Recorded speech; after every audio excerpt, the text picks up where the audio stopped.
that we done came from the bottom. Mad that we up, but I don't hear him talking. Started with knowledge inside of my noggin. We took a dream and then we started blogging. Put my city on the map now. I'ma say how it is and I don't back down. On the road to 100K, we finna act out. We gon' show them that we not just in the background. We the main event, we the main show. We the one that people always gonna pay for. FYF, we the best, no debate though. Number one sports channel, every angle.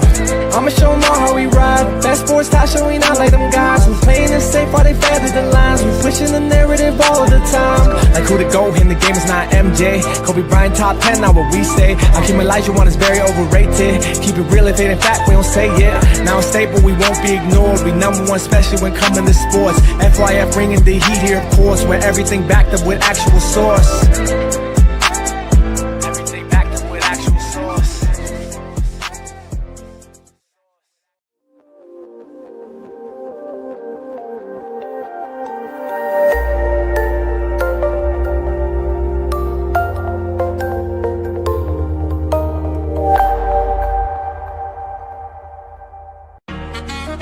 Nah, that's just passion.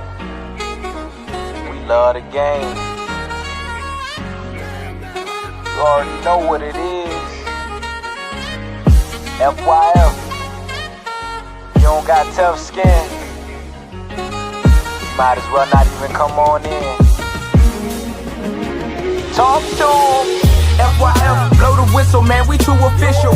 Better check the film, we not one of them. The greatest to ever ball above the rim. They wasn't with me shooting in the gym. Cut the small conversation, debate on major levels. This the playoffs, baby, bring that pressure, we never settle. Cross and spin, getting it in, I wanna win. That teamwork got us headed to the ship again. LeBron better than MJ, cut it out. Half these fans in the stands don't know what they talking about. Half-court jumpers, crowd going wild. FYF ranked number one, you better say it loud. Intellectual talk, but fuck your feelings. Elijah one too overrated, Kobe still a realist. Top 10 all time, now how they cut the line. Magic Johnson, Draymond Green, one in the same kind. Fuck your feelings, fast break, stop and pull a J.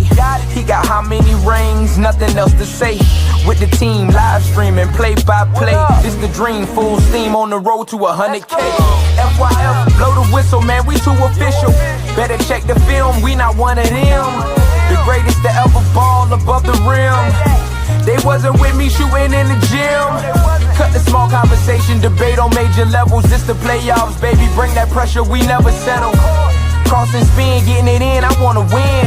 That teamwork got us headed to the ship again. Started small, then turned into big dogs. They treat me like the GM, I just make the call. No matter who my op is, I'ma stand tall. Then pull up to the game, fresh like I just left the mall. 100K, 100K, 100K, check the score. We gon' bust the shot clock, fans running to the floor. All I hear is go this and go that. Man, your team suck, hang it up like a coke rack. I love the game, I admit it, I can't quit it. Step in front of me, man, your ankles gon' get the business. Been a legend like Moses Malone, way ahead of my time. This the greatest sports show ever, I just had to remind. FYF, FYF, blow the whistle, man, we too official. Better check the film, we not one of them. The greatest to ever ball above the rim. They wasn't with me shooting in the gym. Cut the small conversation, debate on major levels. This the playoffs, baby, bring that pressure, we never settle. Cross and spin, getting it in, I wanna win. That teamwork got us headed to the ship again.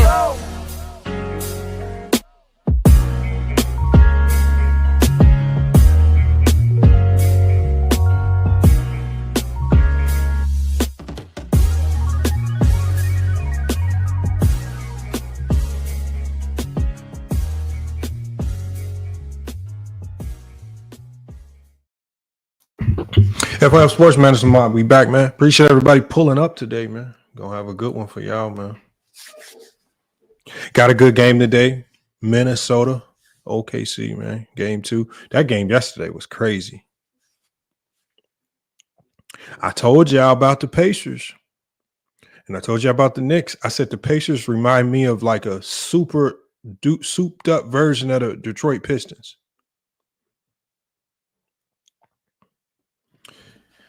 And Tyrese Halliburton, man, that man came out and obviously I don't even want to give the credit to Halliburton. I mean, you got to give the credit to Aaron Nesmith. That man in about a 3-minute stretch hit like 6-7 threes. Might have been like 4 minutes, but man, that Pacer team is pesky, man. They play with a ton of confidence, man. And if they feel like you food, they gonna attack you. They don't fear Josh Hart's defense, man. They don't fear Karl-Anthony Towns. And to beat this Pacer team, you got to beat them from start to finish. It was a great game. Great game, great atmosphere. You can't ask for better. I mean, for the two teams that are playing, right? Not a lot of hyped up names. You don't have a whole bunch of all NBA level players running around. You don't got a lot of our favorites from the past time, but they making up for it in elite basketball, high level basketball, right? Teams are not giving up and they fighting to the end. So the Knicks right now got an uphill battle. They were riding on a high for the longest time. The Pacers now have an advantage in that series. And I want to see how the Knicks recover. Because it just did not look like they're going to go away anytime soon. If you're a mod, please make sure you get these spammers up out of here, man. The spammers just seem to always be ready to go when I go live.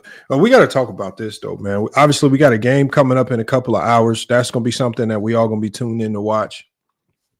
Also, y'all, if you want to support the channel, if you want to donate, make sure you are either hitting the link pinned to the comment section for the super chat, or you got to hit the PayPal to donate. So we the Cash App ish, we shut that down because again, I'm trying to create a Cash App that's directly correlated to FYF Sports. So as we get that new Cash App set up, that business account set up, make sure if you do want to support the channel, make sure you are only hitting the PayPal or you hit the super chat up pinned to the top of the comment section right there. And you can do both of those to support. And if you can't do that, just hit the like button. Another thing is I want to give y'all a big appreciation because y'all been smashing the like on a lot of these videos. And it's been helping the engagement, man. It's been really helping engagement, getting these videos out there. And the channel is thriving along with FYF Sports Clips. Salute to Judah in the chat, man. I see Judah in here. Salute to Bezo the Prophet, man, one of the top supporters of the channel. Leslie Barber, one of the OGs. Appreciate y'all getting in here, man. But we got to talk about this, man. And I'm not going to talk about this topic from the perspective that most people are talking about it. So before I even dive into this topic, let me start by saying this. SGA, Shai Gilgeous-Alexander, is a hellified player, right? One of the best in the league. For all the people that are running around with these narratives about him being a foul baiter, let me tell y'all something as fans. Stop falling with these trends of statements because you just want to put a label on a player that's negative. There is no such thing as foul baiting. It's always been called drawing a foul, and drawing a foul in basketball has always been a good thing. If you can get somebody to jump out of position, if you can catch them out of position, if you can create contact to get you 2 easy points at the free throw line, or if you can bait the ref into calling a foul that probably isn't necessarily a foul, that's called gamesmanship. That's called drawing a foul. Kobe did it. When Kobe scored over 30 points a game, he shot 10+ free throws. Jordan, all throughout his career, when he was averaging 30 a game, he was shooting 10+ free throws a game. When Allen Iverson was an MVP dropping over 30 a game, he shot 10+ free throws a game. All the great scorers in NBA history went to the free throw line a ton. Let's not run around just because SGA is doing it. You want to try to throw out this label of foul baiting. It's been in basketball. Y'all didn't complain about it when Kobe did it. Y'all didn't complain about it when Iverson did it. Y'all didn't complain about it when Jordan did it. I don't want to hear y'all complaining about it because SGA is doing it. There's no such thing as foul baiting. That is for the retards of basketball talk, right? There are certain channels that like to push that narrative and they will really have real conversations around that. That is not real basketball talk. It's not a real thing. There's no coach that's going to sit in the gym and say, hey, man, I need you to stop drawing fouls. Hey, man, you're drawing too many fouls on the other team. Stop drawing fouls, man. You look silly out there. Stop falling into the nonsensical basketball talk. Drawing fouls has always been a good thing. Drawing fouls will always be a good thing. Okay. So James Harden. So you got Leon says, so James Harden hoops, nothing wrong with it. What are you talking about? Yes, James Harden is an elite basketball player, one of the best basketball players to ever do it. He is going to go down as a top 5 shooting guard in NBA history. Just like Jordan, who was an elite at drawing fouls. Why y'all want to single out James Harden, but you don't single out Michael Jordan? Why you single out James Harden, but you don't want to single out Kobe, who would throw up a million pump fakes and up, but y'all don't want to single out none of the players y'all like. Y'all only want to single out the ones of this era that you want to try to put a label on. Let me make sure I get to my super chats. Tiffany Ned, one of the biggest supporters of FYF Sports from day one. Salute to Tiffany Ned coming through with the super sticker. She clicked that link at the top of the chat, went over to FYF Sports Clips to support the channel. Salute to Tiffany Ned coming through, supporting the FYF Sports, man. Much appreciated right there. So when y'all ask me, is James Harden good basketball? Yes, it's good basketball.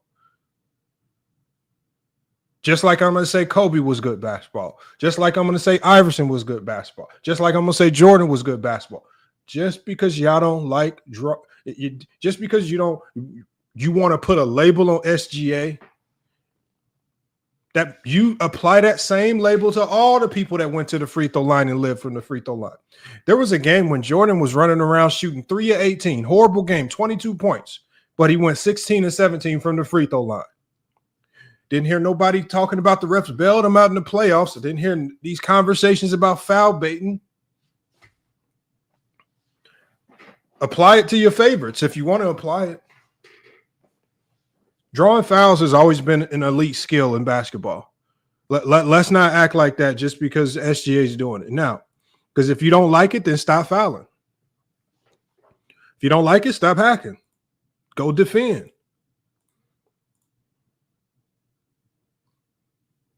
Simple. That's all you got to do. We got Diedrich HD. He says SGA looks for a foul every time. That's what great scorers do. Why do you look for fouls every time? One, it compromises the integrity of the defense, right? It compromises your defense. If you get a good defender in foul trouble, you know where that defender's going? To the bench. Now you've compromised that entire team. Putting the other team in foul trouble puts them at a significant disadvantage. It's a strategic way of approaching basketball. These guys are not walking into LA Fitness like you guys do, and y'all can foul 19 times in a game to 12 and with no repercussion. There are repercussions to being a hack. Be a good defender. And if you find yourself hacking too much, get on your guys for not helping you out if you're getting beat and you have to reach.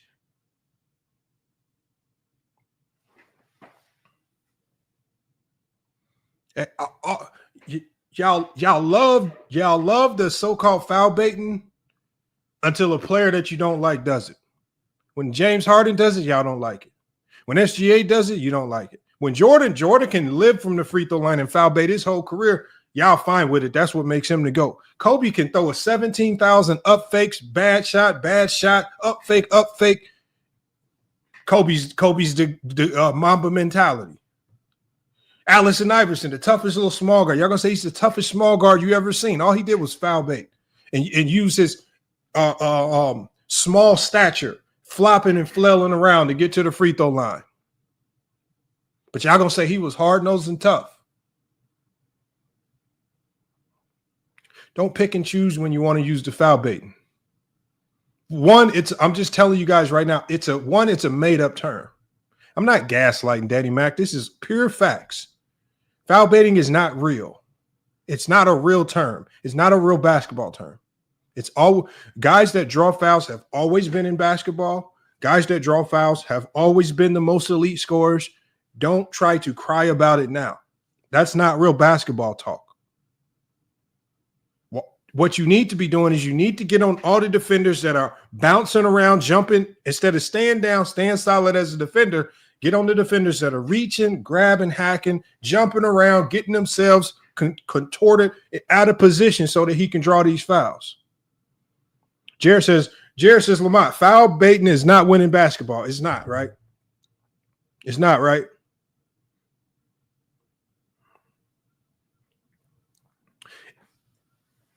Well, it sure enough seems to lead to a lot of winning basketball for all the players that do it. Jordan went to the free throw line a ton. He won. Kobe went to the free throw line a ton. He's a winner. All the best scorers in NBA history go to the free throw line a lot. And generally, typically, they're all winners to some degree. What great scores don't want free points at the free throw line?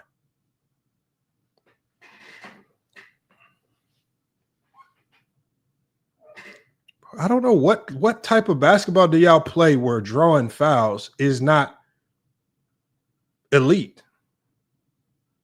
Hold on. Foul. Danny Mack says foul baiting and drawing fouls. Yes, they are the same thing. Then tell me, you're gonna have to hit the link and explain this difference to me. If I throw a pump fake and you jump, I go into your body and shoot the shot, like Jordan and Kobe used to do. How is that not foul baiting?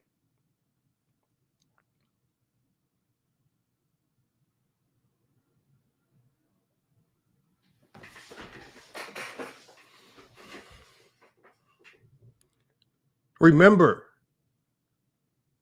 think about all of these players and who their games are molded after. Their games are molded after your favorite players.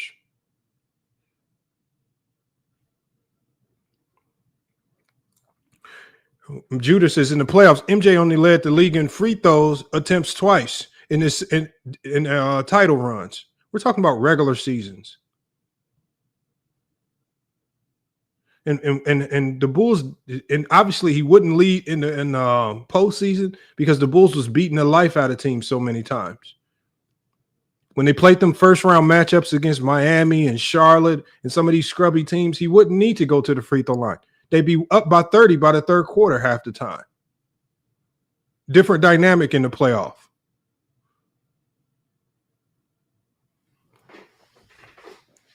But I want you to go watch some of those Knicks series and go tell me if the Knicks felt like Jordan wasn't getting a favorable whistle. I don't care how many times y'all say he averaged in the playoffs. Look at what he did in the regular season. And we're not talking, you don't have to lead the league in free throw attempts to get a lot of free throws. Jordan almost has a career average of 10 plus free throws a game.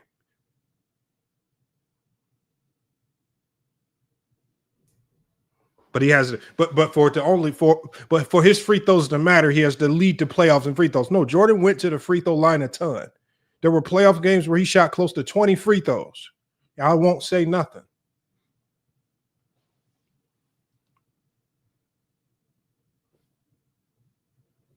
There's no such thing as foul bait.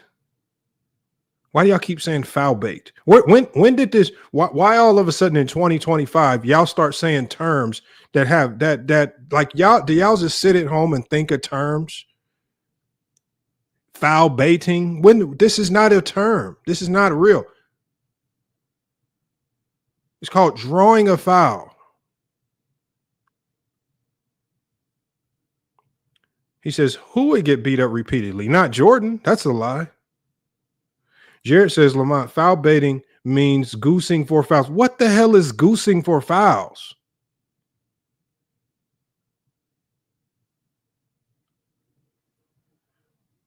What do you mean? So you telling me? Oh my God. What are y'all talking about? Oh my God, man. Oh my God. Now we got a new term, goosing for fouls.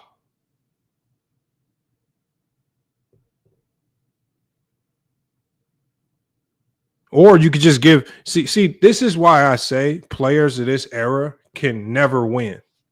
Because if SGA says, fuck it, I'm just going to stand out here on the 3-point line and I'm going to shoot 12 threes a game, then y'all going to cry and say he not attacking the basket. And y'all going to cry and say this era's soft. And y'all going to cry and say these players shoot too many threes.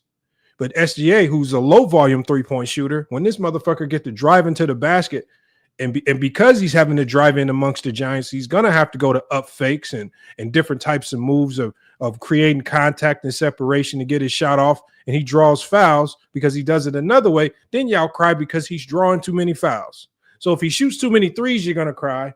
He's driving to the basket almost on every possession, and now y'all crying because he's drawing fouls. There literally ain't no way a player of this era can play basketball without y'all crying. And I'm saying all of this in defense of SGA, and I don't feel like he's even the MVP. SGA can't, there's nothing players of the day can do right. Y'all cried about the Boston Celtics shoot too many threes. We heard all y'all crying. SGA is not chucking up threes. He's putting his head down. He's getting to the mid-range that y'all love. He's getting to the paint, getting to the bucket, scoring right at the rim like y'all love.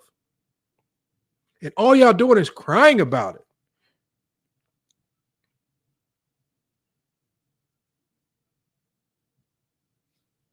This is why I say players today don't have a shot. They don't have a shot.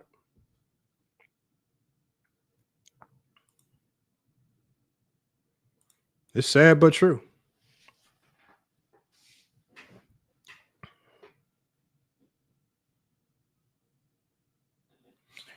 Now, when we talk about the MVP, and if y'all got any questions, man, I got to get to this real quick. If y'all got any questions, just put the questions in the super chat, and I'll get to them. But we got to get to this right here. Because as good as SGA has been, and SGA this year has been an offensive juggernaut on a team that has been really good and consistent all year, especially on the defensive end, you can't really complain too much.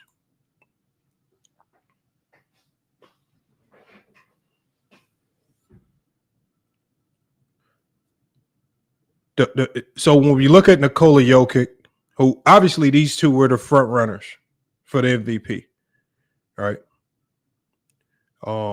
Nikola Jokic, when you look at their stats, SGA beats him out in points by about 3 points per game. Nikola Jokic completely dominates him on the rebounding. He averaged close to 13 rebounds a game, which is ridiculous. He averaged 10 assists a game. He averaged more steals. He also led the league in deflections, if that even matters. It's a different analytic. He had a better field goal percentage. He had a better three-point field goal percentage as a center. He had a better effective field goal percentage. He had the higher box plus minus, and he had the better VORP if you want to go into the analytics and if you want the analytics to actually mean anything, which, again, for some people, the analytics don't mean anything. For me, the analytics mean a little bit less because I feel like they're probably only relevant if you're comparing Nikola Jokic to another center. I wouldn't necessarily compare his analytics to that of another guard, but with box plus minus and VORP, those are more universal. As long as you're using them within the year, they can possibly be compared amongst two top players. So when you think about it, when you talk about, I'm trying to figure out, what is the definition of the MVP? What is the definition of the MVP? Because it says most valuable player. It doesn't say, it's not called league's best scorer. It's not called best player on the best team. It's literally called most valuable player. Nikola Jokic was asked to not only be the Denver Nuggets leading scorer, he was also asked to be their best rebounder. We can't even stop there. He was also asked to be their best facilitator. And he didn't just be the best rebounder. He was one of the league's best rebounders. He didn't just be one of the best facilitators. He was one of the league's best facilitators, if not the best facilitator in the NBA. In the playoffs, the man was first in points, first in rebounds, first in assists, and steals. I mean, what he's been able to do in the season that Nikola Jokic has had, the season that he had this year, is something that no other MVP has ever been able to do.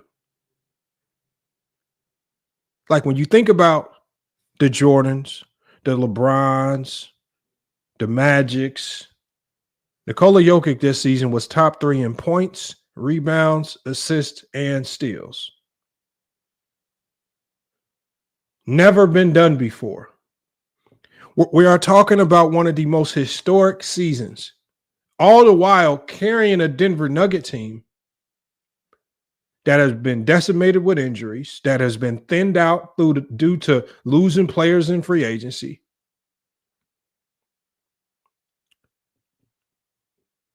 It's crazy. Joker is the first to finish top 3 in all 4 of these categories.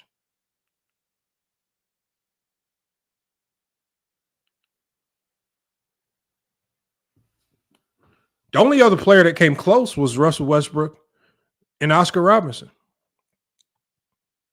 This is unheard of. Never. Unprecedented. Never done before. I just need somebody to explain to me, how is SGA more valuable than a Nikola Jokic? If you're talking about most valuable player. Most people would agree that Nikola Jokic is the best player in the NBA. But you're going to have a hard time trying to explain to me how SGA is more valuable if you want to go to value. He did this all the while they lost a ton of talent. Jamal Murray was dealing with injury. Aaron Gordon had dealt with injury. Michael Porter Jr. had dealt with injury. His head coach gets unceremoniously fired randomly right before the playoffs. So that also puts him at a significant disadvantage.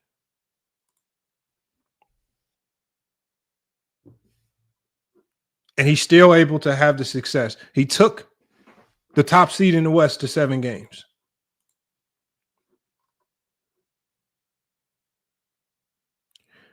I just need somebody to come up here and explain to me, how is SGA the MVP?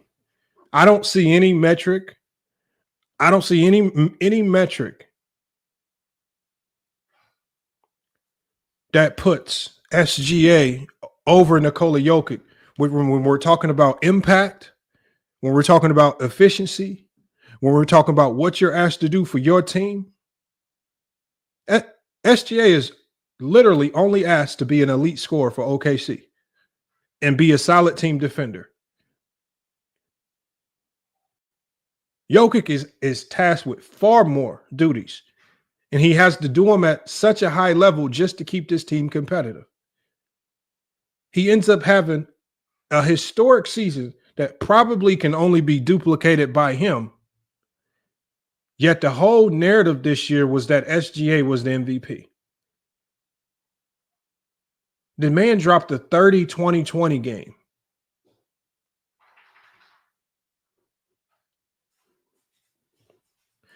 We can dive a little bit deeper into the analytics, because people, like, for all the people that want to be analytic heads, their analytics are almost exactly the same.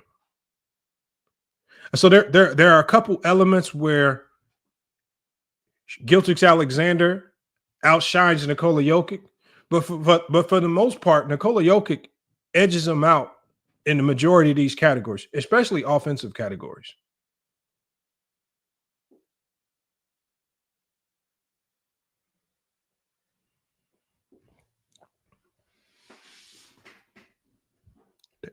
I don't get it, man.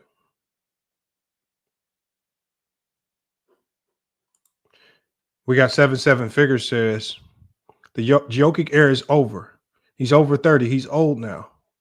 What does that have to do with him having one of the most historic seasons in NBA history? I don't give a damn about your age.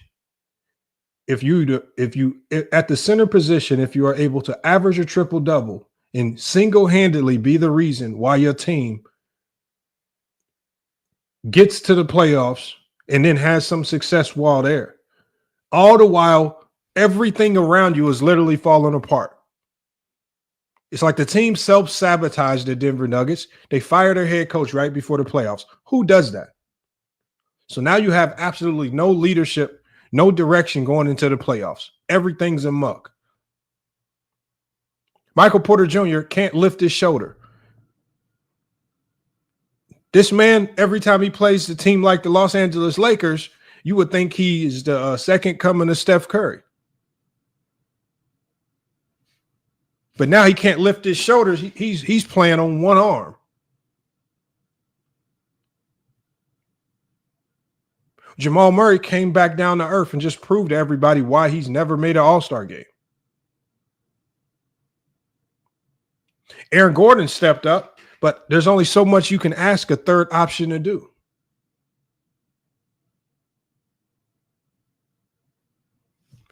The chemist says SGA clears who, what, where, and how. Clears what? What does he clear him in?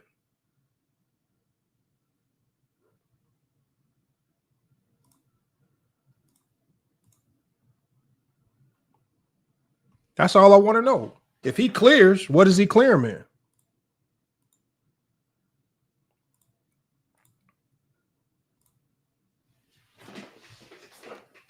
This is wild, man. Hold on, we got B. Pierce. B. Pierce says, hold on, let me get your comment, B. Pierce. It was moving fast. He says, then we got to go back in history and give players who have better seasons. So my whole thing is this right here. The problem with this year is Jokic is the best player in the NBA. Analytically and statistically, he's the most impactful player in the NBA. It's not like his team missed the playoffs, where in some cases in the past, it's been hard to give certain guys who have stats like this the award because their teams haven't been very good.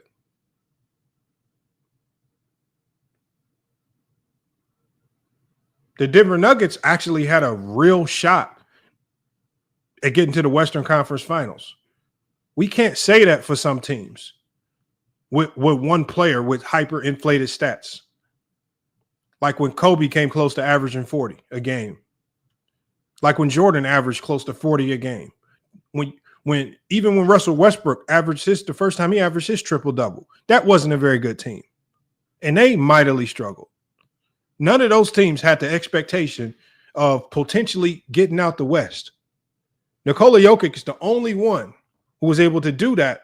And then we look at that team and we say, damn, that team has a chance.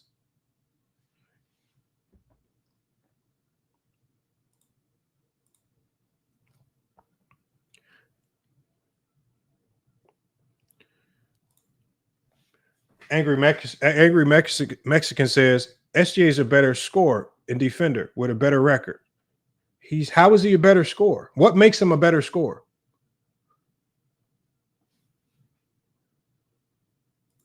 What metric are you using to say that he's a better scorer?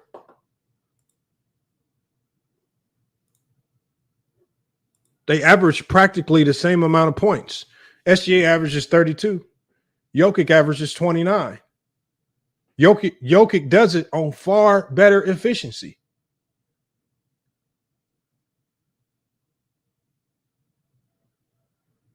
He's shooting 57% from the field, 41% from the three-point line. And that's not to say that Gilgeous-Alexander's numbers are bad. He shot 51% from the field and 37% from the three. But when you look at efficiency, and they're practically giving you the same output as far as scoring the basketball, how is SGA a better scorer? Doesn't shoot the three as well. Doesn't score in the post as well.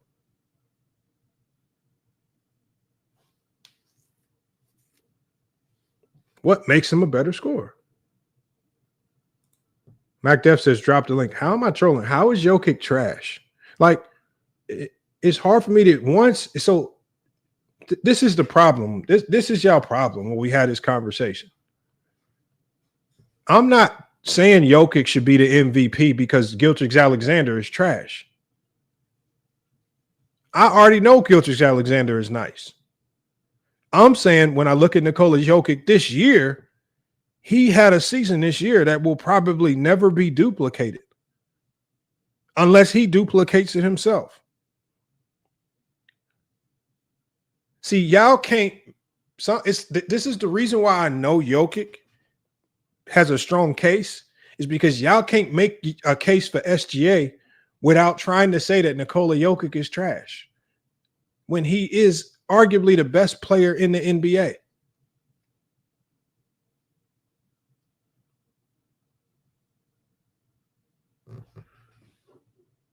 No, this is not an argument about teams, Jared.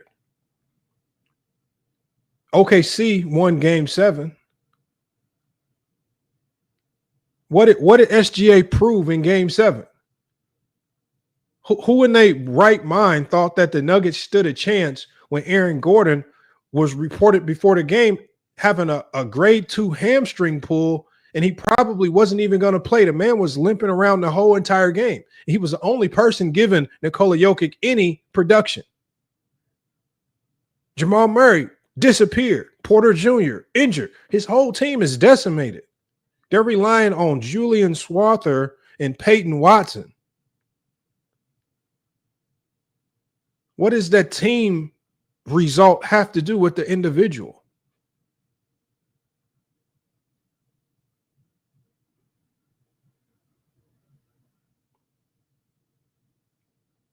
So now it's just, so just reward the player that you like if his team has a better record.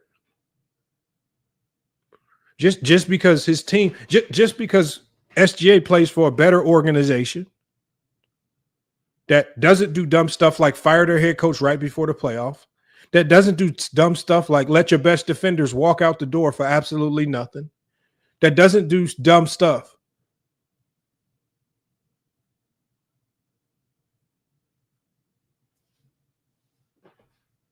Nikola Jokic almost got to the Western Conference Finals in spite of all of that.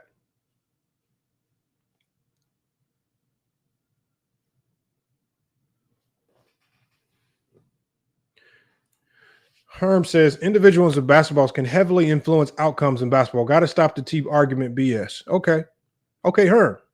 Okay, Herm. I want you to come on out here to Arizona, and I'm going to put you with a group of 5 complete bums. And then I'm going to get on the court with 4 other D1 players, and I want you to go try to influence the outcome. Go, Herm. I want to see when we put this stuff into real life test. If we put this stuff in a real test, you talk about one player influencing the outcome. Jordan dropped 63, and these motherfuckers still lost to the Celtics. He couldn't influence no outcome, and he dropped 63.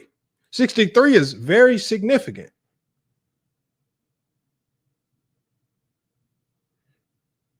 We watched Devin Booker have a 70-point game and lose. If your team around you ain't got it, you ain't winning.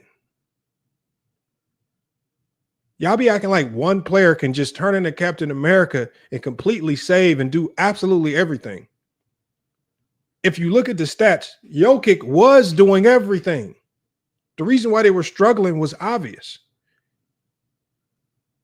You got you got far too much money invested in a Michael Porter Jr. who gives you absolutely nothing.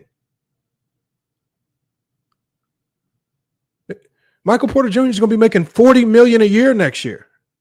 He made $39 million this year. Did he play like a guy that's getting paid $39 million?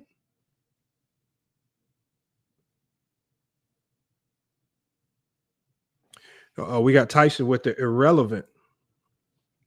We got Tyson with the irrelevant analytics. SGA is second in VORP. Second behind who? He's second in box plus minus. Second behind who? First in win shares. Win shares his team. Wonder why his win shares is a little bit better. When you say the blanket statement that he's a better defender, this man ain't on all defensive team. He ain't better.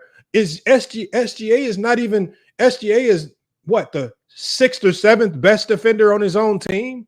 He's not a better defender than Wallace. He's not a better defender than Caruso or Chet or Dort or his own second in command. But y'all want to say he's a better defender. What is he defending? He ain't no good defender like that. Y'all just giving him stuff. Y'all just giving him additional labels just to be giving him. He ain't. It don't matter. Why are we talking about his defense when both of their defenses is marginal at best? So why you want to run around and parade around a skill, an attribute of a player that is marginal at best, that has little to no impact on the team's success? Y'all just parade around better defender. His defense ain't even impacting how good Oklahoma's defense is.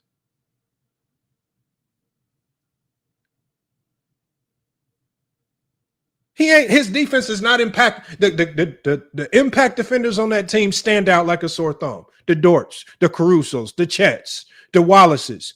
Those are the impact defenders. Why y'all giving him credit for defense? His impact is in scoring the ball and getting to the free throw line, putting the team in crazy situations, in foul trouble. And then when y'all talk about Nikola Jokic, y'all always run to his weakness, which could be defense, which is not as weak as what y'all proclaim, because he led the league in deflections. He was top 5. He was top 3 in NBA in steals. At best, he's giving you something. Is he out there being Dikembe Mutombo blocking shots? No. But is he giving you something? Yes. So on top of Nikola Jokic being the team's best passer, best rebounder, and best scorer, he's also supposed to be the team's best defender on top of all of that, with no significant defensive help around him. So SGA can be a marginal defender on a team full of great defenders, and y'all give him credit for defense, while Nikola Jokic is on a team full of a whole bunch of very marginal defenders outside of maybe 1 or 2 guys. But y'all have not only, so y'all basically telling Jokic is you have to be, Shai just has to be the best scorer and just participate on the defensive end. He don't have to be participant in the rebounding. He don't have to be an active participating and facilitating and getting assists. He just has to score and act like he defended. While Nikola Jokic has to be the best scorer, the best rebounder, the best passer, the best playmaker, best facilitator. And then y'all saying he also has to be the team's best defender just to do this. So on top of having one of the most historic seasons in NBA history, he can't get the MVP. He can't get the MVP because of his defense. We got H30 saying Jokic is the second worst defender on his team. By what metric? How? By what metric? There are no defensive metrics that say, outside of rim protection, there are no defensive metrics that say Nikola Jokic is a bad defender. Nikola Jokic, in almost every defensive metric, it shows that he is average to above average. There's only one defensive metric that where he slacks in, and his rim protection is low. Outside of that, you cannot give me any. And am I supposed to trust y'all eyes? Because my eyes don't show when I use my eyes, I don't see this lackluster defender.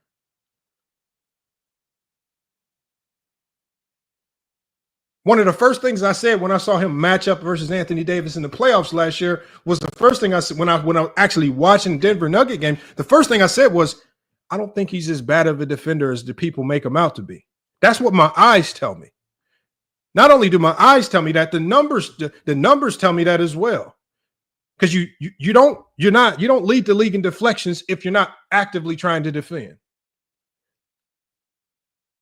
And I'm not even talking about the steals, because anybody can goof up in the steals. The deflections are a true indicator of what you're actually doing on defense. We can give you the rim protection. The numbers show that he's not a great rim protector. There are no other numbers to show that he's this poor of a defender as y'all claim. This is just people saying that this is what their eye test is telling you when most people don't even watch the game to see defense. Most people watch the game to see who scores for the flash and the frill. Don't come now and pretend as if you're watching everything he does defensively to say he's a bad defender. And if he, let's say he does turn up his defending, if he finds a way to become an elite defender, you are looking at the most unstoppable basketball creative player in NBA history. Because not only is he the best offensive player in the game, y'all want him to turn up his defense and be the greatest defender in the game.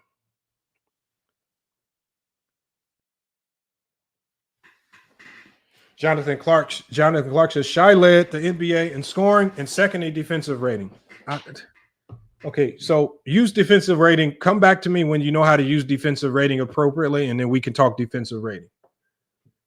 All right.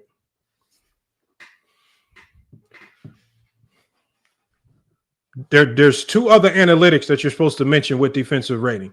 And defensive rating amongst players was never meant to be compared from shooting guards to centers. The defensive rating of a center is much different than what a defensive rating of a guard is going to look like. There's maybe only a handful of analytics between guards and centers that you can compare. Defensive rating ain't one of them. On top of the fact that it's heavily influenced by team, not individual. We could drop the link. Y'all come up here and try to explain it. Everybody runs. When we talk about two MVP level candidates, when did we start from the bottom and start talking our way up? When we talk about two MVP candidates, we generally start from the top and we talk our way down. If we start from the top with Nikola Jokic and SGA and talk our way down, and salute to All Ball TV. I see you in the chat. By the time we just get out of the stats and just the base analytics, Jokic is going to be superior. There ain't enough defense in the world that Gilgeous-Alexander can play just to catch up with the rebounding, the facilitating, the scoring, the efficiency, the three-point shooting, all the things, just to catch up with those things. There ain't enough defense in the world he can play to catch up with all of that.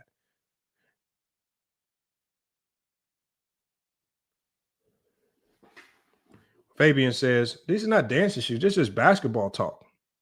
Just because y'all fall in love with scoring, and y'all don't know how to see the game past a guy that scores the basketball, just because you don't know how to evaluate a player based on who's on a better team versus another player who's not on as good of a team.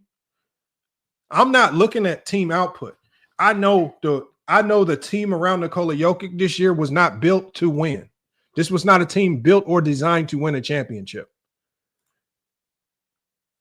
But the MVP award is not about who's going to win a championship. It's the MVP award says most valuable player. Who has been more valuable for their team than Nikola Jokic?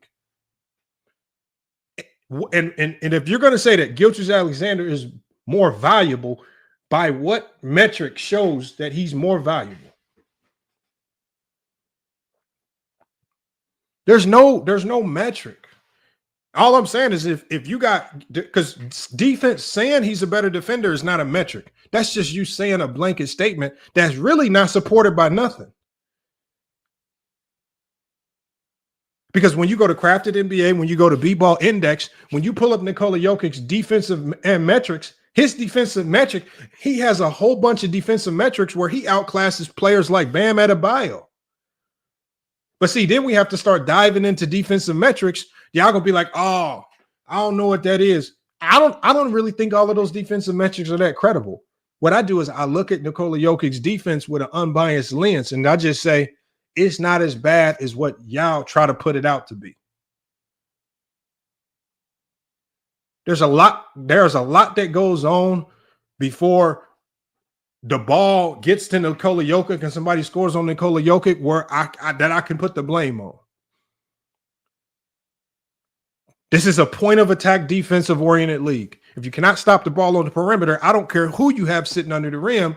That motherfucker, I mean, point of attack defense has been so significant in this era that some of y'all fools in the chat will now say that Rudy Gobert is a bad defender because he was stuck on a whole bunch of teams with 0 point of attack defense. This man got Jordan Clarkson, Donovan Mitchell, and Mike Conley on the perimeter defending, getting blown by on every possession. This man is having to fucking bail the Utah Jazz out. Y'all running around talking about Rudy Gobert is a bad defender because of the point of attack around him is bad.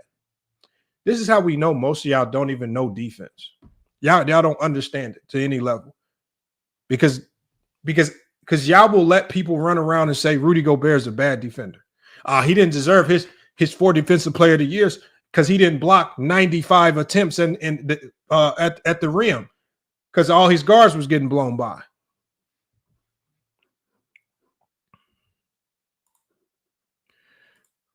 There is no metric. I mean, the only way, I mean, there are, if we just stick to the base basketball metrics, because you should not have to start diving into win shares and all of these other analytics to determine who's the league MVP.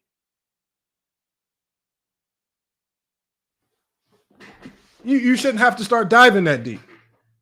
We shouldn't have to go. We shouldn't have, when we're talking about these two players, we shouldn't have to run to the floor. Both the players talking about, oh, this player, he ties his shoes up like this. He ties like, yeah, when y'all running to the floor, both players. We're not looking at the least valuable players. We talk about the most valuable players. Start from the top down.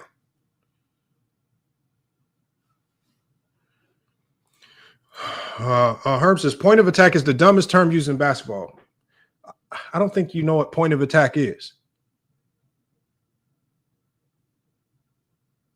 Most of y'all, when we say point of attack defense, y'all think Alex Caruso. Because y'all run the player's choice to get y'all basketball definitions. So, Herm, when I use it, when I don't use it a lot, I use it correctly. Because the point of attack defender on any possession can be a different defender.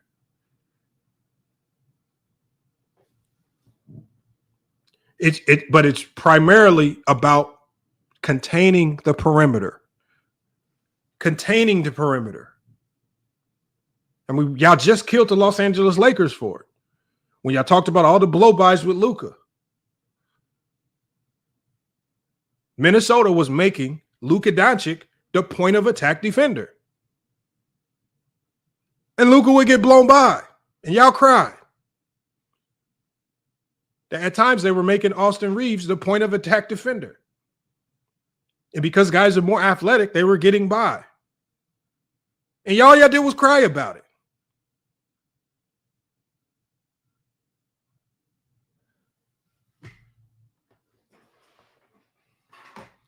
It's just like, man, a man can have a historical season. This is the sad part about basketball.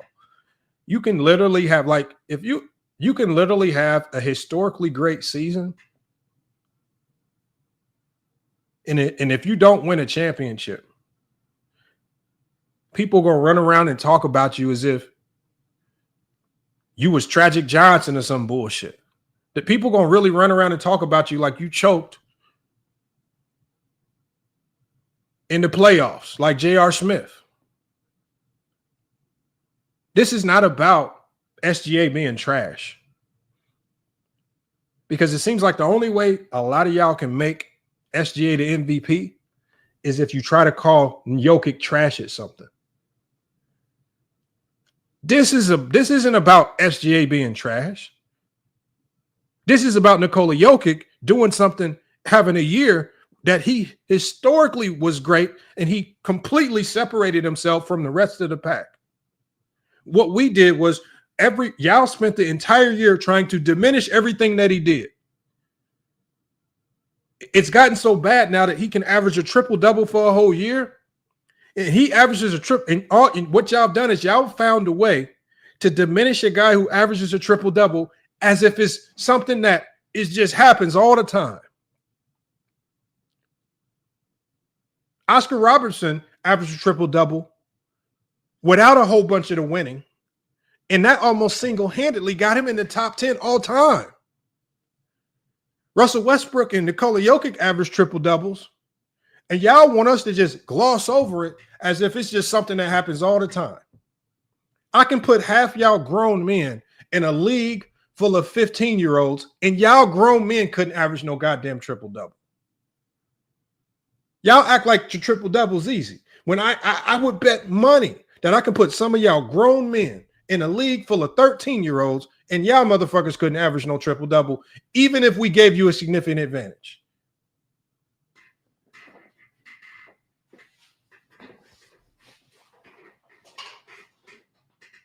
So, Sports Dog, if it's not the if Jokic having a historical season don't make him the MVP, if Jokic's efficiency and impact and getting this team as far as they did with everything in the world against him, then what should we be looking at? Because really, the only thing that SGA has is points per game. There's nothing else that he has over Nikola Jokic other than points per game. Because even if you go to scoring, Jokic has the superior efficiency, which by default to me would make him the better scorer. I think it's efficiency that makes you the better scorer.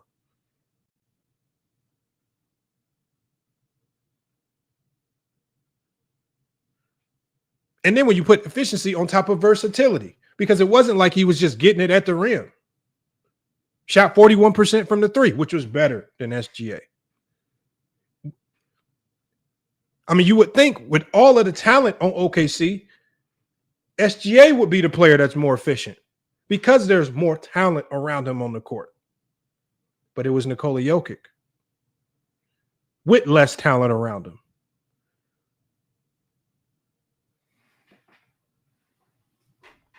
We could drop this link, man. We can drop the link, see what y'all got to say.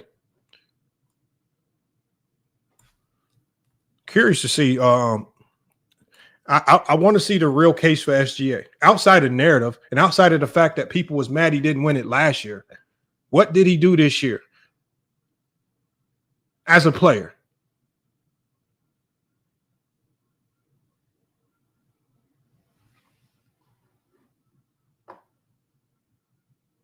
He's not a way better defender, Whitebeard. Where do y'all get this? SGA is not known for his defense. Why do y'all keep saying he's a way better defender? They guard two different positions. How do you even compare what a center has to do versus what a guard has to do on a really good defensive team that isn't hampered and stifled by injury? How do you compare that? How do you determine who's the better defender? Who is SGA running around clamping? What is he doing? What is he doing to where you just blanketly say he's just this much better defender? I mean, when we look at here, we got the all defensive teams right here.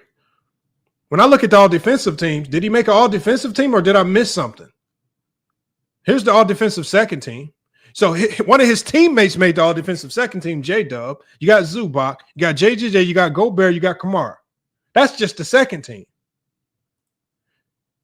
When you go to the first team, another one of his teammates is on the first team, Lou Dort. So he got a defensive teammate, Lou Dort, on the first team, and he got another defensive player on the second team. Caruso probably should have been on one of these teams. And we haven't even talked about Chet or Case and Wallace. What is he doing defensively? Y'all just say this stuff. Ain't nobody looking for SGA to do nothing on the defensive end. He ain't clamping up his assignment. What assignment is he clamping up? What do you mean clamping up? What are y'all talking about? How many Denver Nuggets you see on this team? How many Denver Nuggets do you see on the first and second team? Huh? How many Denver Nuggets you see?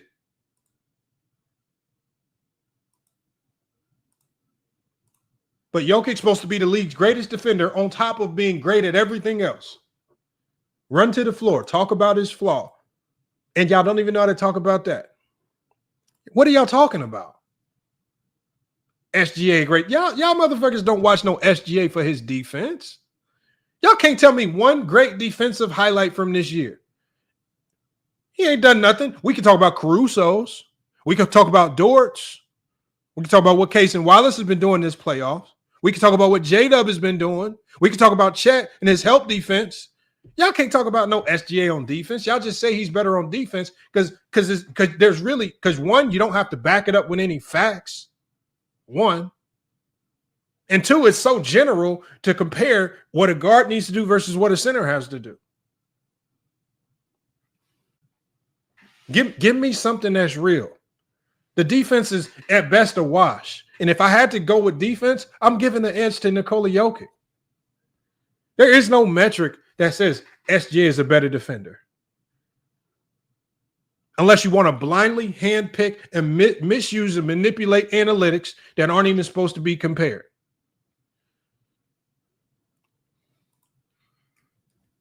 And I'm telling y'all, I'm not even a huge fan of Nikola Jokic. But what he did this year was second to none. And to watch a guy get the league MVP, all narrative driven. It's all narrative driven. He essentially won the MVP only because he scored 3 more points per game than Nikola Jokic. And I'm supposed to pretend that he didn't average close to 13 rebounds. I'm supposed to pretend that he didn't average close to 11 assists. I'm supposed to pretend that he didn't shoot 40% from the three-point line as a center. I'm supposed to pretend he didn't shoot close to 60% from the field, all while having to do everything else for this team. I'm supposed to pretend that his head coach didn't get fired and they can self-sabotage this Denver Nugget team from even having a chance to win. I'm supposed to pretend all that stuff, look over all the great things, even the majority of the analytics that are in Jokic's favor. I'm supposed to ignore all that and say, yeah, SGA scored 3 more points per game. That's what makes him better. When we're talking about MVPs, y'all, we don't talk about what this player does worse than the other player. We start from the top down. When we're talking about in the 90s, when the argument was between Jordan winning the MVP and another player, we talk about what Jordan did best versus what the other player did best, whether it was Barkley, Malone, anybody else like that. And this is the same case that can be made for Jordan in the 90s. Barkley never should have won it over Jordan. Malone should have never won it over Jordan. This is the flaw in the MVP. It's because it's narrative driven. People just want to dish it out. And actually, there was a very interesting article that was written talking about how the media is whitewashing these awards to protect the old heads of the past. I'm going to talk about that article a little later, but we got Herm up here. Herm, go ahead and cook on this, Herm. I'm going to say this, why you advocating for Jokic. Why you ain't advocating for Giannis? He had an extraordinary year, 30.6% from the field, which has never been done. Hell, you need to advocate for Giannis. And much you trying to advocate for Jokic. And when it comes down to SGA, yes, I think a lot of people overrate his defense. I think he's not a liability, but I don't think he's a great defender. He is with a team with a lot of defenders. But SGA, for the most part, when you do look at how MVP awards been given out, they do always, for the most part, give it to the guys. For the most part, give it to the guys that's playing for the best team in the league. We've seen that with Karl Malone in the 90s. We've seen that with Steve Nash.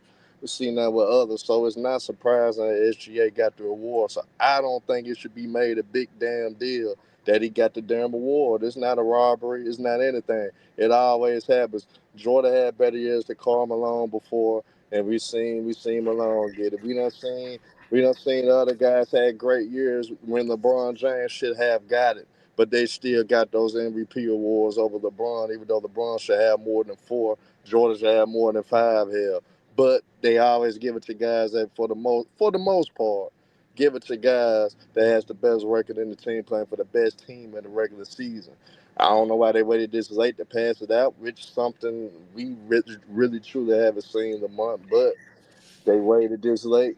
But for the most part, it's not shocking that SGA got it. I don't think people should have an outcry and make it a big damn deal that Jokic didn't get it here. So I mean, I think it is what it is, to be honest. No, that's a good point. Like I say, I don't mind that SGA got it. And my thing is, when a player is not only exceeding in the team dynamic, but he's having a season that we can reflect back on and we can say this is a historically great season. How many times does that player get looked over? Right? Because when you look at SGA versus Nikola Jokic, like, for example, Jordan in 96, if they would have gave the MVP award to another team, that would have been a travesty because Jordan was historically great in 96. Right. So there have been years where when a player is historically great, we have to put our biases to the side and give you the award. When Russ averaged a triple-double for the first time, historically great, you got to get the award. It's just starting to look like there's an agenda against Nikola Jokic from getting all these MVPs. No, but I think with SGA breaking that franchise record for us winning the most wins in Thunder history, we have seen great players like KD and Russ being there. Hell, he won more games when that duo was on the same team. I think that is something to look at. I think that is something to reward him with because the Thunder have been making steps towards being the team that they have become for the last 3 years. And he has been getting better each year as well as an individual player. So that's why I'm not hell-bent on saying it's a robbery for the coach because Jokic did a great damn job, put up great numbers, and he should be recognized for the numbers he put up. But for this season, I don't mind that SGA got that reward, man. He earned it. He made what separated SGA from Nikola Jokic to you, Herb? Was it the team? For a separation, really, when you look at individual wise, it's really not too much of a separator. But when you look at the team aspect, that is the separator. You know how the voters vote, Lamont. You know the voters put the team aspect in it to make their decision. And they really, to me, they emphasize this playoff matchup to give the reward away. Because if the Nuggets would have somehow pulled out Game 7, Jokic would have got the reward. So I think the MVP voters were so undecided because both of the players played. Yeah, but the votes were already in before that series. The votes for MVP were in before. So why they waited? It was already decided. So why the hell they didn't give him the reward? Oh no, but the votes were decided. So the outcome was going to be the outcome, no matter when they announced it. But the outcome was already out before that series started.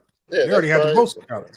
Yeah, that's crazy. But you know, the voters always use the team aspect, though. You know what I'm saying? Like, it's certain years where Shaq should have got the MVP over Nash, even though the Suns were the best team in the damn league. But Shaq had a great year. Certain things with Kobe but when you go to Nash, they're looking at, when I talk about Jokic winning the MVP, I'm talking about his impact because it's value to your team.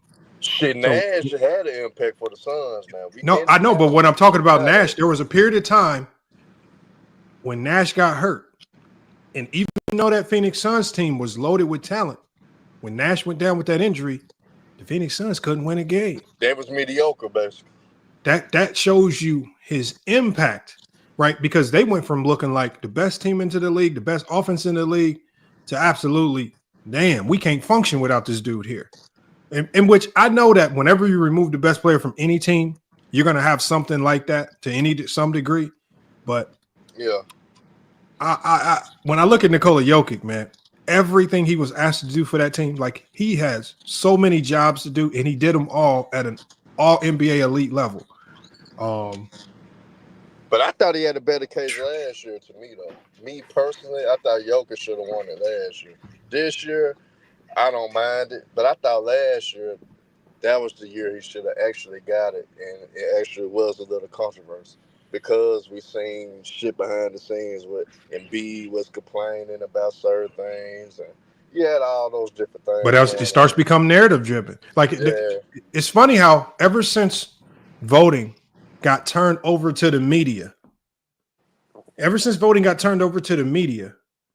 there's only been one player that's won 3 MVPs in a row. And that was Larry Bird. See, remember, before it got turned over to the media, right, it was more likely, more prone to happen. But ever since it got turned over to the media, it just seems like the media has an unwritten rule basically saying, we know if we give you 3 in a row, it automatically puts you into a different conversation. You are entered into a realm of players that, and we can't take you out. Like if Jokic ever wins 3 in a row, he's automatically in everybody's top 10. Last year was a there are no ifs, ands, or buts about it. That year was a robbery when they gave it to Embiid because I thought Jokic should have got it, and that should have made it his 3rd straight MVP. I thought that if it was going to be a video about a robbery of Jokic, that should have been a video that particular year. But this year, no, I can understand why SGA got it. I think this year's a robbery because outside of scoring or points per game, I don't know what SGA. I don't know how SGA was a more valuable or impactful player than Nikola Jokic. To me, Jokic did everything on a basketball court better than SGA. I got something for you, Lamont. Let me go. I want to know. George, hold on. George, let me go to MacDeff. I'm coming right to you next. Let me go to Mac because MacDeff was in here. MacDeff, what's good, man? There's a lot of years you can argue who could have won MVP, close votes. I mean, we could do this every year, basically. But for me, SGA led the league in scoring. He a two-way player. He got one of the youngest teams in the NBA, if not the youngest team. And they had a historical season on the defensive end, 68 wins, a franchise record. I think they posted up some 32 points, 5 and 5 on 50%. He's one of 5 players ever to do that. And I think he played without Chet Holmgren for a large portion of the season. I think Chet only played like 32 games, missed like a good portion of the season. So not having a start. What is Chet? Like their 3rd or 4th best player? Probably, but he a starter. So not having one of your starters in the lineup for a good portion of the season, and you winning with essentially a bench player backup. I mean, and you still do what you do. I think the narratives is there for SGA to win it. Some people felt that he should have won last year doing what he did because nobody saw OKC making it being a number 1 seed. So I think it's deserving. Can you argue Jokic? Sure, but I'm not mad that SGA won it. It's not like a clear robbery to me. I just want to know what, like, outside of the team, like, obviously you can't control team because Denver was decimated by injury. As Leon said, Gordon missed 34 games. Porter Jr. was hurt. Murray was hurt a little bit as well. Team was completely, and then also on top of that, head coach randomly fired, which also puts you at a significant disadvantage as well. Jokic played through all of that. Like when you and look where he got it, and his team still had a shot at getting to the Western Conference Finals. How is that not more impactful? He had far more disadvantages. Like the fact that his team was even in the playoff race is wild. I mean, like I said, we can argue, but I don't think it's a robbery as in they should have never gave this award to SGA. What he did this year was cool. He led the league in scoring. He led the number 1 team in the league to 68 wins as their clear-cut best player. I mean, what else does he need to do? Like, he can't do nothing else than what he did to win MVP. No, and I get you. That's why I say I can't take nothing from SGA and I can't call him trash and I can't blame him. All he could do is go out there and hoop. And the results end up being the results. Like he did everything he was supposed to do. You can't ask him to do no more. I'm like you got some people here saying Jokic should have played more defense. I'm saying there was nothing more he could do, right? This was in any other year, this would have been his runaway MVP and it would have been close. The only problem is what Nikola Jokic did this year, and I'm not even a Nikola Jokic fan, is ridiculous. And it's just like now we have to pretend as if what Nikola Jokic did was just normal. Like we've seen teams win 68 games. We've seen that before. We've seen teams do really good in the regular season, right? We have not seen a player do what Nikola Jokic did this year as an individual player at the center spot. We have never seen that. Not Jordan, not a LeBron, not the Magics, not the Kareem. We have what Nikola Jokic did this year is something we've never seen done before. What SGA did this year has been done time and time again. That's the problem. That's the separator to me. Jokic did something that was historically great. Yeah, Jokic had a historical season. I mean, cool. Like that's cool. But again, That's cool. if you're SGA, I just said he had a historical season. If you're SGA and you're voting for MVP, and you look at the whole season, you look at Jokic historical season, and you look at SGA, he did lead the league. He did lead the league in scoring. His team is the best team in the league, and it was by a large margin. Like it wasn't even really. And It that's wasn't where it really even stops. close. It wasn't And really that's where even it close. stops. I And mean, that's he what shot. He was efficient. he was not more efficient. You got to stop what I'm saying. I didn't say he. You have to stop there though, I Mac. didn't say he was. Because once you get past comparing his number. I'm not comparing his numbers to Jokic because Jokic wins the stats. I'm talking about the impact that he had on his team. If you want to say Jokic had more impact because of the numbers and metrics and analytics, I mean that's okay. That's cool. But somebody looking at it would say this man he led the league in scoring. That's impactful. I don't either. No matter which way you slice it, they had the number one seed by a large margin. They had it wrapped up by in December, January. It was a wrap. Then one of his starters missed a good portion of the season, and it's almost like they didn't even they didn't even need Chet during the season. They were still rolling. I that's don't how good the think you team can. was, right? I don't think you could take I don't know how you take the MVP away from SGA. I'm not taking it away because it's because and that's the problem right there, MacDef. I feel like people gave the award to SGA and basically said, Jokic, you have to come win it from him. So I think from the beginning of the year, it was an uphill battle for Nikola Jokic because even when he had the 30-20-20 game, it was all about Jokic catching SGA. It was about, can he take the award from him? I don't think they started on an even playing field. I think SGA started off as the favorite.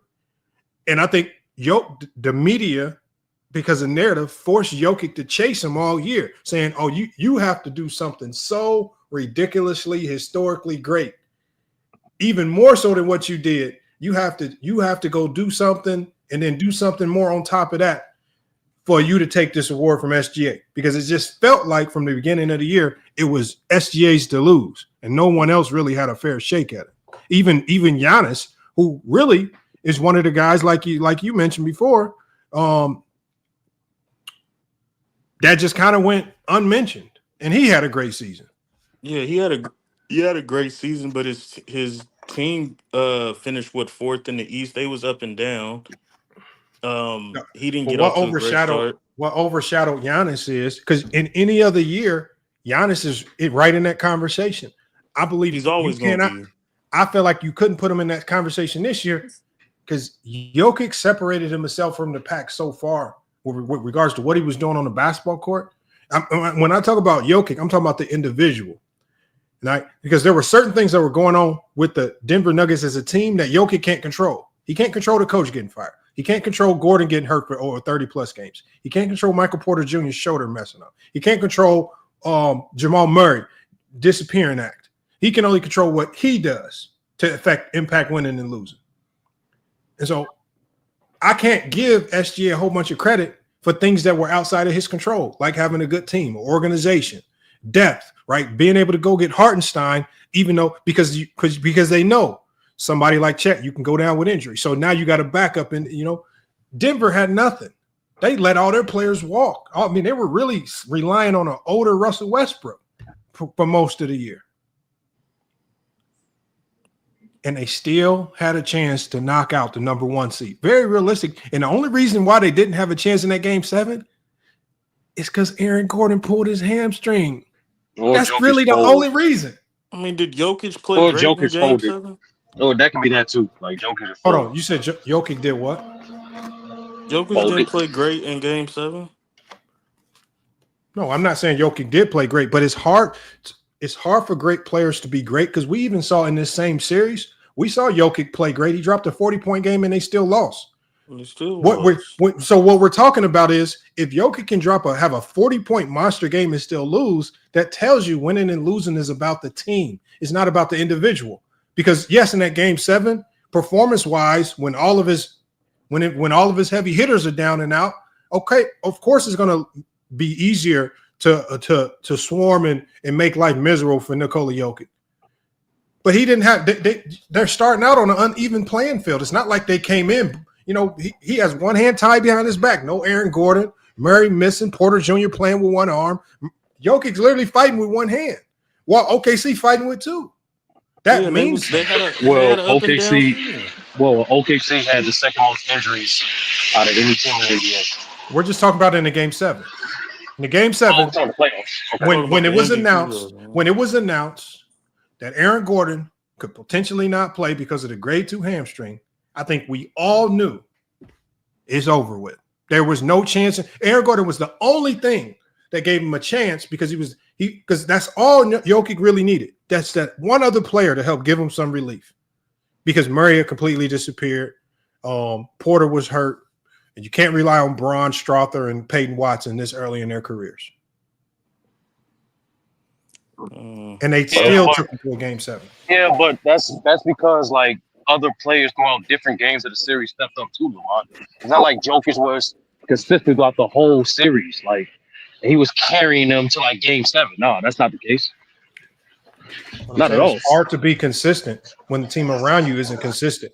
When pieces around you. So, for example, Russ is not a very consistent player. It's hit or miss what you're gonna get from him, right? Murray was hit or miss. Porter was hurt, hit or miss. You don't know what you're gonna get from him. And they said that Gordon had pulled his hamstring the game before. So what I'm saying is it was Denver's whole entire system was more volatile. One, your head coach is fired. That makes everything volatile. Porter Jr., guy that's making $40 million a year. He's playing on one arm. Well, that makes life harder then. All right. When you start to have pluck pieces around, of course, it's going to be harder to be consistent because you're taking away from what normally makes them a good team. And then you allow the weapons of OKC to be better because now they can just load up on your greatness. And that's why they lost that game 6 because they said, Strother, you got to go out there and beat us. Nobody could predict that Strother was going to come out there and do what he did in a game 6. That's why they left him open for them threes. It's unpredictable. I got a question. And it's hard to rely on that because we saw what Strother looked like in game 7. Yeah, but that's how it is, Lamont. Like in the NBA, there's always gonna be one random role player that steps up. Like I get you, that's not something to rely upon. But I'm just simply highlighting, like even before Aaron Gordon, like still want to talk. had his hamstring injured. Like the series tied 3-3. 2 out of those 3 games, Jokic was having a hard time against that defense. And I agree with you.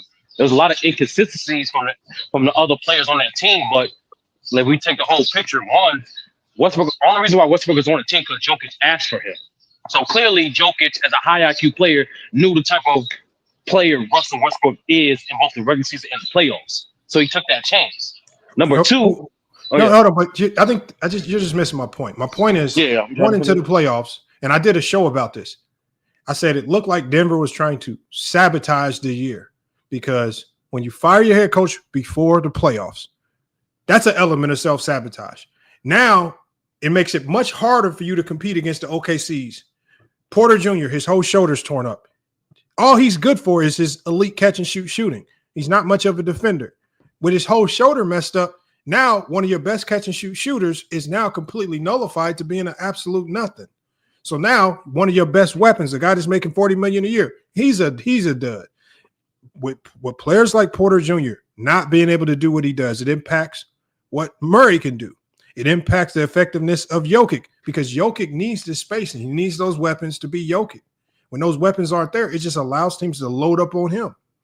And even with them loading up on him, Jokic was still doing all he could to get them to a game 7. He did. I mean, he played crazy. I mean, I just don't know. I mean, if y'all want to give it to SGA for team, SGA couldn't control the team. That was other people are factors as to why the team was good.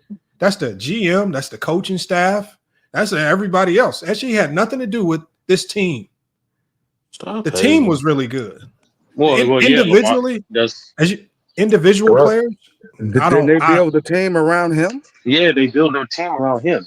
But most importantly, we don't penalize any other player. Majority of the people, especially the players that won multiple MVPs, majority of them, it was on great teams. But they didn't be like, oh, because you're on a great team, Magic, we can't give it to you. Oh, because you're on a great team, Curry, we can't give it to you. No. They went by, okay, this team is like typically, historically, Lamont, when there are multiple candidates having all-time great seasons, whether it be players or media members, they typically lean towards the team with a better record. That's what they do. I got a question, Lamont, for you. And all I'm saying is, it was just a lazy. It's one of the reasons. It's the lazy approach to how you give out awards.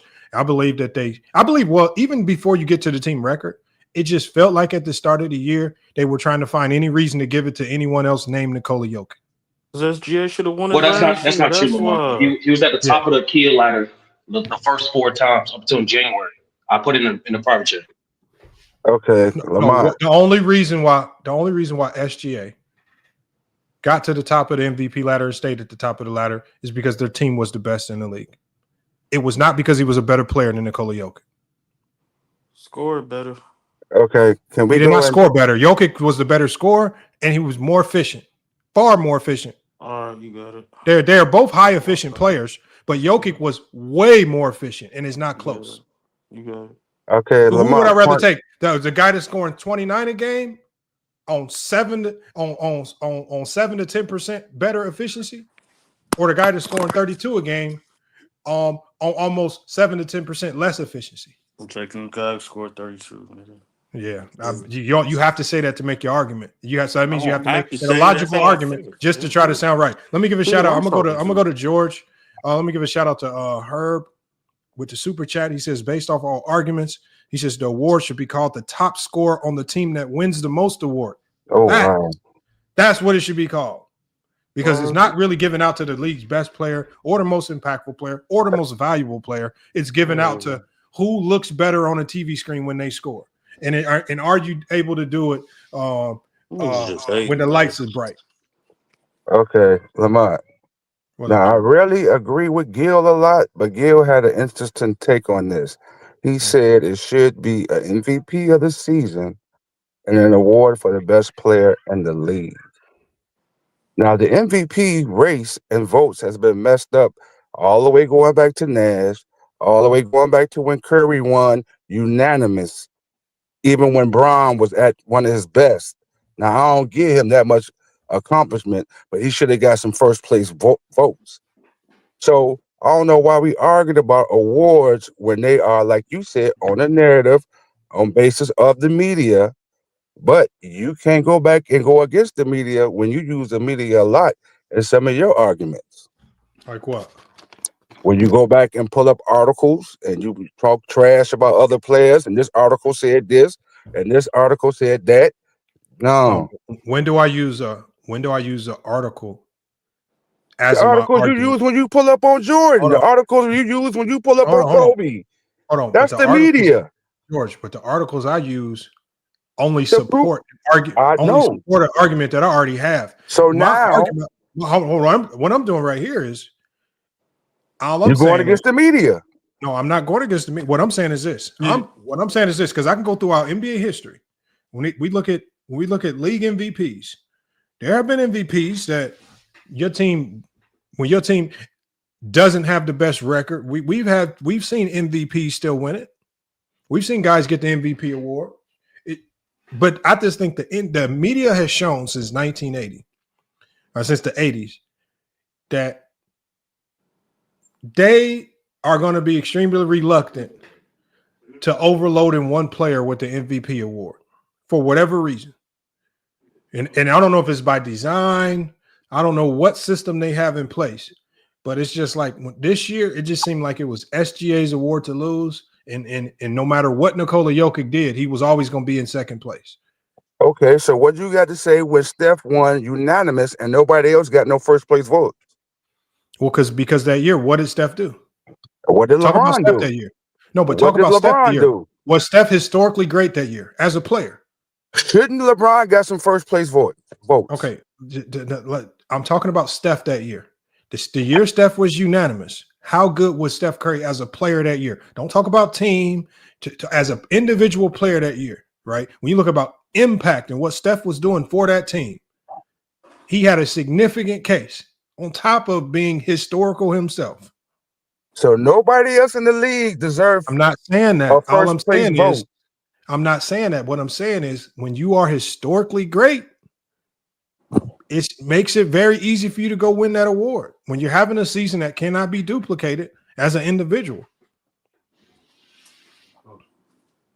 Okay. Y'all making it seem like Steph was just walking around just being regular Steph. But that's the thing, Lamont. In this case, right? They didn't penalize Steph for the Warriors having a deep team. They didn't penalize Steph for the Warriors having multiple all-star caliber team. And they damn sure didn't penalize Steph for having multiple elite defenders on his team. Like you said, they looked at his contribution to their success. All I'm saying is what I'm saying is when you look at Steph, when I look at Steph as an individual that year, I don't need the results of his team to tell me that he was the league MVP. Bullshit. Come on, Lamont. Come on, bro. It's the same as when it's this. It goes to the same theory of when Kareem Abdul-Jabbar won the league MVP and his team didn't make the playoffs. Why did the players say that Kareem Abdul-Jabbar was the MVP of the league? Because they thought he was the best player. But Lamont, they even with the players, that was inconsistent. They didn't always give it to the best player. But who was better at determining the best player other than the players? But that's the thing, Lamont. Here's whether it be players or media. Or most valuable player. No, but that's what I'm saying. Whether it's player or media, it's human beings, and human beings are biased. And most importantly, whether it was players or media, the criteria was never especially brought up to the public. They never made it like specific enough for a criteria, whether it was players or media. Okay. All right, started. So outside of, let's say we removed the looking at the team. Give me five tangible metrics that say that SGA should have won the MVP over Nikola Jokic. There isn't, but that's the point, Lamont. I take the MVP for what it is. The MVP. I don't take the MVP for what people want it to be. I'm saying MVP, for you. No, for me, to answer your question again, there's do you have not anything like tangible? No, I'm saying there's not 5 tangible stats to prove Shai is the MVP. But once again, I'm just taking what the MVP is. The MVP is not people think the MVP is actually the most valuable player. No, the MVP, the purpose of the MVP is for the NBA to highlight different elite talent amongst the league. That's why it never consistently went to most valuable player or went to the best player. It was never designed to be that way. Why did you feel SGA was your reasoning for SGA winning MVP? Was it narrative driven like the media's, or was it based out of tangible numbers or impact? I keep it simple. Like in my opinion, right? I look at your individual. Well, let's get this straight. It is an individual award, but there's a reason why nobody won it with a losing record. Your team got to be winning to some degree. Let's get that point. Number 2, when I look at the candidates, which was Giannis, Jokic, the top 3 candidates, Giannis, Jokic, and SGA, I look at the individual dominance. All 3 of those guys had historical seasons in their own right. Giannis being leading, not only being again leading, having 30 points per game and 6 points for the field when no other person did it. Same thing with Jokic with the triple-double. Same thing with Shai being one of 4 players in NBA history to average at least 32, 5 and 5 on 50% from the field. Those are historical feats in their own right. So what you then have to go upon, for me personally, I do go off your team success at that point. All right, cool. He's doing great. Okay, cool. He's doing dominant. He's done. Okay, cool. We got to go to the team. It's a team game. So I gave it to Shai because his team was winning. And he contributed a large portion of that. So you gave it to Shai because his team was better. No, I gave it to Shai because it's both. Because he had an historical season in his own right, on top of having the best record of the league. No. Shai just got added to a list of people that did what he did before. Jokic did something that had never done before. Giannis did something that had never been done before twice. We're talking What's about the point? But what I'm talking about is I'm talking about the guys that were at the top of the list, right? And we were not Yeah, Giannis, Jokic, and Shai. We can argue. I mean, this is not here. But if you want to argue for Giannis, that's a different conversation. I'm specifically talking about what Jokic. Jokic did something that was never done before, and his team wasn't losing. His team won 50 games. So what did he lead the league in?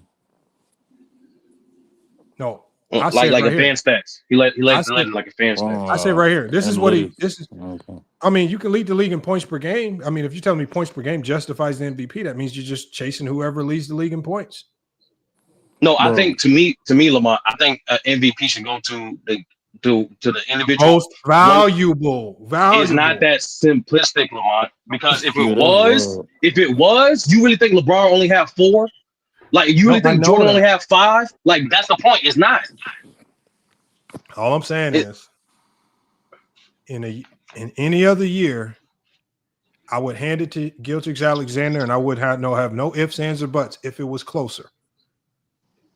I feel like Nikola Jokic separated himself far, far, far from the pack with the year he had.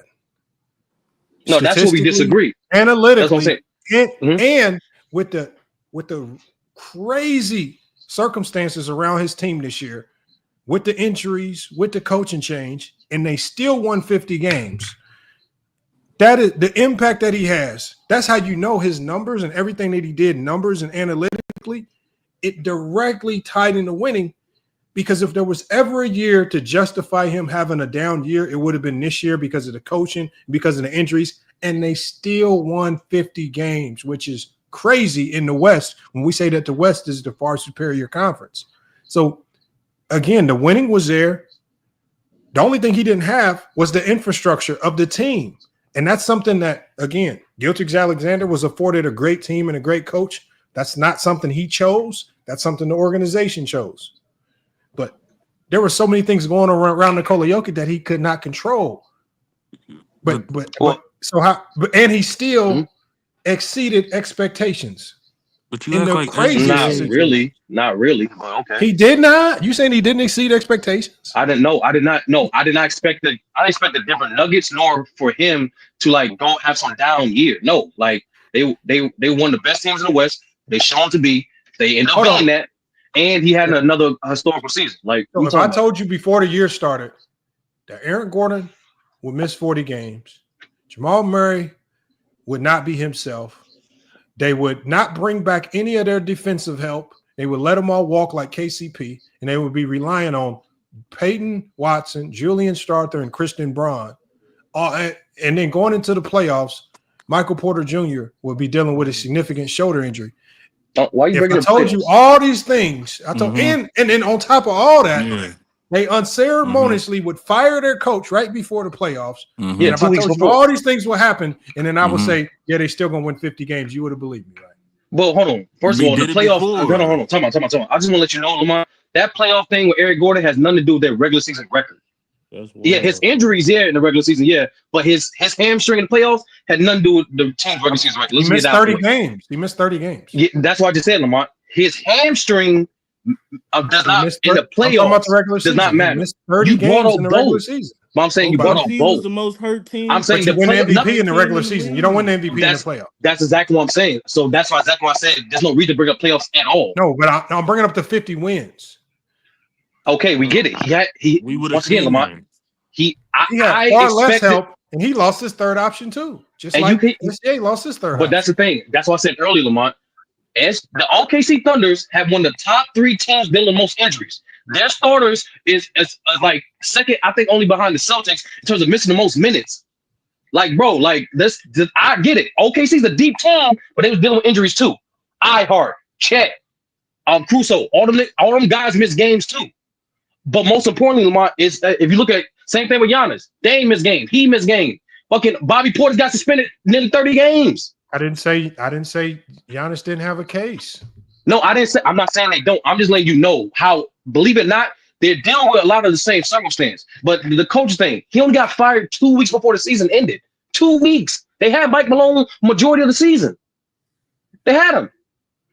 So my thing, I'm just trying to like be more precise in what they was dealing with. But regardless of what they deal with, Lamont, you and I both know, like it's a weird double-edged sword when it comes to circumstances. Because on one hand, people would favor the dire circumstances of players experiencing like a Westbrook, like a LeBron back in the day when they didn't have no star-studded talent, but was able to full raise their team to high success. Versus some of the examples that we did give, like a Jordan, like a Curry, like a Bird, where they were still dominant, even though their team was incredibly stacked. Like both scenarios, like I'm saying, regardless of the circumstance, majority of the time they go to your individual performance, which all three of them dudes had, all-time great. Who was the best? Okay, so remove winning. Yeah. Of Giannis, SGA, and Jokic, who was the best individual player statistically? Statistics. If you just going with just stats, you would have to say Jokic. But if you go on stats and what they shown to do the entire season, I'm going with Giannis. No, we're going off regular season stats. So if we just go with stats, right? Statistically, with production, who was the best player? Yeah, if you go, like I said before, you just go with stats, it'd be Jokic. Let's go with impact. And obviously impact starts to become more subjective. Who had the biggest impact? Giannis, Jokic, or SGA? I think it's a tie between Giannis and Jokic. Ties, man. Come on, man. No, I'm dead serious, Lamont. Like no ties, man. No. But the reason why I said that, Lamont, because Giannis was dealing with more instability in his starting five than Jokic. Okay. Even let's rock with your tight end. So that means you get stats to Jokic. We give impact to Jokic and SGA on a tie. And no, I said Jokic and Giannis. Oh, yeah, I mean Jokic and Giannis. My bad. Jokic and Giannis. And then the last thing would be team. Yeah, that's clearly SGA. And that's SGA. So even if you use those three categories, you're still stuck with a tie. How do you break that tie? If the stats go to Jokic, if the impact is tied, if the team goes to SGA, how do you break that tie? How big is the gap? You break the tie exactly like in this weird no structure. You go by the difference. No, that's you have to because for example, point differential now. No. I'm saying because you're restricted to three categories, Lamont.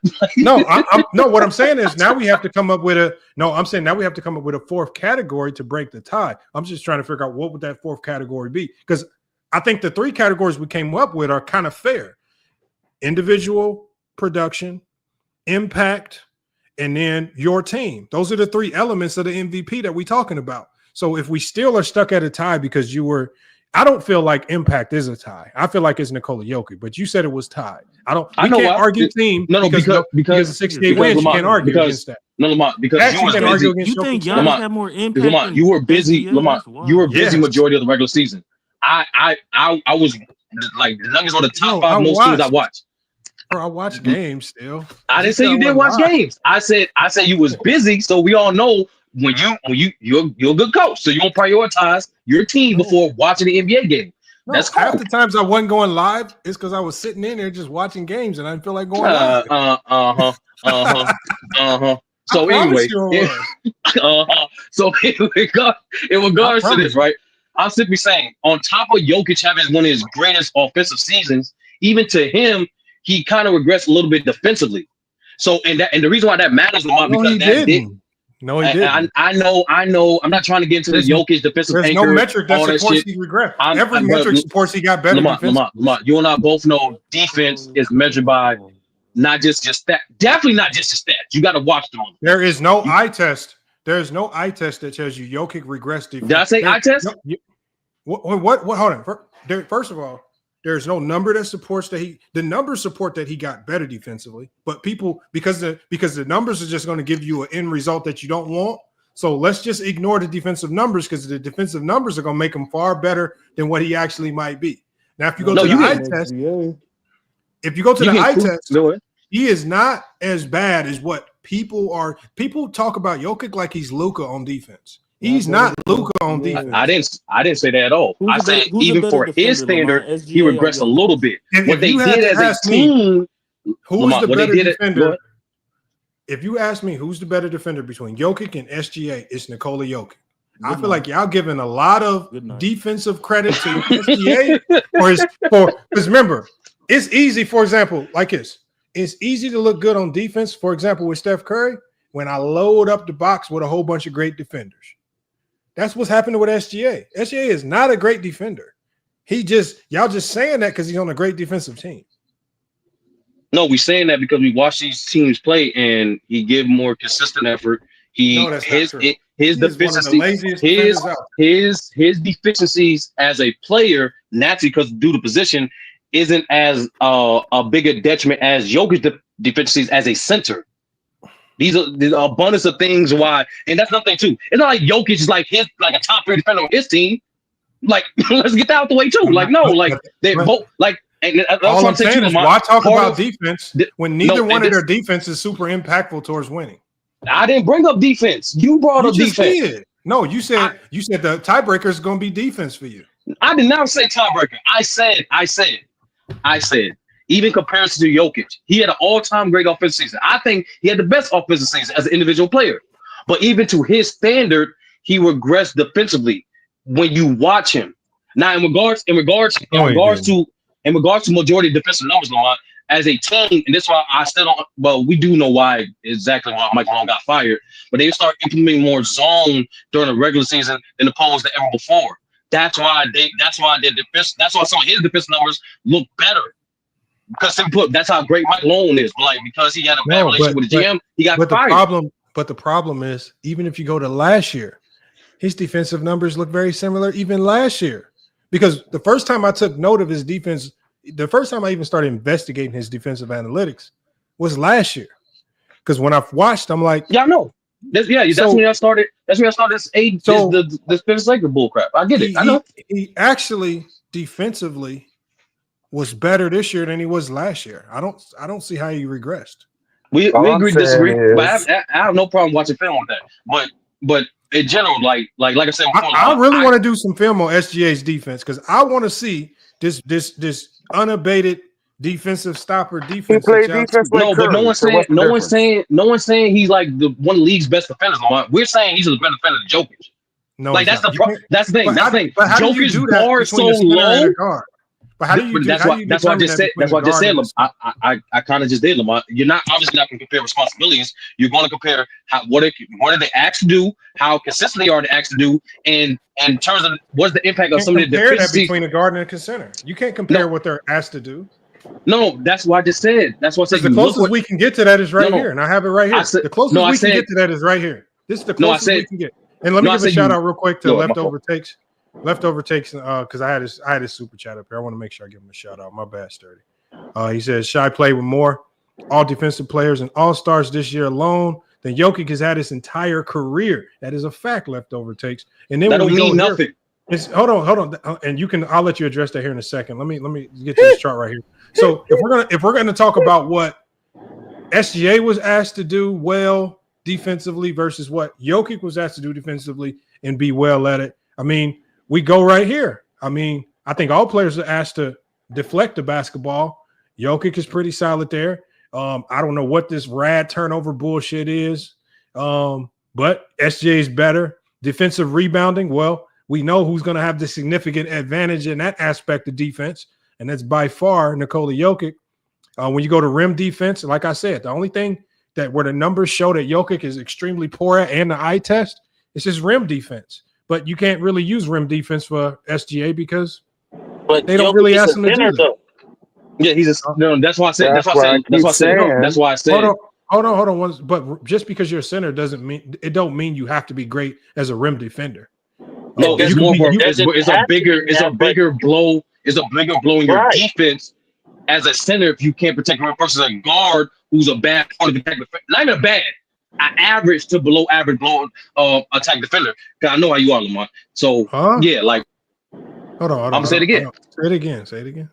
It's a bigger detriment to your team. It affects your team more in a negative way when your center cannot protect the paint or rim versus a guard who's an average to below, in your case, an average point of attack defender. Hold on, let's just look. So basically, when you go to their crafted DPM, all of the defensive metrics, What is that?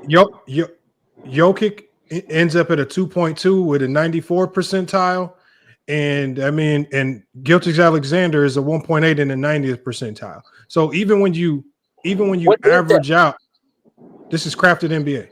So even when I'm saying, what is that? How is that measured? hold on. I'm about to get to it. What you don't fall for the okie doke, bro. And hold on. All I'm saying right here, because first of all, I said the numbers can get funny, but remember, only reason I have to pull the numbers up is because 30 said we have to compare what you do well versus what the other person does well. The only way we can judge that is in the analytics. And analytically, the only way we can judge, unless you want to go with subjective eye test, the only way I can judge what you do well versus what the other person does well is in the analytics. And Jokic crashed it defensive rating is higher than Gilgeous-Alexander's. We don't know what that's measured with. Rebounding, we don't know what that's measured. Hold on. Tyson, don't fall. Tyson, don't fall for okey doke, bro. It's not an okey doke. Giannis saying the SGA is a great defender. Let me get no one said that. No one said that.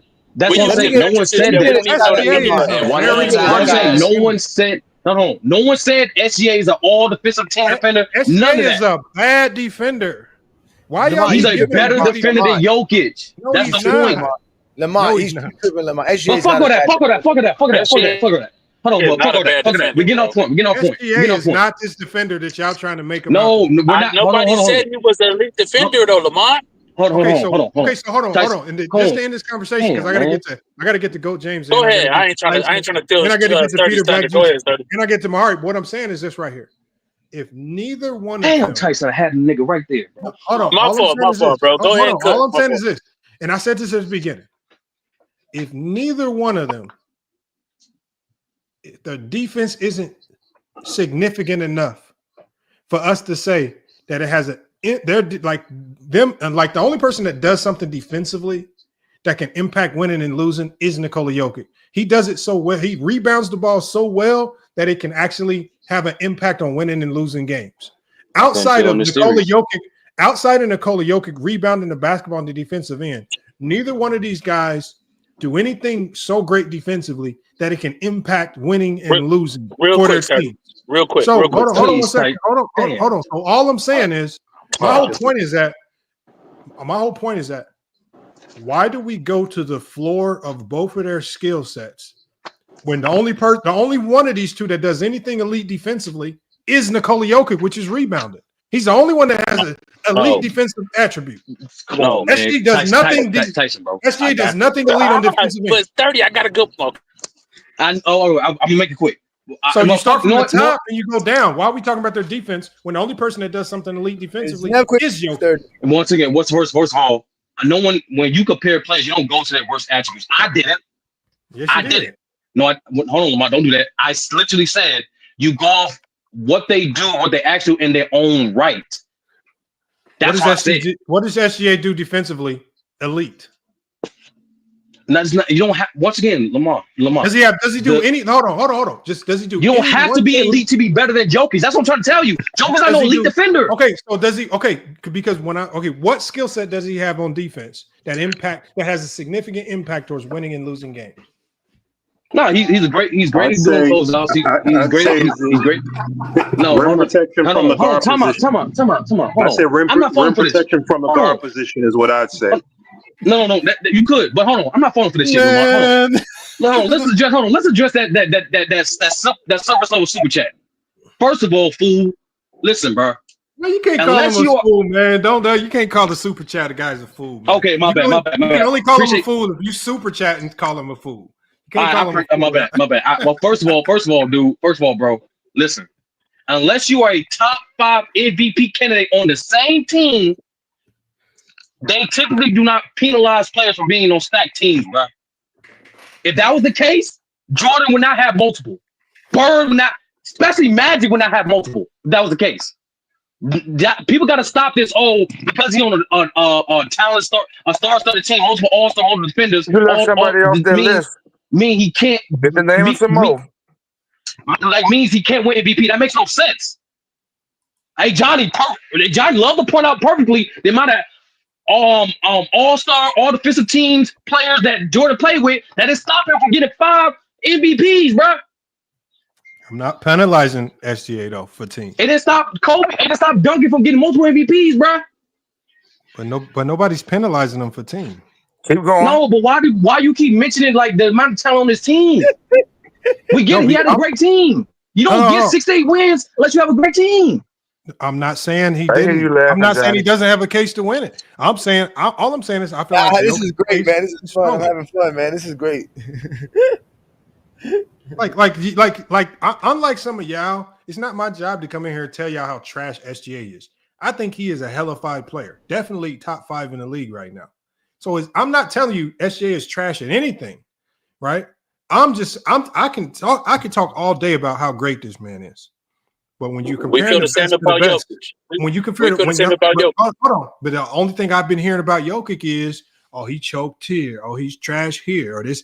I'm comparing greatness to greatness, and so let me go to Tyson. You didn't hear me say I think he had the greatest offensive season of all time. Let me ask you those same 3 questions that I asked Sturdy, and I'm gonna go do this for Peter Backjuice as well in my heart. And Johnny, don't leave him out.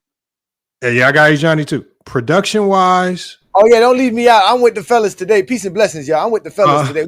We on your head today, Lamont. Tyson. Production wise, who was better, Jokic or SGA? Jokic. Impact, who was better? SGA. And when you say impact, because it's subjective, you have to tell us why. SGA, because even though they had a very good team, he ceiling raised that team to 68 wins. He ceiling raised that team to the second best net rating in NBA history.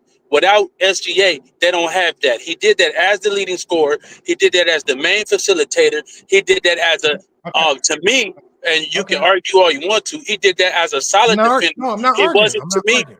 To me, he wasn't targeted the way that Nikola Jokic is. To me, he didn't cause his team to be in constant rotation, and Aaron Gordon got to clean up a lot of his Jokic's mess because he can't rim protect and cause his team to be in constant rotation, which to me is a detriment to their overall defense, would cause it to be 22nd in the league.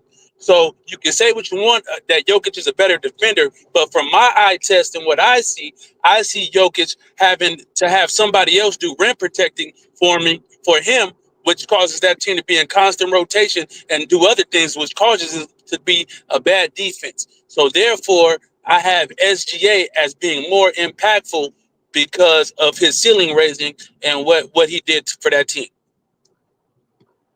Okay, there was a lot that you said was just wrong based on the facts, but that's just okay. What was wrong based on the facts? No. Before we get to that, because I want you to finish it off. So you gave. Okay. You said that that SGA was more impactful for a wide array of reasons, and then winning. Who was the better winner? Oh, obviously SGA. Okay, so 2 of your criteria. So the one criteria you can't argue, which is stats, go to Jokic. The other criteria, which is winning, goes to SGA because you can't argue that. But your subjective criteria, which is impact, goes to SGA. I feel like gave valid reasons for those. And so no, I'm not saying your reasons were not valid. But what I'm saying is some of your reasons were just flat out just wrong. Okay. How so?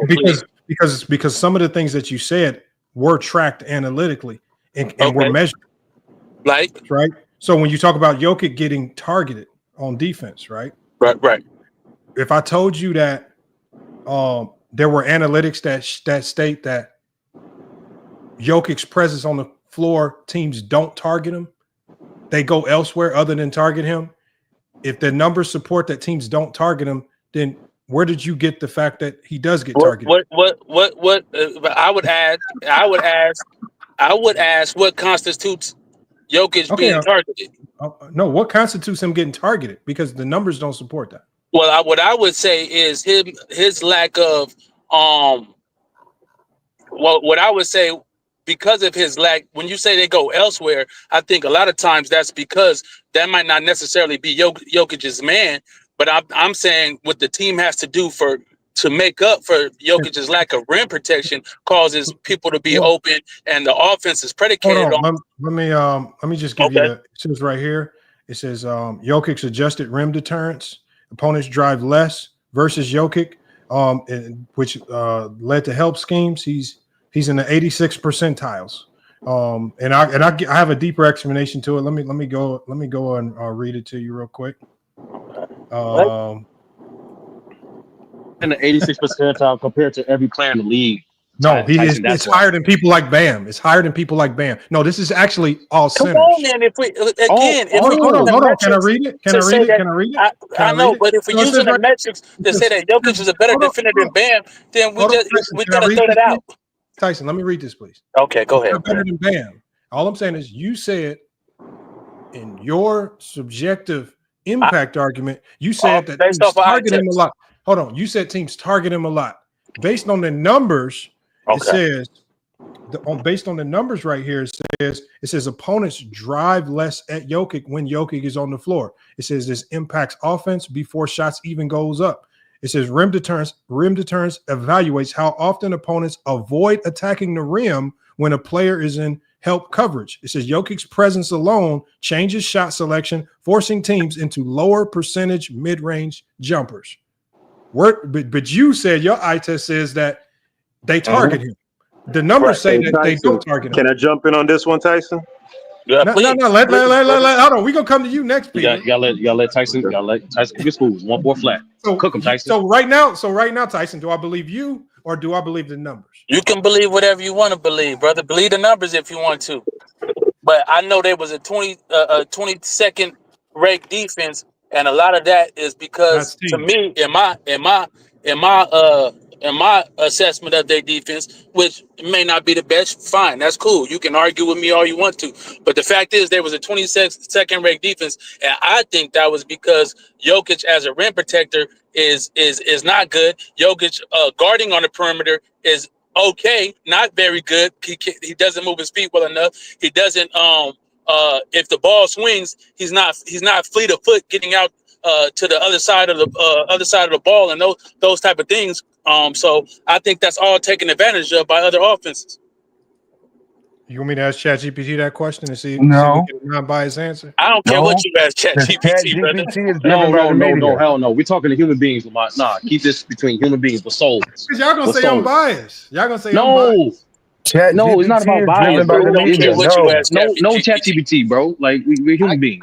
I got something for you, Lamont. I got something for you. First off, you tripping with this SGA can't play no defense. You know for a fact he's a good on-ball defender, and he's a good as far as pass lane defender, and he's a good weak side defender. So let's leave that alone about his defense. I'm not even going to go to the. I'm not going to go to the whole abject who's the better defensive player, not between them two, because I think Joker is an elite defensive anchor. So here we go. Let's go to this, right? For me, right, Lamont. For me, it says what you said, right? It says. So what's more important, a defensive anchor or SGA's defense? Well, how the hell is different positions? It doesn't matter how Stephen Curry's winning a league MVP when he's not a solid defender of any kind. There's plenty of two-way players. I don't really. I didn't bring up defense though. No, I know that, but I'm bringing up how you say SGA is a horrible defender, and he's like the second best defender on that team. He's not a horrible defender. I'll give you that. Okay, he's not, but his defense isn't so impactful that it's the reason why they're winning and losing games. Jokic rebounding on the defensive end. Yeah, no, they're a solid team defense. But Jokic does something on the defensive end. That has a direct correlation and impact to winning and losing. His rebound. He's lack of rim protection. Yeah, no, he's an elite defense maker. So no, but Lamont, you brought up about the definition of the what's called MVP, right? Most valuable player, right? But what people leave out is the most valuable player of the league, not the most valuable player of your team or a team. The most valuable player in the league. So when you use those standards, right? SGA is not only the most valuable player in the league, because again, for me, the most valuable player is the player that any team, no matter who we talking about, whether it's your Portland Trailblazers, my Miami Heat, Georgia's Lakers, whoever it is, you would rather have this player on your team than any other player in the league. But by the way, they performed in their production for just the season. That's all we're talking about. We're not talking about who's the best player in the league due to what they did years prior, none of that, right? So SGA is that when we talk about the most valuable player in the league. But the problem is, so is Joker, right? What you say, everything that you said Joker did, he falls in that same category. And I believe he didn't win it because, like you said, the voter fatigue. They just didn't want to give him his 4th MVP, right? And 2 back-to-back MVPs. They didn't want to give him that. And in reality, they were supposed to give it to SGA last year. But they played that silly narrative that they're playing this year. SGA was too young to win it last year because he should have got it last year, because the year prior to last year, he was still balling, giving us the 30, close to 5, and 6 assists per game, going over 50% shooting. He was balling in 2023. So he should have got the recognition in 2024 that he didn't get, because they were just thinking we're still in the 2010s. Who's beating LeBron? Who's challenging the GOAT? So they gotta praise Joker for more than that. They talk about me praising people for the sake of LeBron. Joker has been praised the last 3-4 years for the sake of hating on LeBron. So SGA is definitely deserving of it. He's definitely the league most valuable player. The problem is he's also just as equal with Joker, because like you said, a triple-double with 50% shooting, 40% from the three-point land, 80% free throws. Like you said, this has never been done. Not Oscar Robinson, not Westbrook, right? Nobody's done these numbers before. But SGA is the most valuable player in the league, because you plug SGA in any situation on any team, you're going to get high-value results. Same you can with Joker, but like I said, Joker already has 3. They're not giving him 4 with Wilt and LeBron. They're just not going to give it, and give him more than Larry Bird, more than Magic. They're not going to do that. They already gave him more than Kobe, more than Shaq, more than who else am I missing here? Magic Johnson. Or he just got as much as Johnson, right? Johnson has 3 as well, right? Timmy? So who else? Oh, Timmy. they got it. More than Timmy. So and that's their fault, because they shouldn't have gave it to him in 2021, because he wasn't really the league player, MVP, most valuable player then, and he definitely shouldn't have got it last year. They should have went to SGA. So that's just my take, Lamar. At the end of the day, SGA deserves it. He's a two-way player. Forget all the stuff about the team stuff. He was the most valuable player. To get a guy that can give you 30 plus, over 50% shooting, plus rebound, plus pass the ball, play good defense. He's historic. This is historic as well. He's only doing as a guard. Only him and Mike has done this. Oh. I know you would like that one, George. I don't know about the. I'm still. That takes Lamont's take to the trash. No, it doesn't. I'm just saying. I just think when people. I think SGA is good enough offensively where you don't have to put extra sauce on his game, calling him a two-way player. I don't think he's a two-way player. I don't see that. I don't see that. I've never seen that. Like, he's a great offensive player, but I've never seen defense good enough to where I would say it's two-way. I don't think. And his defense hasn't been impactful. I haven't like 2-1, just 2-1, like 2 steals in 1 block a game. Lamont, hold on, as a guard. I'm saying I don't look at blocks and steals that make you a good defender. I mean, their best defender is Caruso. He didn't make a first or second team defensively this year, but Caruso's their best defender, and probably because Chet's probably their most because he didn't play 65 games. That's all he got to do. He come off the bench. He didn't play 65 games. Hold on. In the games too. Their best defender is Caruso. Their most impactful defender is Chet, but Lou Dort and J-Dub were the ones that made all defensive teams, which is crazy. Because they played the games. They played 65 games. I'm not taking nothing away from what I'm saying is I know that it's easy to look better on defense when you're on a really good defensive team. And I agree with that. I don't think before this year, no one was looking at SGA as a defensive stopper. He was not looked at like that. He was looked at as an offensive machine. But I've always done Lamont. And I don't see that. I don't see it in this game. I don't see it when I watch the film. I've always said SGA and Anthony Edwards have been snubbed from the all-defensive team since 2023. Both those guys are all-defensive players. And before I leave them out, because we're going to get ready to watch the game as GOAT James Kingdom members, can anyone tell me who the hell is Toumani Camara and how did he make the all-defensive team? I don't. One of the best perimeter defenders in the league for Portland. I've never heard of this guy. Because he's a Portland fan. He's a Portland fan. He legit. I'm not saying he's legit. I'm just saying I never heard of this kid. I know watching the Portland's game. Exactly. I don't know who this kid is. Lamont, that's your team. I know you say you watch your team. You live in the West. He struggles on offense, but he's definitely a lockdown defender. To be all defensive, to make the all defensive team, Lamont. He was drafted. He was drafted by my sons, right? But the problem is, it's just like the guy from Pelicans. If you look at the team record, Herb it's going to be Jones? hard. It's going to be hard to be like, oh, he's a great defender. But when you look at him as an individual, Herb right? Jones is legit. No, not Herb Jones, the other guy from the Pelicans that made the all-defensive team. Nobody else made it to the team. Jared Jackson made it, which is weird to me as well. What's his name? Hold on. Let me pull it up again right here. I thought he did make it. No, it's Dyson Daniels. The first. I mean, Dyson Daniels. Dyson Daniels. He used to play for the Pelicans. He's with the Hawks now. I'm tripping. Yeah. He gets steals. That's why. Okay. No. But Dyson Daniels, outside of the steals, is an elite defender. Just like I don't even. I seen get his steals back. Listen, I don't watch Portland games. I've never heard anybody mention that kid's name the entire season because he's in Portland. Because he's in Portland. But that's what I'm saying, though, Lamont. That's kind of crazy that somebody, like I said, I've never heard. I watch NBA TV. I watch a lot of NBA stuff. I've never heard people break. I've never seen the highlights till today of what he's been doing. I'm not gonna say he's a bad defender. I just say I've never heard of him, and I don't know how he made the all defensive. I don't think anybody on this panel has seen a Portland highlight this entire year. Man, no, I did. Unless it's sharp dunking on somebody. Unless it's sharp dunking on somebody, you really ain't. Or they get hot against the Lakers because the Lakers is on primetime TV every night. You're not really getting too many Portland Trailblazer highlights, man. Is Triple J better than Bam on defense this year, Lamont? Am I bugging? Probably not. I'm taking Bam all day over Triple J, but I don't know. I don't understand how Triple J gets all this stuff. Anyways, let's get ready to watch the MVP, the most valuable player of the league. Peace and blessings, brothers. Oh, he got the award. But this definitely this year was definitely highway robbery. Lamont, what was Portland's defensive ranking this year? Bro, I mean, they were one of the worst teams in the league. It'd probably be in the garbage can. That's what I'm thinking. But usually that award it comes with.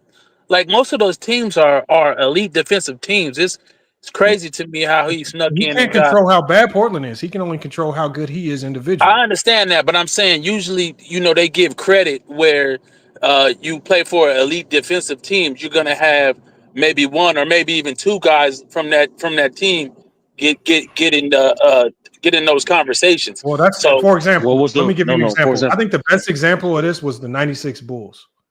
Right. The 96 Bulls had three guys that were first team all defense. Right. But it was truly and honestly, one, maybe only two of those guys were really first team. Right. That's what I'm saying. I think Jordan got the extra bump up for being on there. Jordan was not in 96 a top 5 defender in the NBA. He just was too old. Harper and Scotty. No. What I'm saying is he got an elevated bump because of how good the team was. So he just got a little extra juice from how good the team was. But somebody got an echo.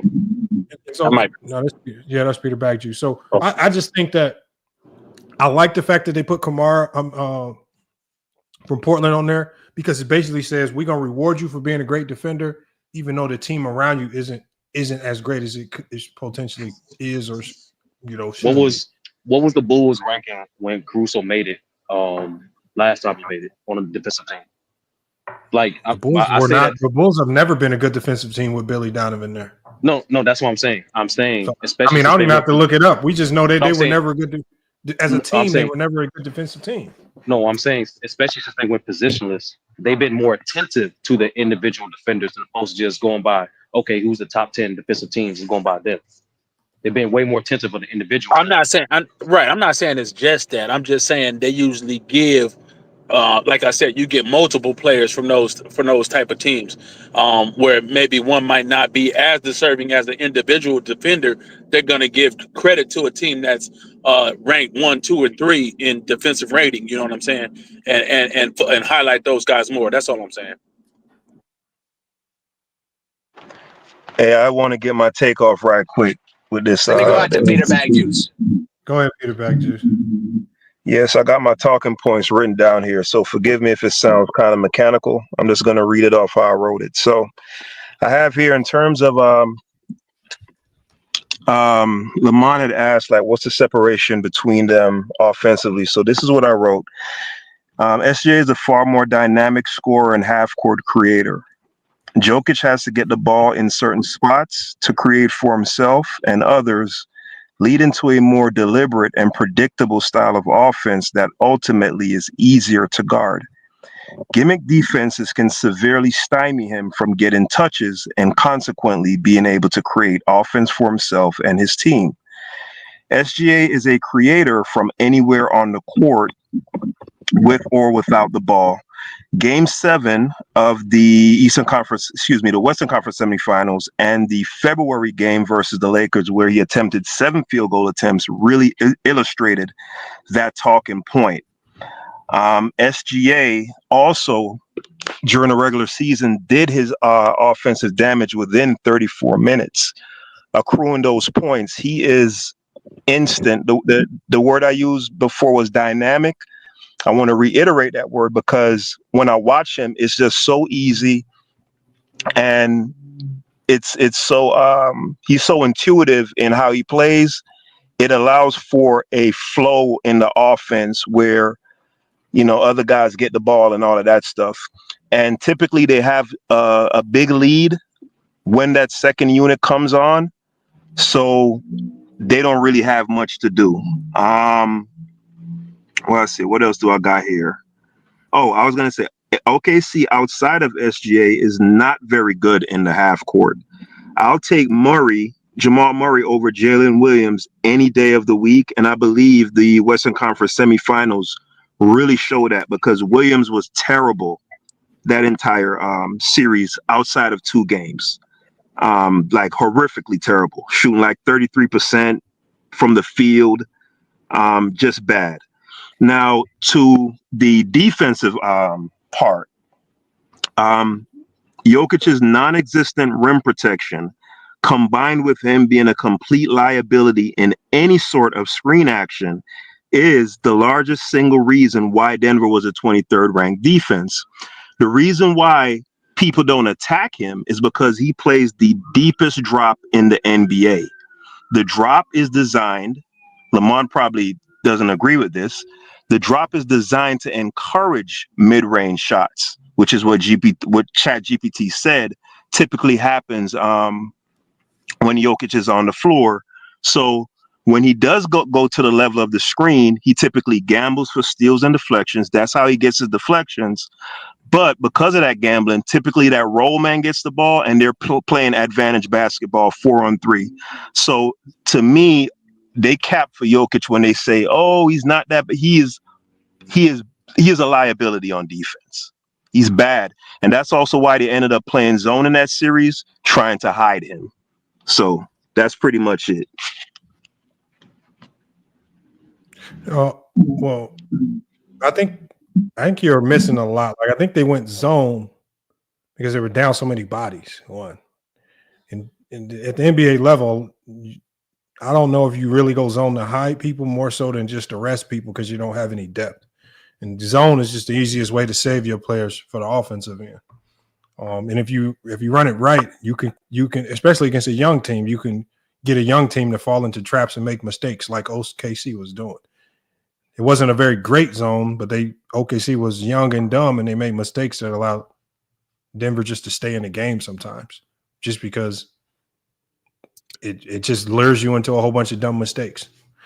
But I don't know. I think your assessment, it's an assessment. It's just not, I don't think it's accurate, but it is an assessment.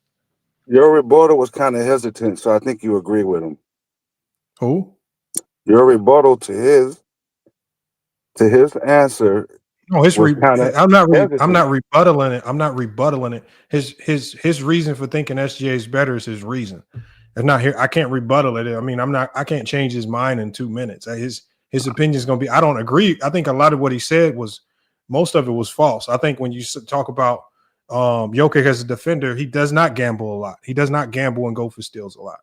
I think his deflections come truly out of hands in passing lanes, and just always having an eye and a good nose for the ball. Typically, the guys that gamble are on the perimeter. You don't see Jokic's not fast enough or fleet of foot enough to go gamble. So I just don't see him. He's never been a gambler to me. So I've never seen that. So I just think it's easy to say stuff and then put indictments on players. When you see a big guy that's slow and looks out of shape, I think the easiest thing to say about Jokic is he can't defend, because it's just the optics. Do you disagree that he plays? Do you disagree that he? I think the hardest thing to accept is the fact that he might be a better defender than you give him credit for. Not that his defense is something that's going to elevate him in the MVP race, but it's not something that should be diminishing of his game either. So I just think that too many people use his defense to diminish him when, one, his defense isn't so bad. No, it's horrible. It's horrible. Do you disagree that he plays the deepest drop in the NBA? No. Do you disagree with that talking point? No, but there's no such thing. It's either your drop coverage or you're not. Drop coverage, you can only drop so. No, there's depth on the drop. There's not just one type of drop. Hold on. First of all, the only thing you can do with Jokic, because again, all players come in different shapes and sizes. There's no coach in his right mind that's going to tell Jokic to do anything other than drop. One, because he's your only offensive, he's your offensive vision. You need to find ways to conserve his energy so he can be elite and MVP level on the offensive side of the floor, which he is. Plus, he's too slow to be asked to do anything else. Players come in different shapes and sizes. Not every player in the league is built to hedge or switch or do all these other things. Jokic is just built to drop. And do I hold that against him? No. Because there have been times throughout Jokic's career in Denver where him being in drop, they've been a top 10 defense. So I'm not going to all of a sudden point to this year when they're not a top 10 defense and say, oh, Jokic, you're the reason. Because when they were not a top 10 defense, when they were a top 10 defense, y'all weren't giving them credit. Even when they were a top 10 defense, y'all were still saying they had Bruce and KCP. So you got to have Are you telling me, hold on, first of all, if y'all say that the rim protection is one of the most significant things to have on the court, and when they were a top 10 defense, which they have been the majority of the time since Denver's hit this peak, that they've only been a top 10 defense. They've been a top 10 defense in spite of Jokic, and it's been because of players like Bruce Brown, who has not made any other team a top 10 defense, or like KCP, who individually has not made any other team a top 10 defense. Yes. If you have enough good or great defenders on your team, you can be pretty good. I think the highest they've ever been was like 8th. So they were never outstanding on defense, even with those guys. But if you have great defenders around him, you could be decent. But himself, and there's a difference. Dropping to like the level of the free throw line or around the nail area is different than being like all the way underneath under the basket. Like, he can't move his feet, so he has to play that deep ass drop. He sucks on defense. Just because the players can drop. Hold on, because you cannot see. To me, it just does not make, like, to me, you cannot lead the league in deflections and suck on defense at the same time. It's a reason why coaches started counting deflections, because deflections is the number one thing that disrupts offenses. When you can get a deflection, deflections might all in the NBA with a 24-second shot clock are more valuable than steals themselves. They are completely disruptive. So you cannot in one sense say he's a horrible defender, but he leads the league in deflections. Those two statistics don't go together. You don't gamble for deflections. Guys that get the deflections are the guys like the Scottie Pippins and the Tony Allens, right? These are the guys that get deflections. Deflections have been a stat that's been synonymous with good and disciplined defenders. Now, all of a sudden, when Jokic does it, we just supposed to ignore it and just go with the logic that he's a bad defender just because he has to be in drop? I'm not rocking with that. He does other things. Are there things that he's not good at defensively? Yes. But are there things that he does well defensively? Yes. And then just to relegate his game defensively as a bad defender, I don't think that's fair, because the things that he's been able to do defensively is not easy to do. It's hard to lead the league in deflections. That don't just happen because you're on the court a long time. You have to be an active participant playing defense to lead the league in deflections. And along with all of the other defensive metrics, on top of the defensive rebounding, that ends the defensive possession. He's one of the best rebounders in the league. How can he be a bad defender when he leads the league in deflections and he's one of the best rebounders in the league? He does two things defensively that are elite. It makes no sense to side with the logic that he's a bad defender. I think it's just very easy argument to just say that. Yeah, I'm not a big proponent of that whole defensive rebounds and into possession. Therefore, that translates into some sort of defensive impact. I don't buy into that. When Westbrook was getting 10 rebounds, how many times? When Westbrook was getting 10 rebounds, it wasn't having any great impact on defense. I never bought that. Hold on. Think about it like this. When we watched the Los Angeles Lakers lose to the Minnesota Timberwolves, and we watched them over the course of that series give up offensive rebound after offensive rebound, and the Timberwolves were getting second chance, third chance, and fourth chances to score the basketball because the Los Angeles Lakers could not end the defense. There were some times where the Lakers would play great defense on the first shot attempt, but they never could secure the rebound. Minnesota would get another chance to score, and then sometimes on that second chance they couldn't secure the rebound. They would get a third chance to score. And there was one in that elimination game. In that first quarter, the Lakers had gave up like 9 offensive rebounds, and the announcer said, if they continue on this path, there's no way they can win this game. And ultimately, what happened? They got beat. Offensive rebounding. If you don't get the defensive rebound, that literally means the other team is probably going to get the offensive rebound. That's part of defense. You gotta you gotta complete good defense by getting the rebound. If you don't get the rebound, you did all that for nothing.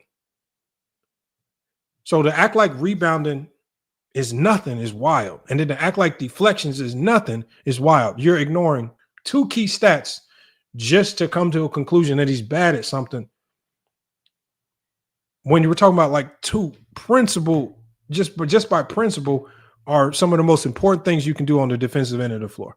I mean, you can try to minimize it and act like it's nothing, but there's no coach in the world that's going to agree with rebounding and deflections having as little impact as you making it out to be.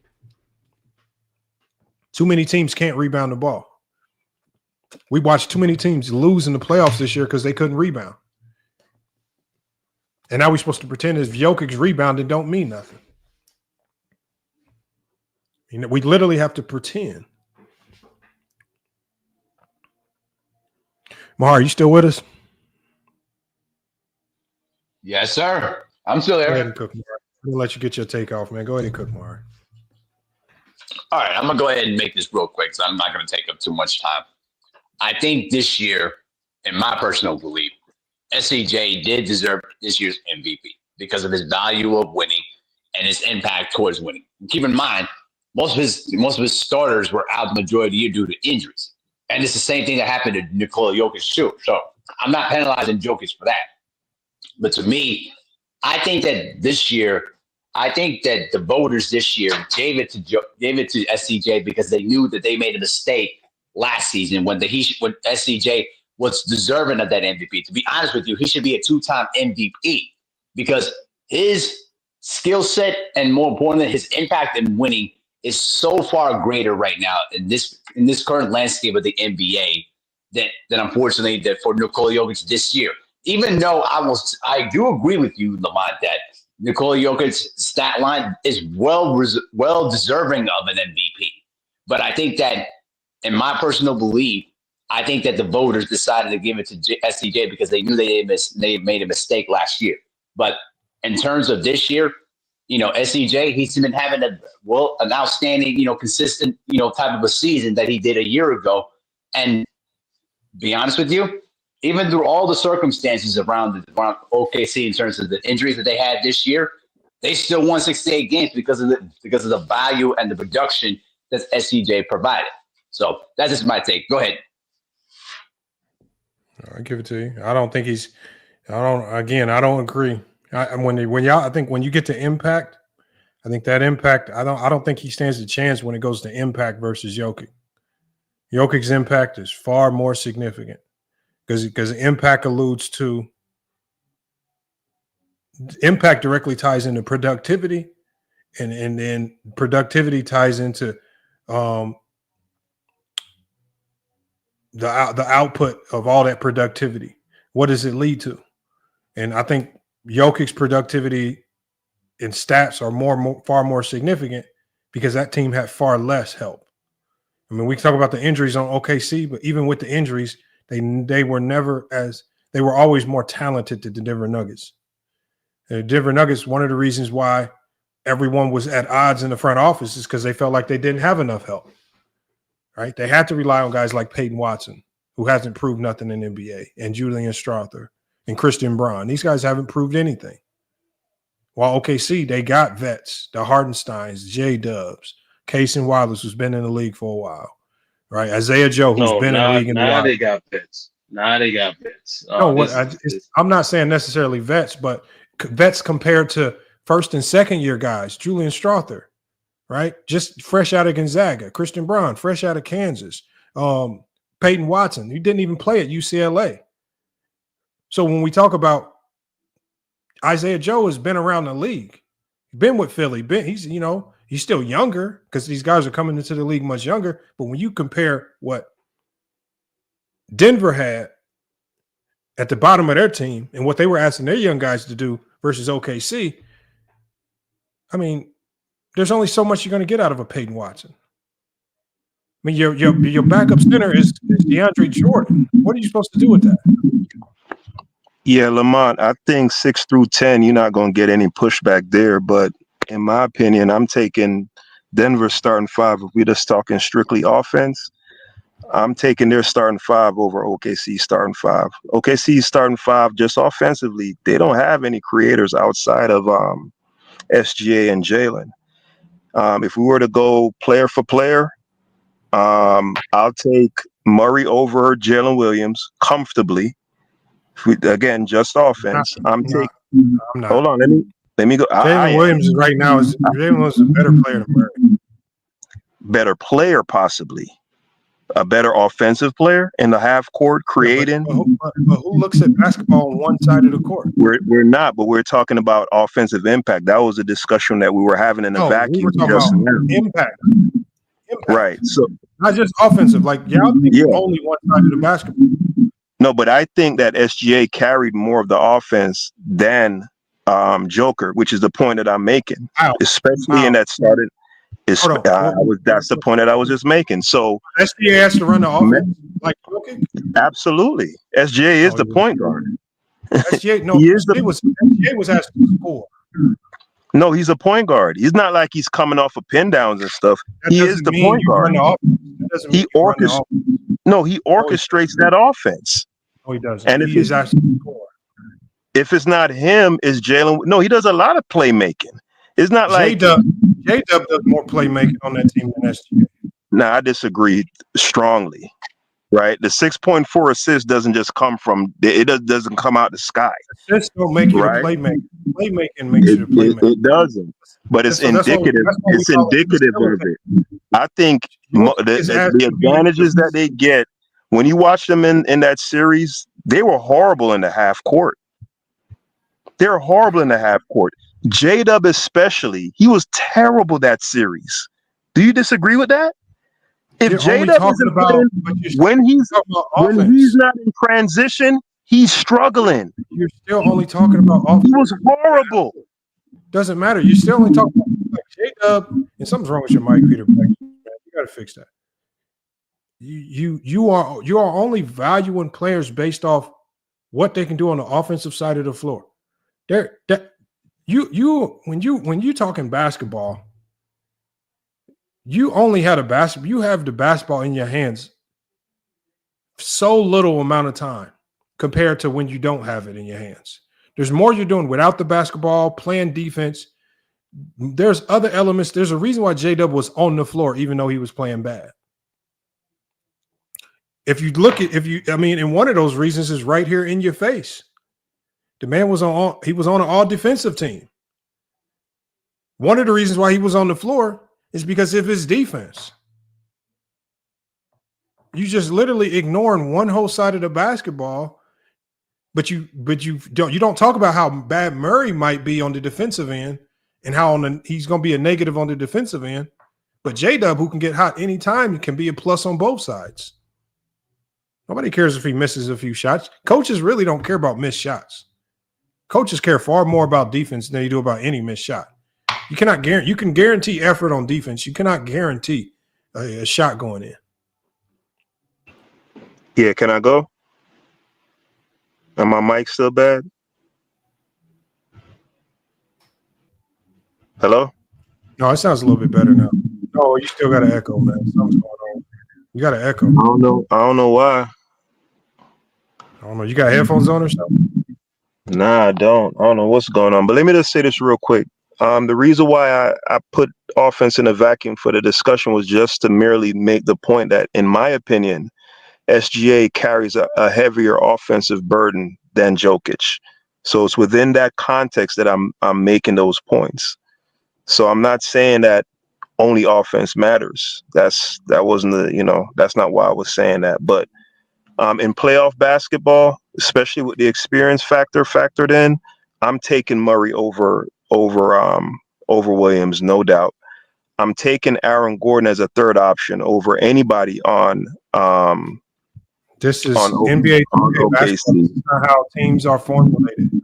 No, that's fine. But that's how I'm formulating my argument. All you want to know, but the argument is already flawed because OKC didn't win games because of the team. They didn't win games because I think they're better. They're starting 5. I think they're better. 6 through 10, yes, it's a problem. But when you start playing 2K player rating basketball, you're never going to get a good result. Because if we play 2K rating basketball, then the Phoenix Suns look like a hellified team because they got KD, D-Book, and Bradley Beal sitting at the top, and where their top 3 looks really good compared to any other team in the league's top 3 if you play 2K basketball. But these motherfuckers panned out to be one of the worst teams in the league. But if you do, your top 3 looks as good as my top 3, you're going to get flawed results because there's plenty of teams in this league with good top 3s, but the shit didn't turn out. But that goes to my point about SGA's playmaking. I'm glad you said that because KD's playmaking is not good, particularly when he gets doubled. SGA isn't great in that area either, mind you. But he creates more advantages in the half court than a Kevin Durant. Kevin Durant is what you accuse SGA of being. Who's the better playmaker? Jokic or SGA by far. SGA's a better playmaker than Jokic. No, I thought we were still on the Kevin Durant. Hold on. We're just calm down. SGA and Nikola Jokic. And we just made an aside and we're relaxed. No. Hold on. Who's the better playmaker between SGA and Jokic?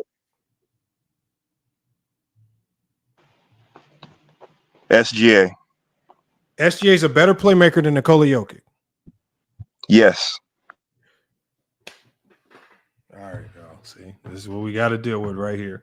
So if we got to go to, I don't know about that one, Peter, bro. We can't even be honest. If we can't even have an honest conversation, this is where this is no longer a conversation.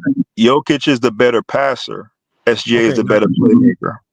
Okay. All right. Good. Well, good. Yeah. I don't care how you slice it. Passing, playmaking, facilitating. Jokic is better in all aspects of anything involving facilitating, playmaking, or passing. And it's just not close. And the fact that you can't even give that to Jokic is just wild. Nah, because you know what? I don't give it to him because of one of the talking points that y'all make a lot is the. What do you mean? I just made the choice. I just said no. I'll take SGA.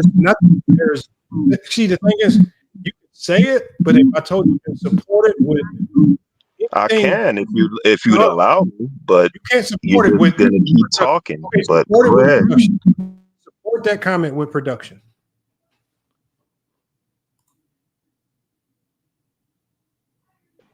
What's production? Stats? You just said assists don't. You just said assists don't equal playmaking. So what production are you referring to? Hold on. You can go to analytics. No, I'm asking you. Like, what are you referring to? Yo, Peter, you got to fix your mic, bro. Peter, you got to fix your mic. I'm saying you can go to analytics, assist to turnover ratio. You can go to just pure stats, assist. You can go deeper into the analytics. You can go to hockey assist, right? Which is a measurement of probably how good you can facilitate. Right, the pass that gets the next pass open. I mean, there's a whole bunch of things where you can measure it, or you could just use the eye test. Right, I think Jokic wins the eye test. Jokic went out in the hockey assist. Jokic is going to win out in actual assist. right? Jokic going to win out in assist to turnover ratio. Every metric of a playmaker, Jokic going to win out in. The fact that we got to sit here and argue that, and we got to pretend like you can really make a case for that is crazy. But SGA had a hell of a Jokic clearly the way better offensive player. He's clearly the way better offensive player. Well, but they do have the better starting five. That's just from even want to go by the series, even with their injuries, they still.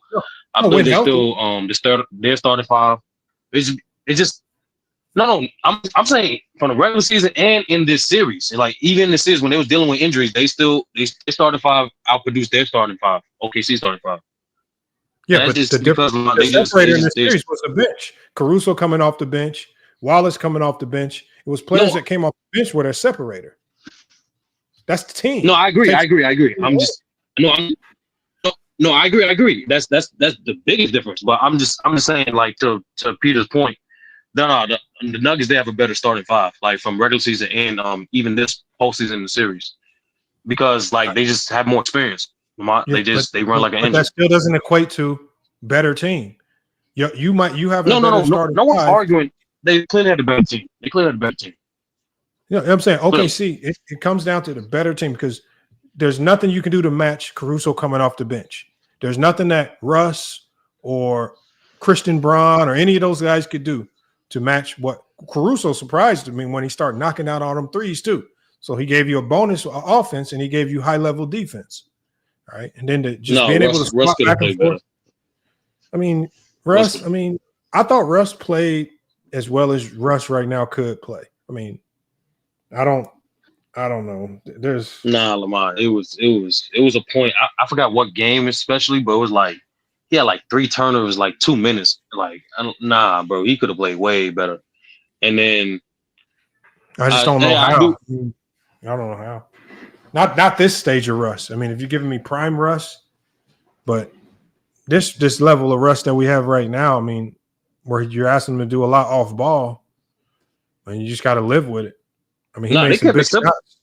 Yeah, they kept it simple for Russ. Like I thought, like believe it or not, like he still had a decent 3-point shooting season for him, and he didn't keep that up in the playoffs. And then teams would leave him wide open, obviously because it's Russ, but. I'm saying he could have punished teams more by just shooting better. Obviously, he got a lot of foul trouble because he was gambling a lot because he was trying to get some deflections for some reason. He's trying to like rip Shai, rip J-Dub. That made him a foul trouble. I think things like that. If he would have kept him on the floor, that would have able to give Jamal Murray a little more break, and then he would have been a little more consistent. I think Russ could have definitely played better. I think the biggest disappointment. I think Jamal Murray just was too passive, man. And he started turning the ball over a lot. I think he was getting too caught up in the physicality. He started crying to refs and he just let it get to him. And then just Michael Porter Jr. not being Michael Porter Jr., giving him that space, and that hurt too. Because that's the biggest blow. He don't give you much, but he will keep your defense honest. And he just wasn't able to like give you anything.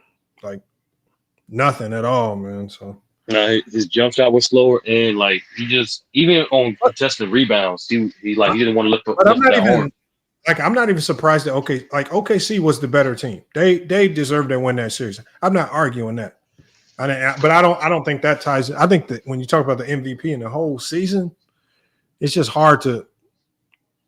I mean, I don't think anybody matched production or impact wise what Jokic did. I think the only person that came close was matching impact and production was Giannis, and the only thing SGA really had was the winning team behind him. But he also had a historical season in his own right, and I think that's another reason why he showed growth. And I still think that either they're the youngest or the second youngest team in the team too, Lamont. So, like, be honest with you, second youngest. Okay, I think another thing too, like this is just separate from the MVP conversation. I'm saying that SGA has made it like pretty transparent how much of a great teammate he is. Like you see how that they've been a tight unit not just all this year, all last year too. I remember Draymond was talking about it. He was like, he questioned at first on why he was doing so many post-game interviews as a group.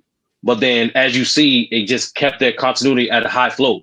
When he got his MVP speech, he thanked none but his teammates, and they ain't bought them Rolexes like that. And Lamar, you know more than anything, like continuity is nothing better, especially during these times in the playoffs. I think, especially the way that series went for the Nuggets, they kind of grew more confident out of the series. They realized our bread and butter is our defense, and our defense will definitely get us over. I just want to see how they react because I think there's going to come a time in the playoffs where that whistle's not getting blown the way as favorable as it has been. And I'm curious to see how they react when that decision is made to stop giving them the same whistle. Because as much as you don't want to put it on refs, it has been kind of heavily favoring SGA. And I think when you look at the physicality that Caruso's been able to deploy versus what other teams are able to do to OKC, it's just like, man, oh man, I'm like, boy, you be letting them do a lot with their hands and on defense. But when other teams, and it is what it is, Lamont. No. But like, one is the playoffs. They've been, in general, if you've been watching the whole playoffs, they've been letting a lot of these teams play. Number two, when I'm talking about the OKC matchup, said this. They're not allowing teams to be as physical with OKC as OKC's being as physical with other teams. But here's the reason. I don't think you can argue that. No, here's the reason I think why. Ime talked about this. Ime had a theory about this. It's about setting the tone, right? If we're physical 100% of the time, you're not going to call all of it. You're just not. And refs don't want to involve themselves in the game that much. So it benefits OKC from being physical from the jump, because now you set that expectation, and like it's clearly getting to a bunch of teams. They can't handle it. They get hesitant. They cause, like, most of these turnovers. They get a lot of miscommunication because OKC set the tone, not only from the playoffs, but from the regular season. We're going to be this physical. You know the business of basketball. They're not going to slow the game up to a bore. They can't call everything. That's why. They condition everybody. They condition their opponent. They condition the lead. They condition the refs to respect the physicality.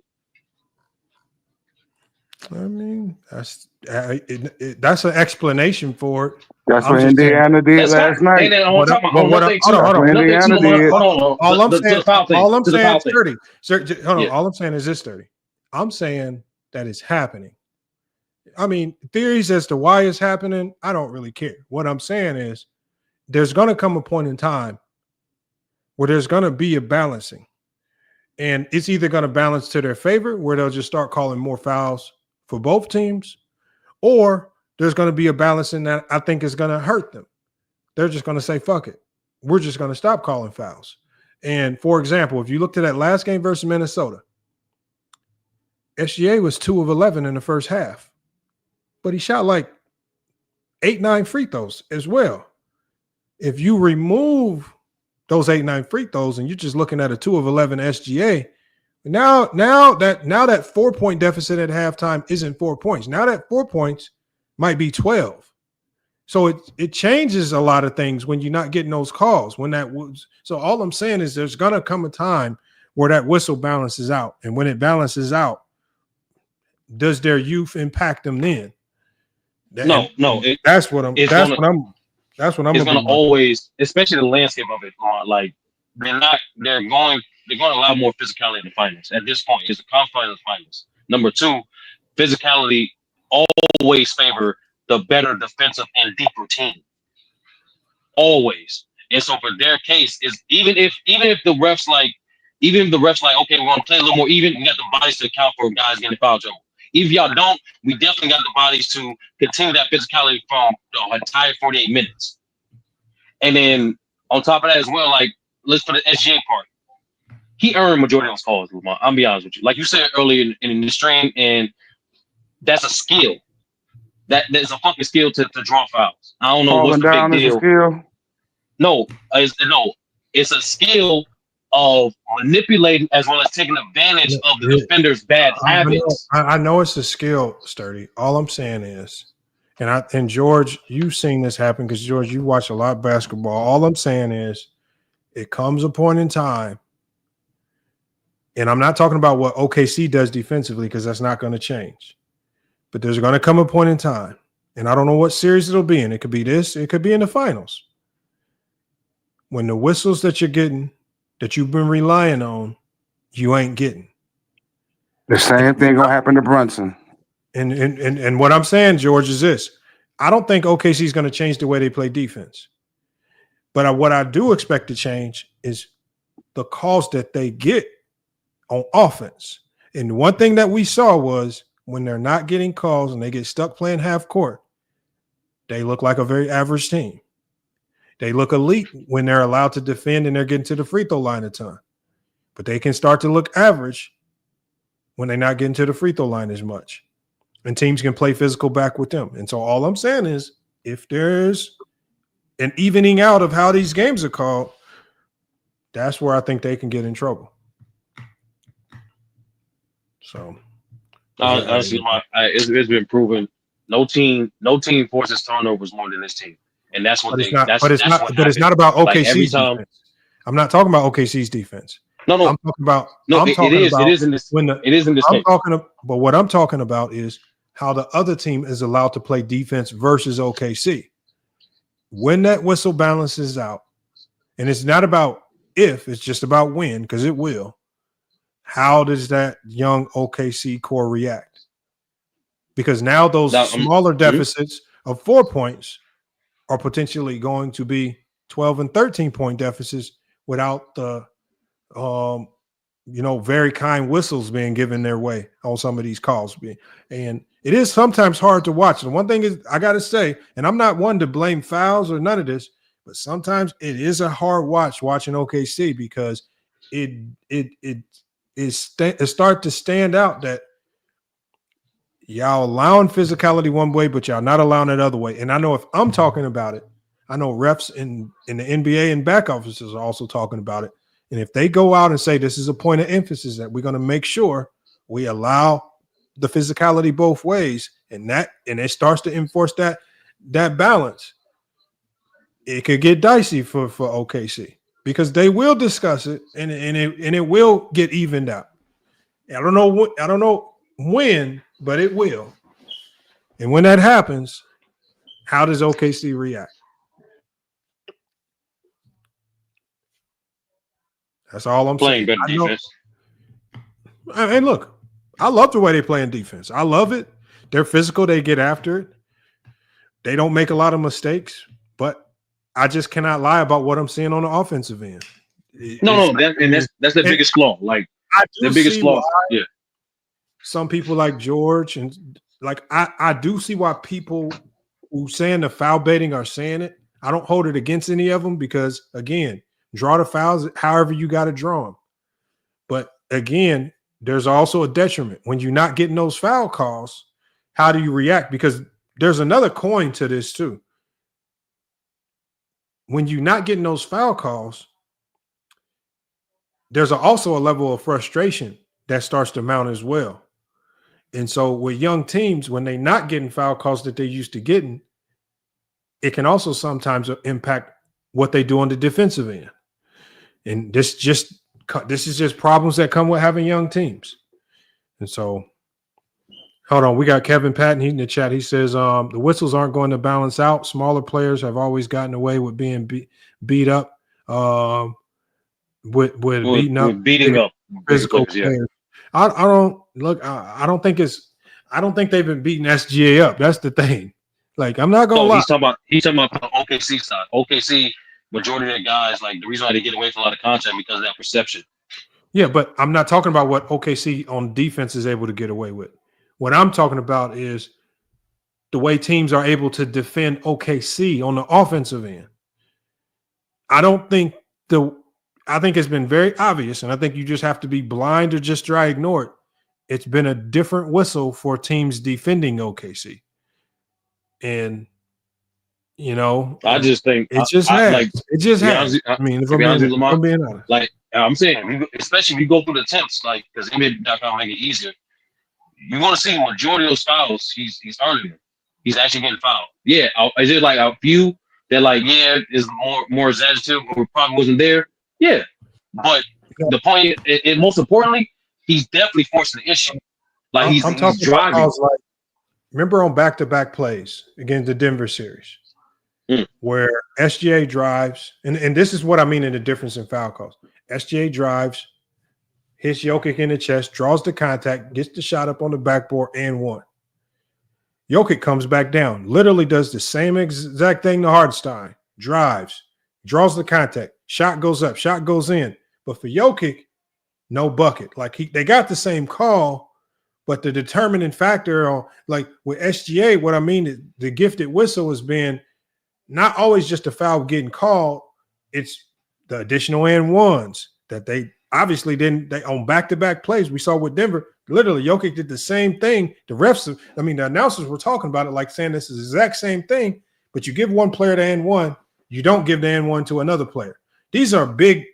Like it might seem even because they called the foul, but how they called the foul, giving one player the and one and not giving another player the and one is the difference.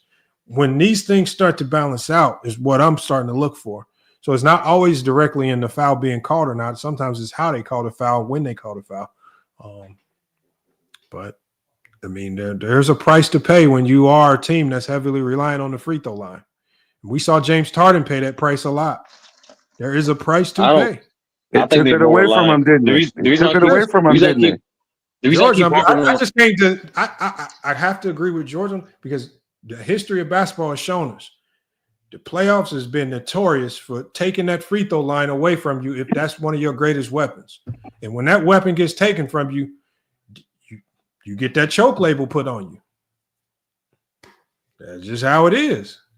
No, but like I'm saying, the reason I keep harping on the defense because they lead the playoffs and the regular season in points off turnovers. They get a lot of live ball turnovers. Like I keep saying it because when they wasn't getting those calls, when the game was close in that series with Denver, that's what they did. Our offense not going, Shai not getting that shit off. All right, cool. We're gonna turn up on defense, get in transition.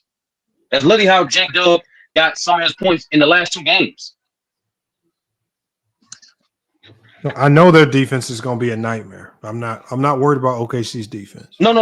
I'm providing evidence on like when things like that you said did happen. There was moments like that in the Denver series that did happen. I'm letting you know how they responded.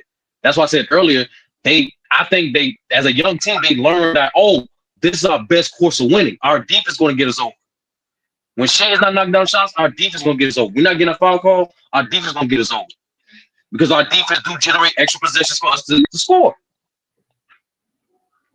I just think when OKC got forced into playing half-court basketball, they looked average. They did not look good. And they were able to speed Denver up at times, but I think they were able to speed them up at times because of the lack of what Denver actually had as far as guys who can bring the ball up the court. I mean, if you're giving the ball, if you deny Jamal Murray and you force Aaron Gordon or Michael Porter Jr. to have to bring the ball up the court or Christian Braun, well, hell yeah, you'll be able to force some mistakes. These are not ball handlers or point guards, right? That's why that's why Denver uses Jamal Murray, Jokic, Russ, and even at times Aaron Gordon when he was healthy to bring the ball up. They definitely can bring the ball up, no problem. No, but there was a play late game. I forgot which game it was where I think it might have been game one, the game where Denver won, where they denied Murray and they forced the ball into Aaron Gordon's hands, right? Aaron Gordon, of course, I think he can get it up the court, but when OKC's throwing pressure at you, I don't want Aaron Gordon bringing the ball up the court. I want Jokic or Murray to have it. I mean, they were just limited on ball handlers.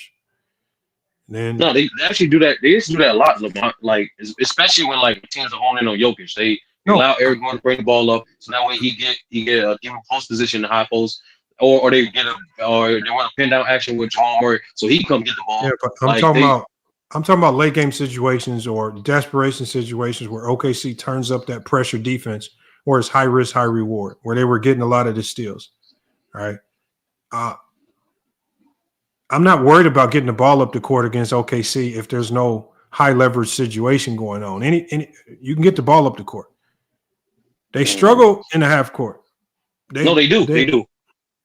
And they were not going to speed Jokic up. Jokic was going to go his own speed. They sped him up most of the series. Well, I don't think they sped him up. No, my fault. They definitely made him hesitant. I just think when you take away some of Jokic's main weapons, like, there were certain actions that they could run to keep the defense honest with Michael Porter Jr. You can't run that without Michael Porter Jr. Now you have to be more reliant on a catch and shoot guy like Christian Braun, just hopefully knocking down shots, as opposed to pin down actions with Porter Jr., where you got guys on the move. Can't run. Like, a lot of the stuff that made you successful, you can't run because you got a guy that's making $40 million a year who can't get you 10 points a game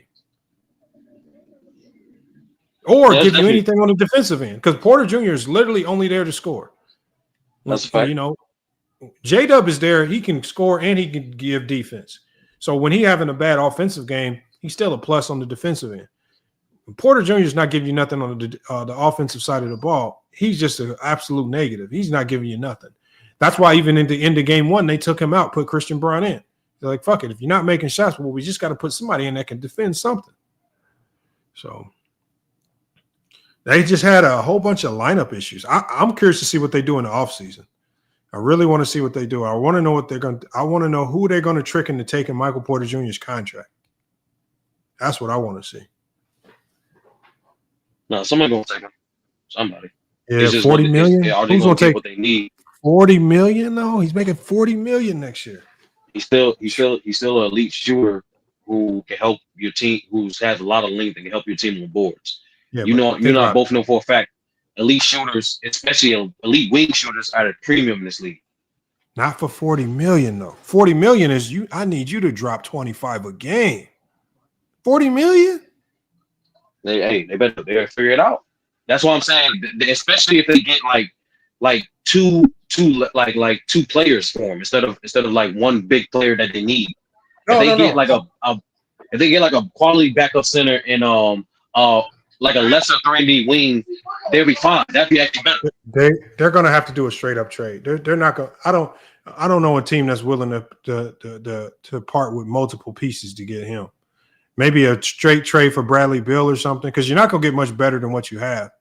You just got to take somebody else's garbage and turn it into gold. Bradley Beal. I'm just saying. I mean, when you make a trade like this, it comes with huge sacrifices. Like, you're never going to get what you want.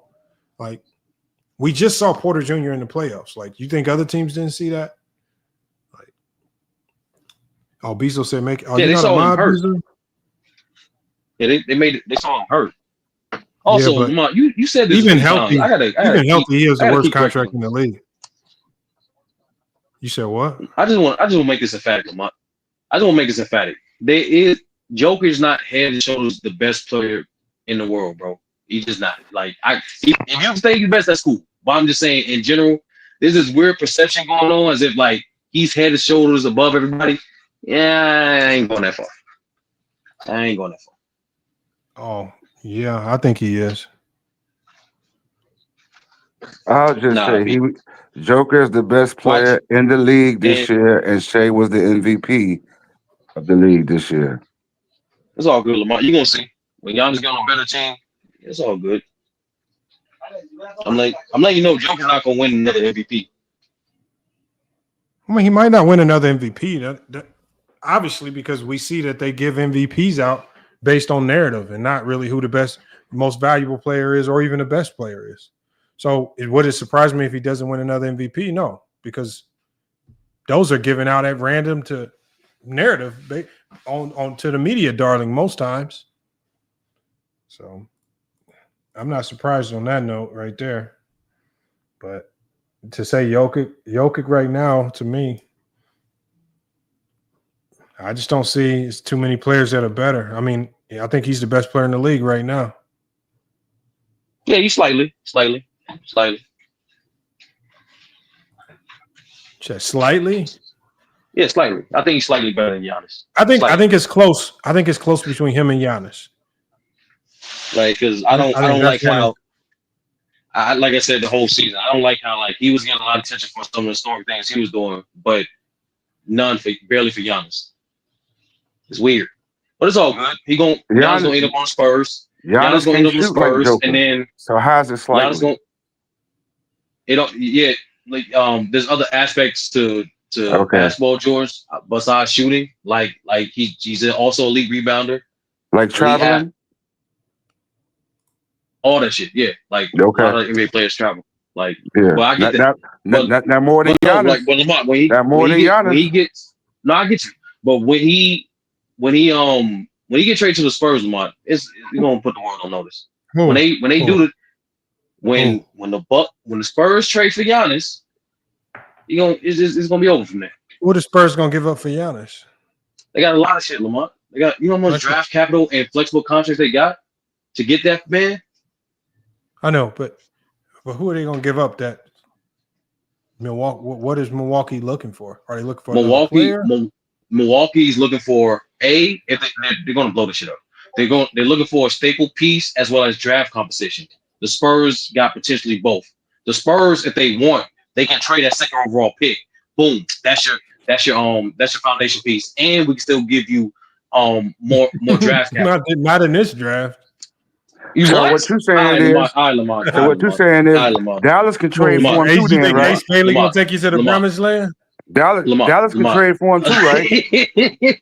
Them three dudes, Lamont, I'll let you know. First of all, this draft overall is deep. But them three dudes, especially Cooper, Lamont, bro. So that means that the Dallas Mavericks can trade for Giannis then, right? Hold on, what you think Ace Bailey? No, Nico said he's not trading the number one pick, George. He said out publicly. He said he's not trading. He probably said he wasn't going to trade Luka either. No, he didn't say that. He didn't say that. He didn't say Luka nothing publicly. I think he probably said it. No, he never said. He did not say he was not going to trade Luka publicly. He said he's not trading that number one pick publicly. What I just say, bro? Can you understand? I said he probably have said it and he did it. All right. Hold on, let me see the Spurs. I don't think the Spurs got enough to trade for Giannis's contract. I mean, they're going to this be like a 5-team deal. Let me see. I'm letting you know, Lamont, Ace Bailey, if he healthy, he's going to be the truth, bro. I'm letting you know. So they got, I'm going to tell you the contracts they got. They got De'Aaron Fox. They're not trading Fox. They got Devin Vassell. He makes a lot of money too, which is crazy. Mm-hmm. They're not going to trade nobody Milwaukee wants. You got Keldon Johnson and you got Harrison Barnes contract. You're not trading Castle. Sochan doesn't make enough. Champagne doesn't make enough. So yeah, that means Milwaukee would have to want Vassell, Keldon Johnson, and Harrison Barnes, or some combination of those players. And they got like 5 fucking picks they can give them to you, at least. Yeah, I don't know. And the thing is too, Lamont. And the thing is too, Lamont. I don't know if they're gonna do that. They don't have no picks until like 2030. So whatever team that Giannis is going to, the Bucks gonna ask for picks. That's what thing is. That's what it is. Yeah, I mean, obviously, if you trade Giannis, no, I'm saying if you trade Giannis, you got to get picks out of it. I just don't think the Spurs. Let's be simple, bro. Like this shit is rigged, Lamont. Like let's keep it a buck, Lamont. You really like how do you make Lamont? You think it's a coincidence that we just found out Giannis is quote unquote entertaining, willing to leave Milwaukee right before the draft lottery get announced, and then so happened the Spurs get the number 2 pick? Yeah, but what does that have to do with Milwaukee? I just told you. On top of getting this is potential. On top of getting Ace Bailey and 5 other future draft picks, they don't have none. They're gonna get young pieces with him. That's every team that wants to blow it up wants that. They want draft compensation and young players to start over. Yeah, I mean, I just think there's better packages elsewhere. Hey, if you can find one, let me know. That's not a good package. I didn't say that specific package you said, that probably won't be it. But I'm saying if you find a better team that can give them better what the Spurs can give them, let me know. Because one, to make this deal work, you would have to take Devin Vassell's contract.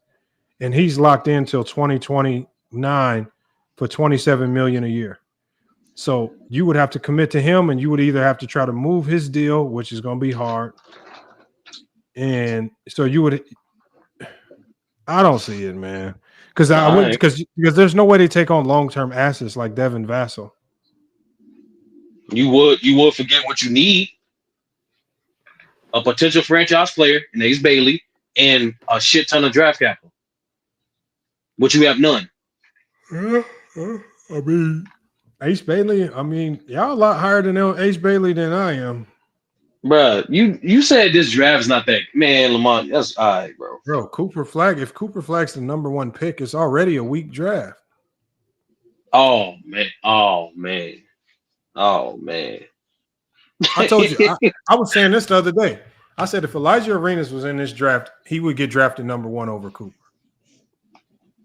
I think it'd be a lottery. I don't think he'd get number one. The best thing that happened to Cooper was Dallas getting the number one pick. So now he can go to a team where he just needs to be the third or fourth best player. Bro, he's gonna be in a great position. He's already a defensive versatile wing by itself. And then he's gonna be with Jason Kidd and AD and Garland and Lively behind him. Like, you really think Cooper can defend at the NBA level at his position? I think I would not be surprised, Lamont, if he becomes one of the league's best defenders, bro. He already has the build for it. He has the frame for it. And if you saw some of the scrimmages with team, I know it's just scrimmage with the Team Olympics, look decent for a 17-year-old. Look pretty good for a 17-year-old. Bro, I'm telling you right now. I mean, look, I'm just getting off the Cooper Flag bandwagon. I'm setting my level of expectation for him very low. So when he doesn't pan out, I'm not disappointed. But I just don't see generational talent wrapped all over him like some of everybody else does. He can. He's not an elite athlete. Can't shoot the NBA three. He's a average mid-range shooter. He makes everything look way too hard at the college level. I mean, so give me at least 3 pros, Lamont. Pros for Cooper?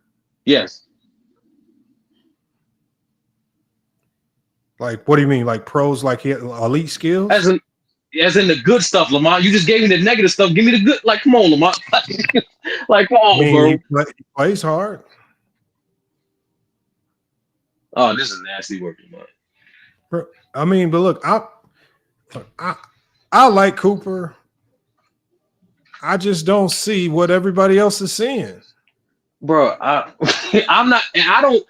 I think he's a franchise player, Lamont. He's a franchise player to make it. For some people thinking he's the next great white hope, whatever, I ain't going that far. But he definitely a franchise player.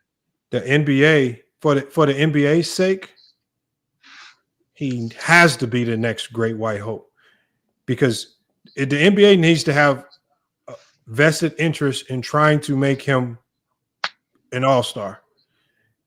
Like, he needs to have help because he's white. He's white at a time where white people are feeling like they're the minority now and they getting attacked. That's why Caitlin Clark is so big. So if they play the racial element to it and try to make him bigger than what he is, I get it. No, she's so big. She's big because she's nice and her play style. Like, that's why people got to stop leaning on that. Cooper's not a Caitlin Clark-like talent. Like, at least Caitlin Clark was a generational talent. Cooper does not a generational talent on either side of the floor. Bruh, Lamont, man. You gonna take away his defense now? He's not a great defender. Did you see that? Did you watch the tournament? It's different. It's when you have to guard Florida A&M versus NBA. Of course, there's a different level, Lamont. We're talking about a prospect. What is this? 30. You coming up with all these scenarios. So couldn't Sacramento send Sabonis and Keith and Murray and a couple and a draft pick to get Giannis? Hell no. How come they can't? Because no one in their right mind trading Giannis for Sabonis. I said Sabonis, Murray, and a draft pick. And they top draft pick. If you trade Giannis, you're trying to trade for a draft pick, but I don't know, man. They'll probably be hitting the reset button. I don't think they'll take on any long-term assets. They'll probably look for expiring deals. They're definitely gonna reset. They're gonna get nothing but young players and assets, draft assets. It's over. Dame got an Achilles injury. It's over. Brook is old. It's over.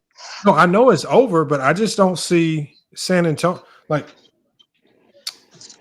I guess San Antonio has a shot. I just don't see Milwaukee wanting anything that San Antonio has. Because it has to make sense. Like, I mean, obviously the number 2 pick makes sense, but it got you. If I'm giving you Giannis, I need some more guarantees than just the number 2 pick, which has a big asterisk.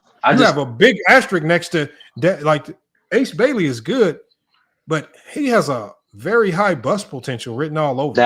That's why you get the other draft picks. Like I said, they're gonna get at least 5 to 6 rounds on top of number 2 pick. But you gotta give me more than just draft picks, man. I need some. Bro. You get draft players picks, too.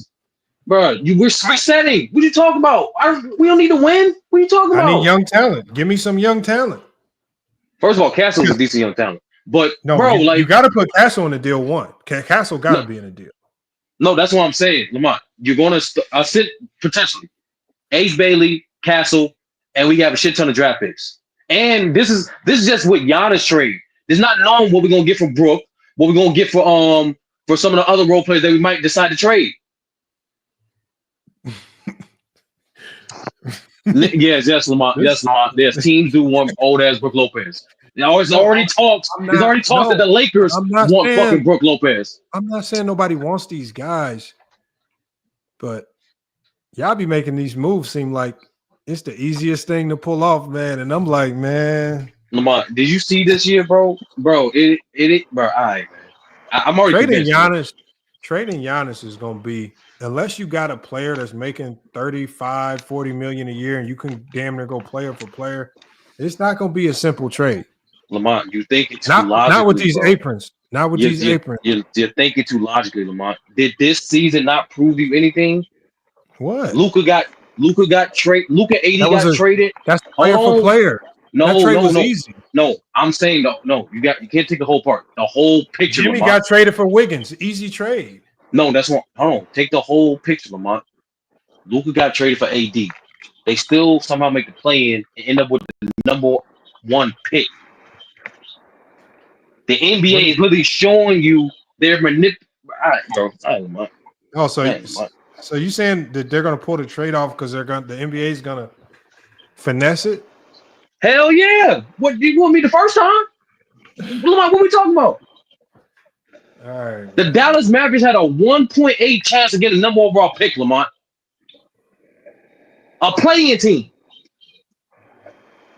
Yeah, but that's still not impossible. We've seen teams with low chances get the number 1 pick. No, you didn't see Lamont. Stop this. You do not see a team trade a top 5 player, get another top 10 player. Stop it, Lamont. Stop it. That's some Lakers shit. That's some 80s Lakers shit. Bro, it's like, here's the thing. So for the NBA to rig this, one, they would have had to rig the Dallas Mavericks last game to make sure that they lost so they don't make the playoffs. 2, they have to rig the coin flip with the Chicago Bulls and make sure that Dallas also wins the coin flip. Then that's an easy 3, then they also have to rig the draft to make, so they got to rig the game, they got to rig the coin flip, which the Bulls aren't going to be. The Bulls aren't going to be one part of it. The Bulls are going to be willing participants in some type of scam where they get scammed out of a potential lottery pick. Because what's their compensation if they agree to that? So the Bulls got to get scammed. You got to rig the last game. Do. So is that why AD dropped 40, but 2 other players in the start lineup dropped 0 points because they rigged it? No, they was playing the probability of the dudes losing. But what happened? Bro, Lamont, you can't explain. Lamont, you cannot explain them getting a number overall pick. You just can't. But when I say that was Patrick Ewing. That's the bro. Yeah, Lamont, but when I explain it, but all I'm saying is when I explain it like that, it makes the rigging sound a lot more improbable. That all of these things got to also fall in place just for Dallas even to be in the position to have the 1.8%. No, I'm letting you know. Those 3 out of 4 things you said is easily done. Because they don't show us, they don't show us the coin flip, Lamont. They don't show us the draft. Yeah, but the other team is a part of the coin flip. The other team is a part of the Lamont, stop being naive, Lamont. Like, hold on. Are you saying you think they flip a coin and the Bulls don't ever see what's going on? No, I think the NBA when they want a certain player to go number one overall, they make sure that team gets that pick. Okay, That's what I'm so saying. yeah, but what I'm saying is, how do you make sure Dallas gets that pick when the probability of them even being in that position was already just by happenstance? Because they made it happen. I keep telling you, they made it happen, bro. This shit Bro, was all all right, luck, man. that's all luck. Lamont. All right, bro. That was all luck. That's That how was it all happened. luck. Man. That the That's Dallas Mavericks traded their white superstar player and then got the biggest white prospect in the number one overall pick. That's all luck. bro, All right, bro. they traded All right, bro. Luka. They All traded right, bro. Luka, and that decision was made independent of all this. Mm-hmm. Like, Mm-hmm. since when has the success of the NBA hinged on how good Dallas is? No, the You say business the of the Lakers NBA, or the the business. Knicks. Let's be honest, Lamont. Out of all the trash teams that was supposed to get a high pick in the draft, like a potential number one overall pick, the five worst teams, their market is trash in comparison to Dallas. No, Sturdy, you have to go back. Trash. You have to go back to when Mark Cuban sold his majority share of the team. And things went sideways from there. It was already planned for things to go down the way they went down. He just didn't want to be the one to get rid of Luka. Even George said, Lamont, like, come on, bro. Man. Lamont, stop, bro. Lamont, bro. Come on, bro. This is wild, bro. No, why you pretending like the NBA don't do this shit? Okay, hold on. Watch this, Sturdy. I'm going to ask ChatGPT the mathematical probability of all of these things perfectly aligning. Bro. This. Hold on, watch it's not about perfectly aligning, Lamont. What you ask, when you won't ask that question, that's like as if things are not being tampered or influenced. No, I'm letting you know, despite the presented odds, it was clearly tampered. No, all I'm saying is this. Let's just go to the coin flip. How do you sell the Bulls on losing this coin flip? Like, what did the Bulls get out of this? Next year? They probably get something down the line. I don't know. Next year? What depends on how bad they are, Lamont. Oh man! All right. Hold on. Let me type this in. Let's see. Hold on. Let me share my screen. Right. Let's share my screen. All right, Lamont. What? No. I just want to see. Can you hear me, Sturdy? I just want to see if there's like a mathematical. You can watch it, Lamont. And I want to see decades, I want to see if it's more probable that this is a conspiracy. It is. Or is it more probable, or is it just or just something that just happened? This is definitely a conspiracy. What are you talking about? Okay, so hold on. So first thing that happened was please help me. No. Go back and what happened with Patrick Ewing and what happened with Anthony Davis. Help me figure out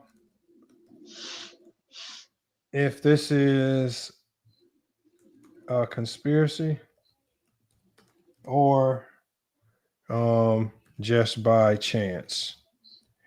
Okay. So what's the first thing that happened? Luka Doncic traded to the Lakers. There's nobody saw that shit coming.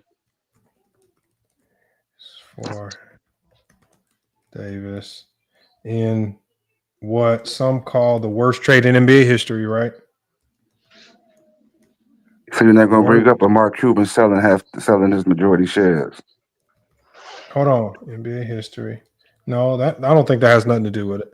And then the second thing that happened was the Dallas Mavericks lose in the play-in game, right? The fact of that alone, bro, a playing team got the number overall pick. No, the play-in game. If Dallas makes the playoffs, then they're not eligible for that coin flip. You keep saying hypotheticals, Lamont. I'm letting you know what happened. I'm just letting you know what happened. I'm saying for all of these things, for Dallas to be in the position to get that 1% chance, these are all the things that had to fall in line perfectly. No, that's what we said, Lamont. You phrasing it. Mavericks lose in the play-in game.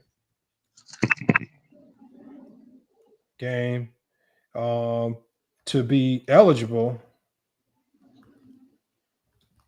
for the lottery, where they now have to win a coin flip. No. versus- You divvying it up. You divvying it up. How? They had a 1.8 chance to even get the lottery pick in the beginning. No, they didn't. If they make the playoff, they can't be in the lottery. No, I'm talking about after they lose the play-in. Boom, they're not in the playoffs. At that point, they have a 1.8 chance to get a lottery pick. Oh no, because they had to do the coin flip with the Bulls. No. I apologize. Not a lottery pick. Number 1 overall pick. I apologize. No, they not even in the running for that pick if they lose the coin flip to the Bulls. What?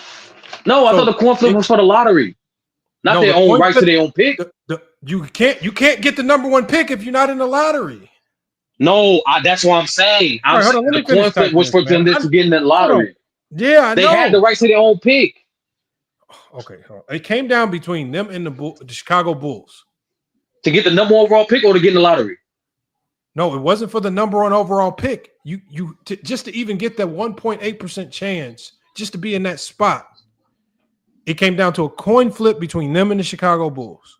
Okay, okay. Hold on, let me finish stopping this. The Dallas Mavericks lose the play-in game to be eligible for. They lose the play-in game. Okay, now to be eligible for the lottery, they have to win a coin flip versus the Chicago Bulls. Man, Minnesota's got to play Garza. Luke Garza? They got to play him because my man is useless out here, bro. Who are you talking about? The Frenchman. Damn, do you think Garza used to hoop when he came in too, man? I'm just saying I think he would do because he's dropping too low, and Caruso was killing them right at the top of the key, and he's not getting any rebounds, and he's not being physical. They got to play him.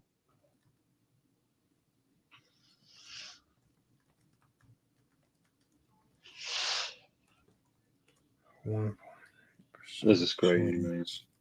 To the number 1 overall pick. Did this all happen by a grand conspiracy? That was not even the original question, Lamont. You asked what are the chances? I know it's going. You got to let me finish it. All right. Or did the improbable just happen? And it was luck. Hold on. Grand conspiracy by the NBA. NBA to put another white star in Dallas to replace Luka. All right, let's see what it says.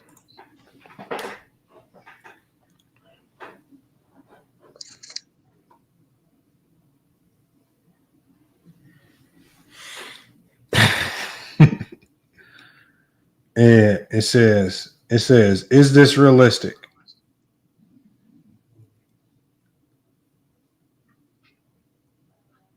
Hold on. Hold on. Did I got it on 4.0?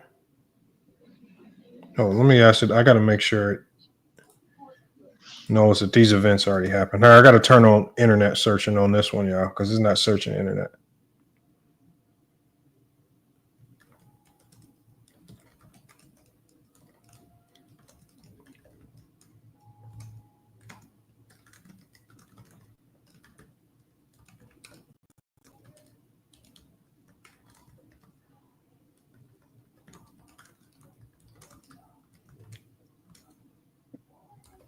Why we don't exit with the NBA's past conspiracy theories? Is this one logical? I'm just gonna let it decide. So hold on. I'm gonna make sure I turn on internet searching so it knows that these things already happened. Please use the internet to verify details and give a more accurate reply. Make sure I'm using the right version. Okay, yeah, I'm using the right version. All right, let's see.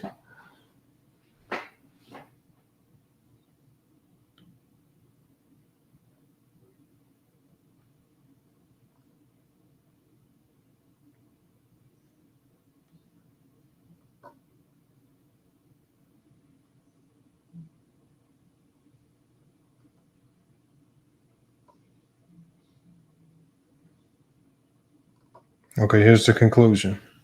It says, while the sequence of events leading to Dallas securing the number one pick is statistically improbable, it aligns with the realm of chance occurrences observed in NBA history without substantive evidence pointing to manipulation. It's more plausible to attribute this outcome to luck rather than a coordinated conspiracy.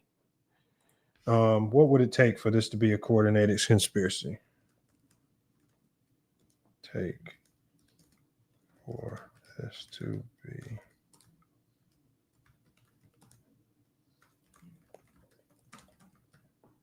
involved, and how would they hide it? It'd be too hard to hide something like this. What? It says right here.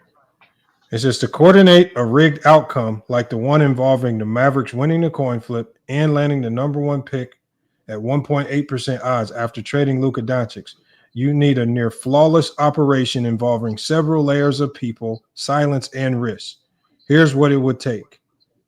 Orchestrating the Luka AD trade, actors, Lakers front office, Mavs front office, player agents, Adam Silver, and the NBA league office.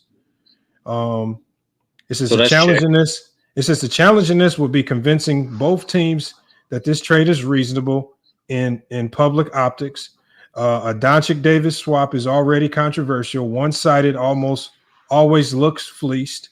The league would need to mask it under vague motives like player unhappiness or fresh starts. It says manipulating a coin flip. You need more actors involved. Hold on, Lamont. Hold on. For the coin flip, Lamont. Did you not? So that literally just happened. That first part literally happened. What happened? What you just read in regards to the Luka trade literally happened that way. What happened? They said they didn't want Luka. He was out of shape.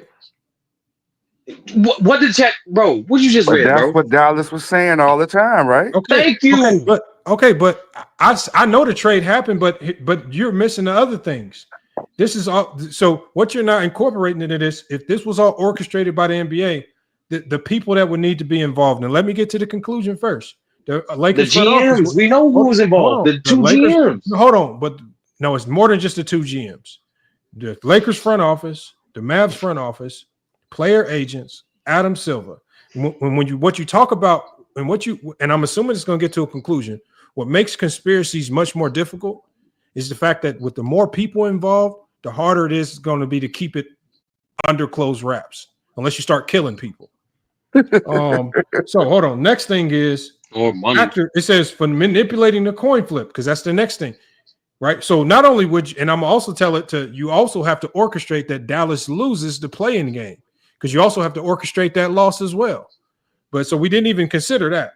But it says the actors involved for just to manipulate the coin flip. We haven't even talked about them losing the play-in game to even be eligible for the coin flip.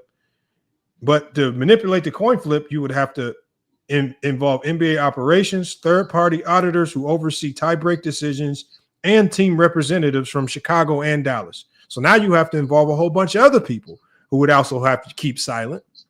Then the method. Do that anyway. It says you would have to fake a coin flip, possibly off camera or using sleight of hand. Think the envelope theory 1985 Ewing draft. But that's not how they do coin flips, unfortunately. They do the coin flip. They don't show us the coin flip, Lamont. They don't show us the coin flip. Both teams are involved. They don't show it to you, but both teams see the coin flip. Exactly. So hold on. How to hide it? Hold on. It says how to hide it. Coin flips are rarely broadcast live. It's just announced by the league office, so minimal transparency. It actually says it makes this easier to fudge. So they might have manipulated. That's what I just said. I know. Hold on. It's taking us there. It's taking us down this road of conspiracy. Actors. It says fixing the draft lottery.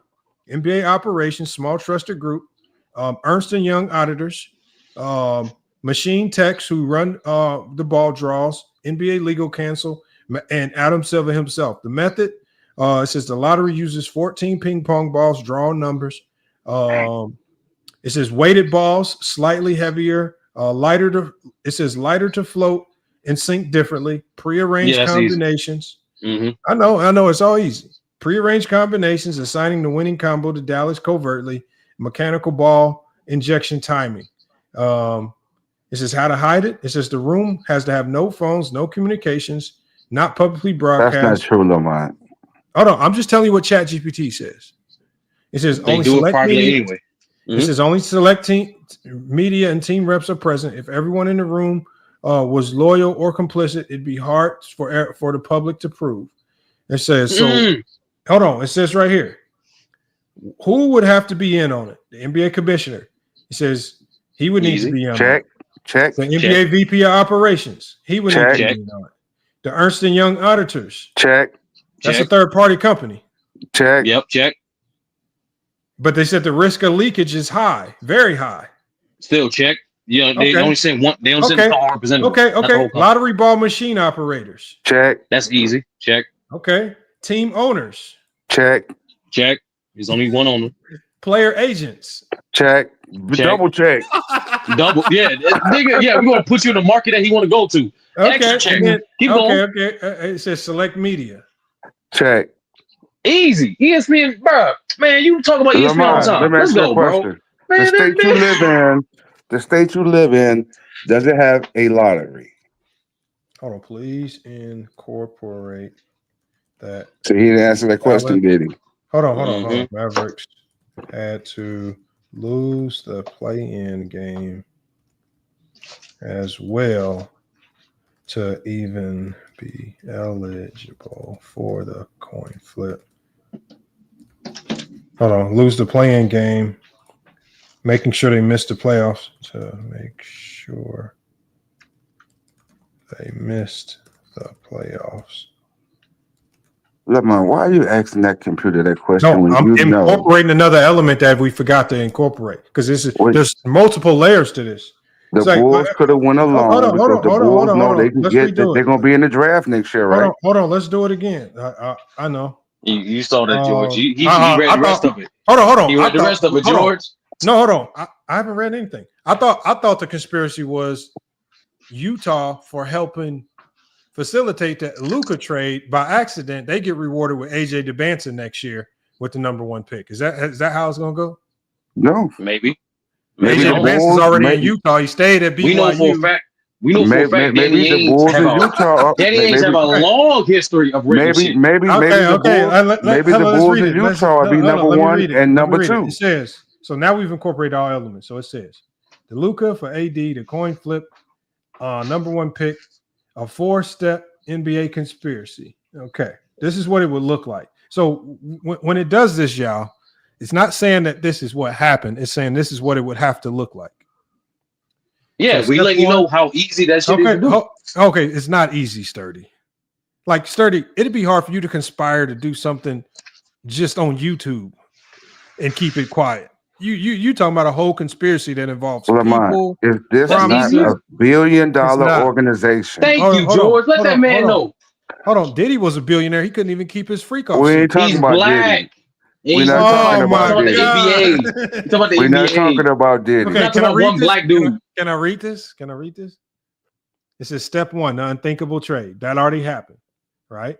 It says fans call it a robbery. Dallas got a big man whose injury history is longer than a highlight reel. It says, but maybe Dallas wasn't trying to win now. It says the conspiracy angle to set up a reboot to the franchise quietly while giving LA their next international box office star. Okay. So now we said that highlight reel shit. That's crazy. So hold on, Sturdy. This is just giving a layout of everything that it would take for your conspiracy to be accurate. It says here, this is where it gets sneaky. So because this is Sturdy's line of thinking, y'all. The only way Dallas would have been eligible for the coin flip with Chicago and a lottery slot was if they lost the play-in game and missed the postseason entirely. Right? Dallas lost in the play-in, didn't advance. Fans online speculate about rotations being weird or benching key players. Did they bench any key players? No, I don't think they did. I think they just got smoked. They just got smoked. Okay, conspiracy angle. There was some questionable rotations though. It was okay. All right. Go ahead. Okay. Hey, I swear to God, Lamont, if we go down to officials for that game, let's go. Let's go ahead. Oh my God. Hey, George, do they not have a history of that? Okay. He knows that, man. He knows that. Okay. Hold on. The coin flip conspiracy. Both teams finished 39 and 43. The coin flip determines who gets the 11th and 12th best lottery odds. Dallas wins the flip. Now they have a 1.8% chance at the number one pick. It says right here, it says conspiracy. The coin flip wasn't televised. Only insiders and league officials were in the room. No public transparency. Easy to rig. Now, the number 4 thing that needs to happen. Dallas with a long shot jumps 10 spots to land the number 1 overall pick. This is similar odds to when the Magic won it. In 93, they had a 1.5% chance. The Bulls in 08 had a 1.7% chance, and the Cavs in 2014 had a 1.7% chance. So we have seen teams in history with lower or similar percentages win the number 1 overall pick. It just don't happen a lot. But it says the Mavericks, fresh off losing Luka, get a new franchise cornerstone, possibly another marketable white European star. Conspiracy angle feels way too. It says feels way too convenient. The NBA keeps Dallas as a top TV market. So let's go to the next one. It says who would be involved? Adam Silver. Check. Low risk level to leak. NBA ops. Check. The third party Ernst and Young auditors. They're high risk to leak it, but it says they're high. So when you see these 3 flyers right here, that means it'll be a high risk for them to leak it out because they're third party. The Dallas front office, the Lakers front office. It says Clutch Sports. It says they have an unknown risk level. And then it says Media Insiders. It says they have an unknown risk level. So it says right here, real probability versus conspiracy probability. It says Mavs losing in the play-in, 50%, but it could be managed. Winning a coin flip, 50%. Winning number 1 overall pick, 1.8%. All 3 combined have about a 0.45% chance of happening. A 1 in 222 chance. Thank you. Hold on. I'm not. I mean, yes, I know it's. I'm just following. Go ahead. It says conclusion: coincidence or coordination. Luka AD trade, play-in loss, coin flip. 1.8% lottery miracle. Too many dominoes fall too cleanly. If this is random luck, it's historic statistical anomaly. But if even one part was manipulated, like the coin flip or rotations in the play-in, it leans hard towards an NBA engineered result. It says, so I needed to come up with a conclusion. So what? Hold on, what? So what do you 0.0545, bro? 0.045. What do you think? Conspiracy or not? Okay, so it says my honest take. It says you're right, Sturdy. It says this smells like controlled coincidence. It says not a full. It says not a full-blown rigged conspiracy with mafia level secrecy, but not pure chance either. It says what feels like conspiracy, the Luka trade. It says Luka for AD makes zero basketball sense for Dallas unless they're pivoting and quickly need a reason for fans not to riot, giving them the number 1 pick the same month. Or in the same time frame, it wasn't the same month, softens the blow. Play-in loss. The Mavs had to lose on purpose to even qualify for the coin flip, and it eerily echoes the 2023 tank job, which the NBA had already slapped them for. So they've gotten caught tanking before. They knew how to do it quietly again. The coin flip, no cameras, no public access, no transparency. Just the NBA quietly handing Dallas slightly better odds in the shadows. And then the 1.8% miracle, 1 out of 56. That's the equivalent of throwing a dart blindfolded at the wall and hitting a quarter. Damn. It says it happens. Hold on, y'all. They can't hear you. I can't hear. It said it happened to the exact team that just lost a superstar and needed a PR miracle. That is true. So it says, what feels like coincidence? Other teams have won with low odds before. It's rare, but not unprecedented. The NBA lottery is designed to be unpredictable to prevent obvious taking. If you believe in the ping pong ball process is untouched, this could be a freak event. Hard to prove coordination. No whistleblower, no email, no camera footage, just suspicion. That's not enough in court or a board of governors meeting. Verdict.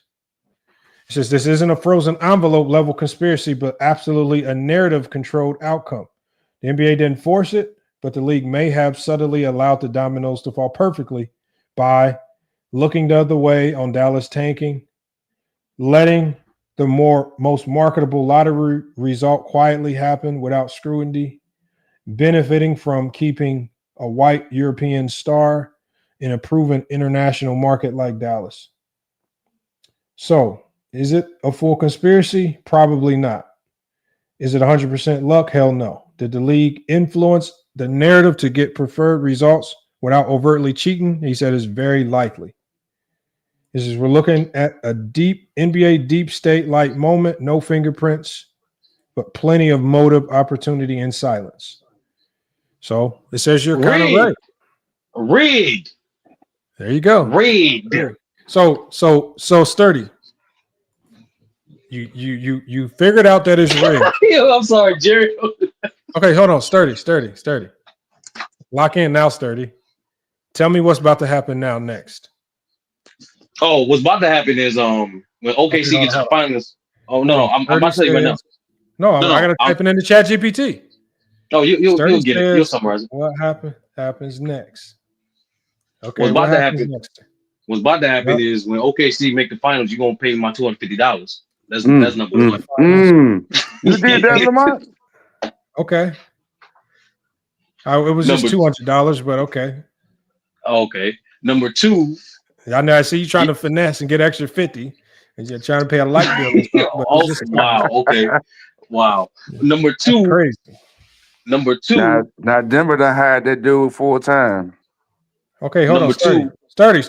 Because if it's all a conspiracy, that means you have to be thinking ahead. You have to know what's happening next. What's happening next? Oh, number two. Giannis will get traded in offseason to the Spurs. That's number two.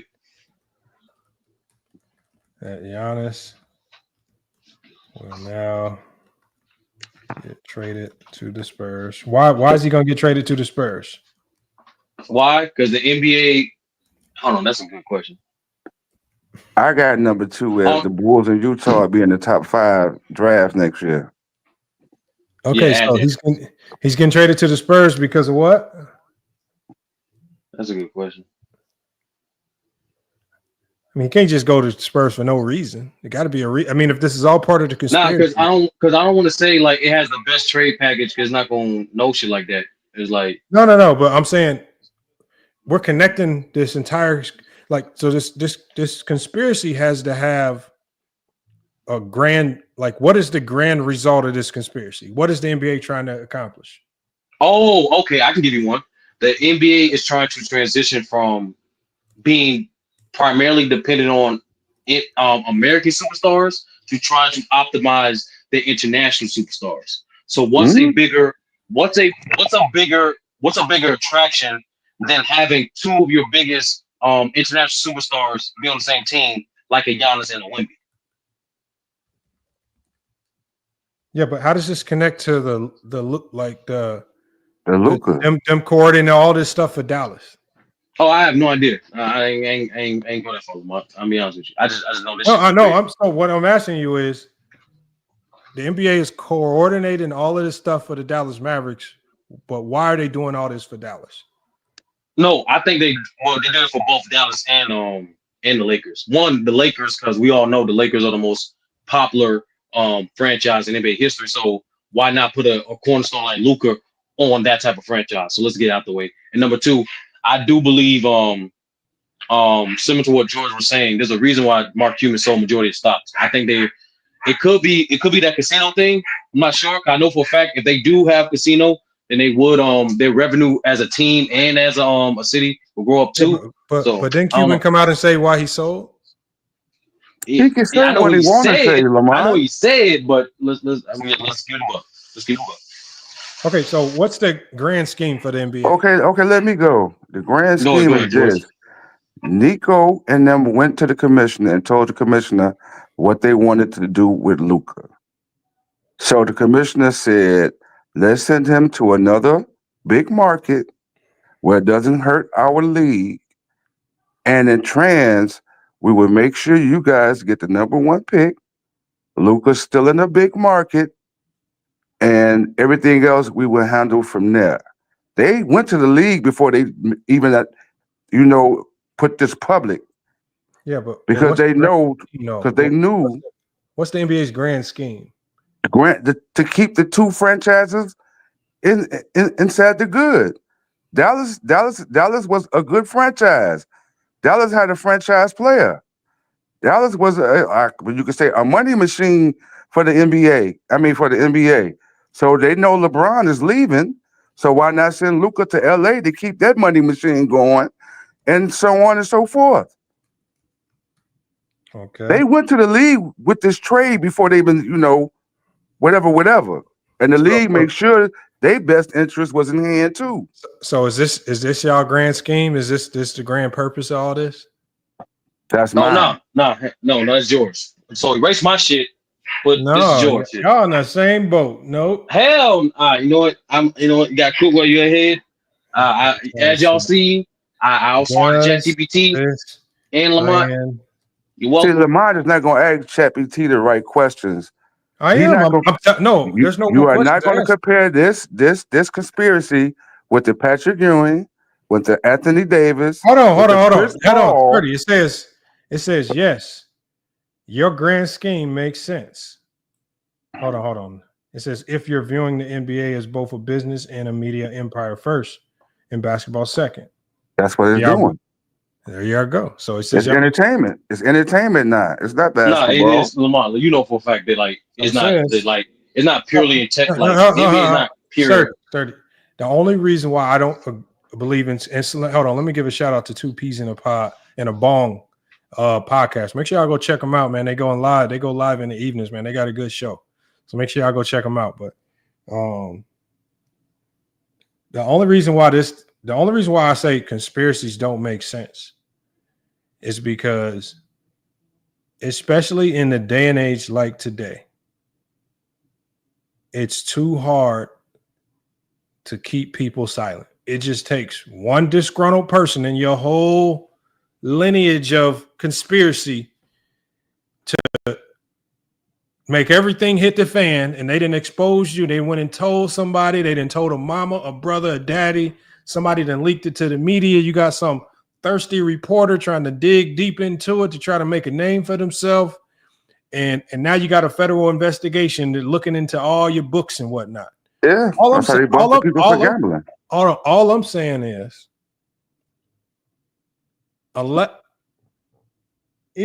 I don't see. It'd be much easier for the NBA to just let the product be the product and control what they can, as opposed to putting their whole reputation at stake to do something of a mass degree like this, where all it takes is one pissed off agent, one secretary hearing the wrong conversation, a janitor walking in, reading the wrong piece of paper at the wrong time. I mean, your shit can literally get exposed off some bullshit, and they're going to risk it. They're going to risk the whole reputation of the NBA. And I just don't see that happening without some type of leak. That's an excellent question, Lamont. How does Scott Foster show up to Chris Paul's games when they're at crucial moments? I'm not asking it that question, man. What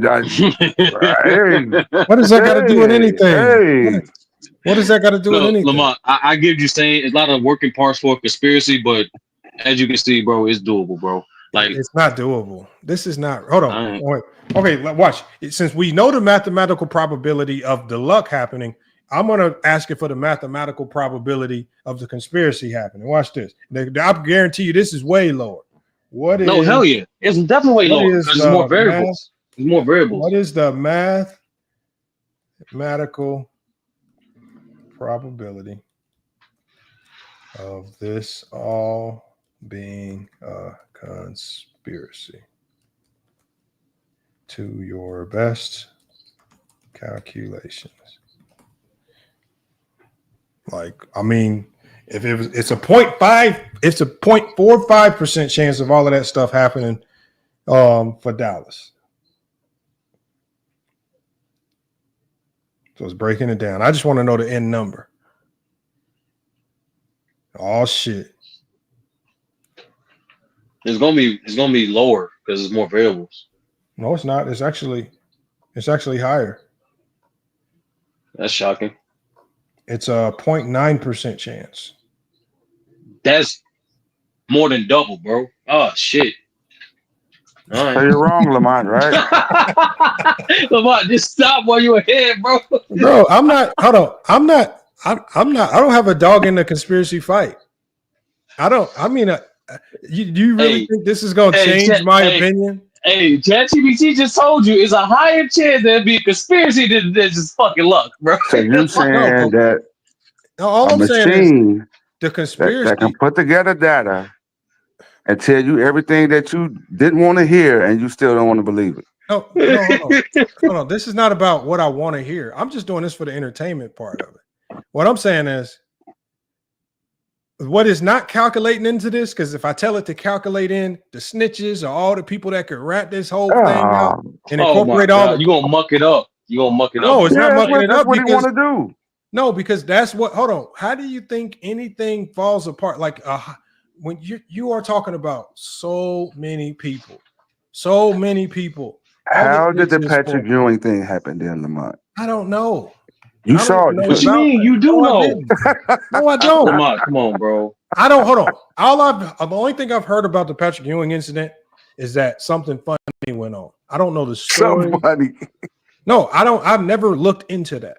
I've never looked. You did mention it. You did mention it when you was tarnishing in the 90s. You did mention it, but you ain't really dive into it. How did the Bulls end up getting Derrick Rose? Hold on. I don't know. It said I don't know. The Bulls had. What was the Bulls' chance of getting Derrick Rose that year? I don't know. That's George team. I'm just throwing out conspiracies. How did the Bulls end up getting Derrick Rose? But Lamont, like that Patrick Ewing thing, that was no. Let me ask you this: so anyone connected with the Patrick Ewing thing, how come no one snitched? It's been years. Because it was clear. We saw that shit. We saw the fumble. They'll get paid. They probably signed DNA. Like what? Man, come on, bro. What are you saying? They signed DNAs? Yeah. Lamont, let me ask you a question. Let me ask you a question. Mace can be a key witness inside this Diddy thing. Incorporate. Is Mace getting called to the witness stand? Moving parts, such as anyone that could tell or snitch on the entire plot. Because we about to incorporate the human element, because it's really approaching the situation as if everybody is just going to treat this with a sealed lip. Ain't nobody treating with this sealed lips. I'm gonna try to blackmail the shit out of the NBA if I got this. You mucked it up, bro. I mucked it up. I know he did. Y'all mucked it up with conspiracy. The NBA has been full of conspiracies, bro. Lamont, bro, like, what you talking about, man? Like, they literally got sued for that at one point. That's what they do. Like, what do you mean, bro? Right, like, stop pretending like the NBA is like the purest essence of basketball. I didn't say nothing was pure about the NBA. What I'm saying is, instead of just siding with the obvious, to go down a road of conspiracy, like, it takes more effort and energy to think of these conspiracies than to just say, look, this was luck. I'm finna get you right now. You believe in the conspiracy that the NBA suspended Jordan for his gambling and he didn't leave on his own. No, I don't believe that. You have repeated it. No, all I said was Jordan. I didn't say I believed it. I just gave y'all the news. I said that people like Michael Francesi said that the Jordan was suspended. He said, I heard from somebody in the NBA. I just gave y'all the information. George, you got him on that one, George. I know, man. I know, man. No, I was very clear about the fact. I just gave y'all information. You believe LeBron, you can pull up that stream, bro. I don't think y'all listen very well. No, you literally said there's more evidence of him getting suspended. Oh my God, LeBron. That is not what I said. You can pull up your own stream, bro. Oh shit. Oh man. My whole stream wasn't about Jordan getting suspended. The stream was about Jordan playing a role in his father's death. So if you look at that stream, I was talking about the mob ties, the connections to North Carolina, the connections they had to Jordan's family. That's still a conspiracy, right? No, hold on. That's different from saying why he retired. I'm saying when you look at the evidence, there were people in the federal government that believed there were direct ties, the witnesses involved, the people. And so all I just talked about was that. Right. The problem with y'all conspiracy is, one, y'all don't have any witnesses. Y'all don't have any evidence. Y'all just going off pure gut conspiracy. Because we've seen it over and over and over again, and you have too. When I gave my conclusion on Jordan, it wasn't just because I had a gut feeling. It was because there's evidence to support it. Y'all have zero evidence. Okay. See, George, you just heard him, right? You just heard him. How did George, Pelicans end up with Anthony Davis? What evidence do y'all have to support this? George, you just heard him, bro. I know. You just heard him. He agreed with you.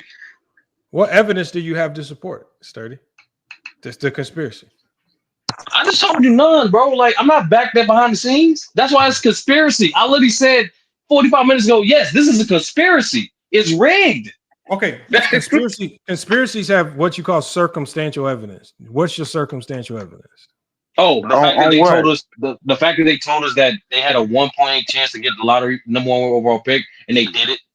And how is that evidence when other teams have won the lottery with 1% chances? Those other teams were not playing teams. Hold on. So you're saying so what's your evidence that they lost the game to even get in that spot? That they lost the game? Well, so they weren't in the spot to get that 1.8% chance unless they lose the play-in game. Now, what's your evidence that they lost the game on purpose? We have to go through that game again, Lamar. I do think PJ Washington was some bullshit. Like, we gotta watch the game over.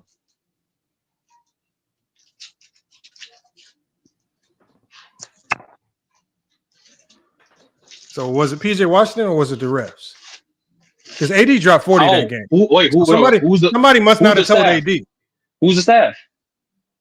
I'm saying, why didn't they tell AD to play in? Because AD dropped 40 that game. I don't know. But hold on, who was the refs officiating that game? If you say it's not hold on. Who are the okay? Hold on. All the sports. Who they playing to play in? Who they playing to play in? Hey, who the fuck was it? Sacramento, wasn't it? It was Sacramento, right? Yeah. No, it was the last game. Was it the first? No, they won. They beat Sacramento. Hold on. Man, I forgot. Yeah, they beat Sacramento. Oh, Golden State. Okay. Oh, right. Was it Golden State? I'm pretty sure Sacramento. One of them. No, Sacramento wasn't in the playoffs. It was the second game. Major League Baseball has conspiracies. Oh, was it Memphis? It was Memphis. Somebody said Memphis. Yeah, it was Memphis. The NFL has conspiracies. And the NBA got conspiracies. Hold on, play in game. So y'all want to know who the refs were? Yeah, who the refs? Probably Scott Foster. All right, let's see who the refs were.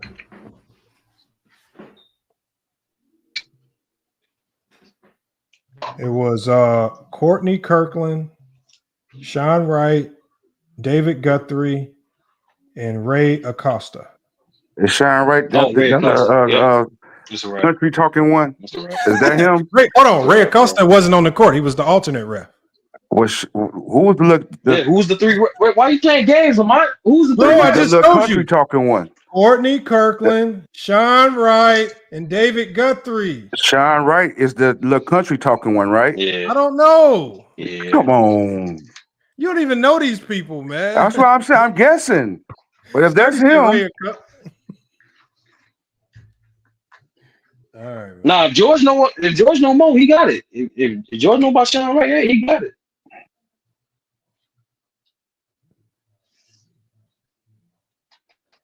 All right, man.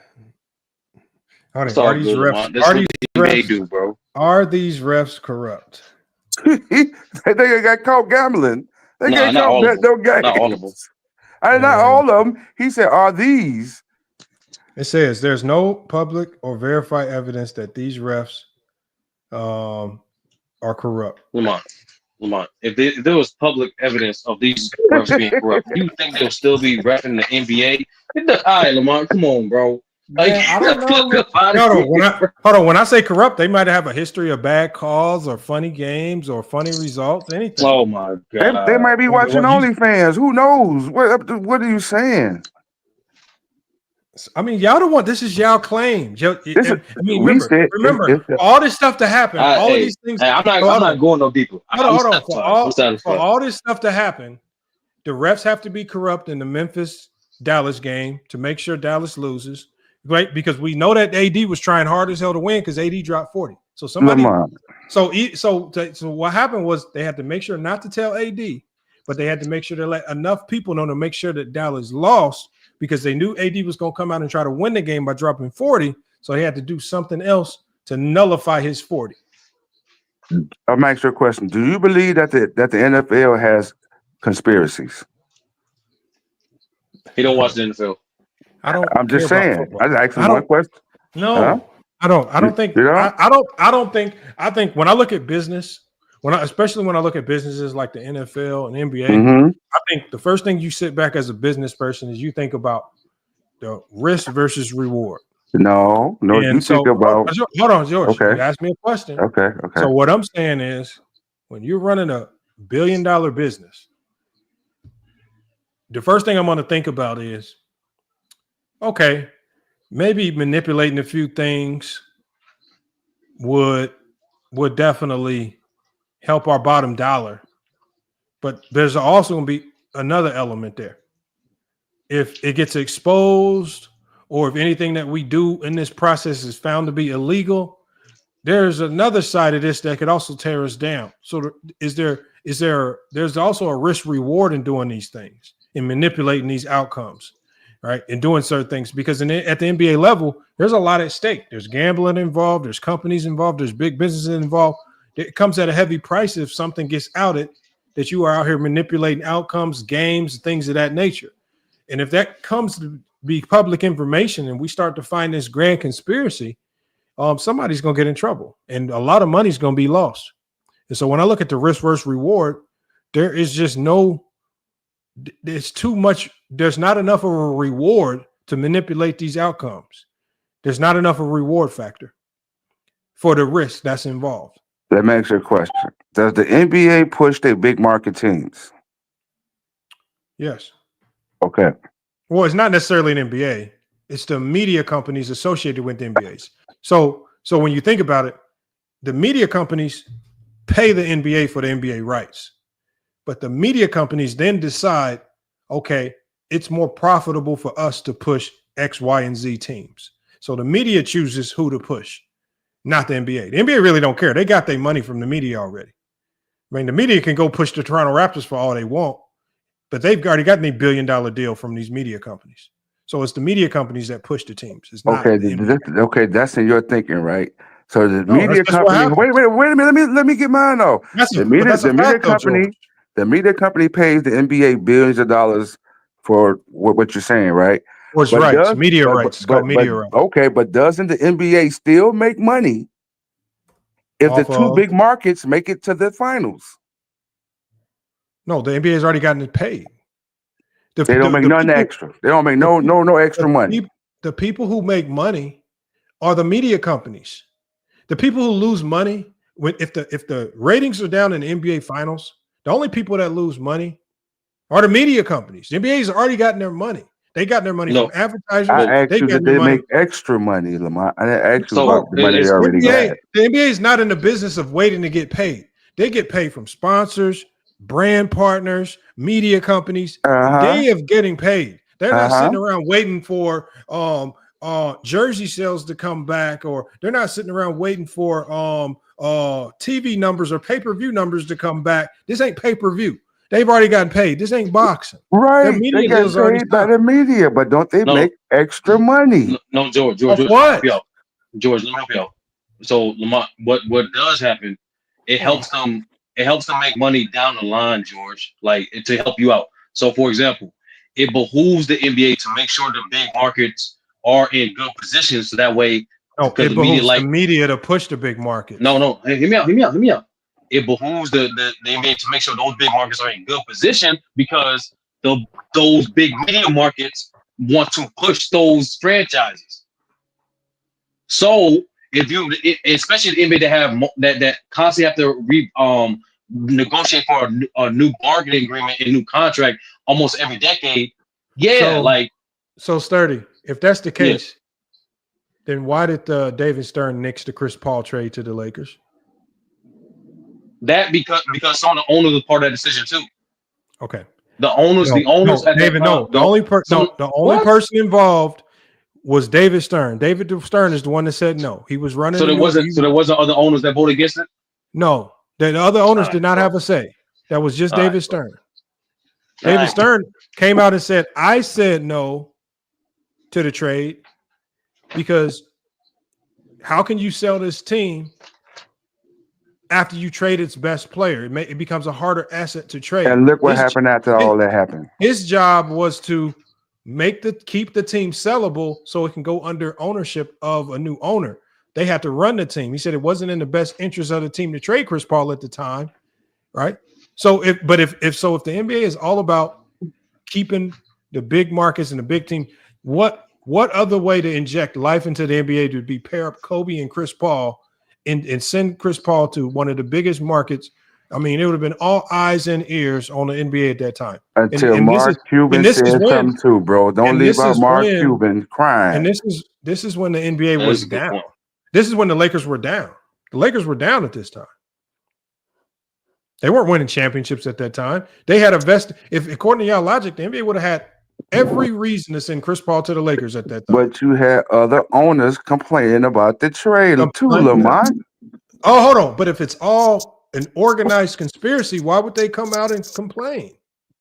Because the owners would have lost money on a deal. Because some owners, who would have lost money? Not all owners. No, not all who owners. Who would have lost money? Okay. When I say lost money, they wouldn't have gotten the most maximum value for the sale of the Hornets or Pelicans at the time. Oh, you said the owners would have lost money. What owners would have lost money? Okay, don't they all split? Because the league, the team was sold to the league, right? So the owners that left before, right?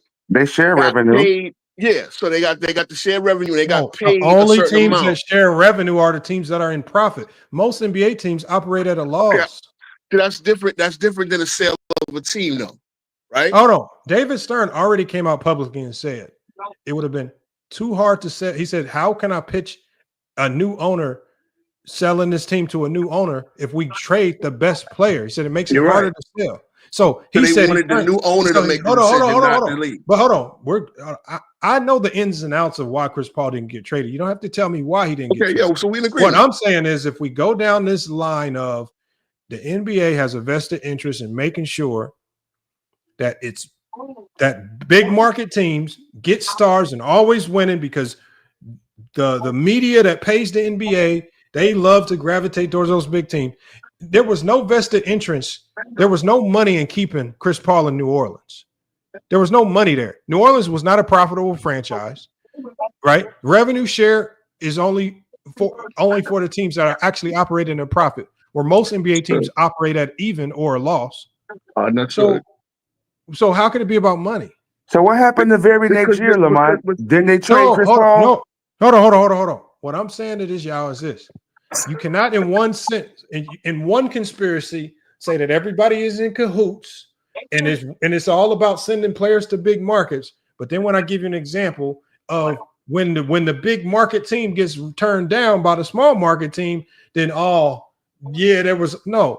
Well, you can't have it both ways. There's a reason for that, though, Lamont. Again, the reason for it, Green Row, is it wasn't a conspiracy. It was just David Stern making an independent move, making the right move for a team, independently of any particular conspiracy. Okay, that's but all. look at what you're going to compare there. You're going to compare what the Lakers would get from there. You know what more value was going to the Lakers versus the value of the sale of a team. The sale of the team, like when a person buys a team, right? What did the New Orleans get sold for? Like $600 million at least. That's conservative, right? I don't know, man. Yeah, I mean, because look, when Ballmer bought the Clippers, that was $2 billion, right? $2-3 billion or something like that. That at the time, so the value of whoever was going to buy the team, you didn't want to lose. Okay, if there's no Paul, so I'm gonna pay $200 million less. You're not getting that much just from sending Paul to the Lakers alone, because you get remember you said. First of all, King Roll. First of all, the majority of people that buy teams don't give a damn about the roster anyway. These guys there's only maybe like 3 owners that actually care about the basketball side of it. Most owners are worried about how much can I make a profit off this team. And Most people don't give a damn about the player. They can lose money, but the valuation of their team. Hold on. First of all, they don't give a damn about that.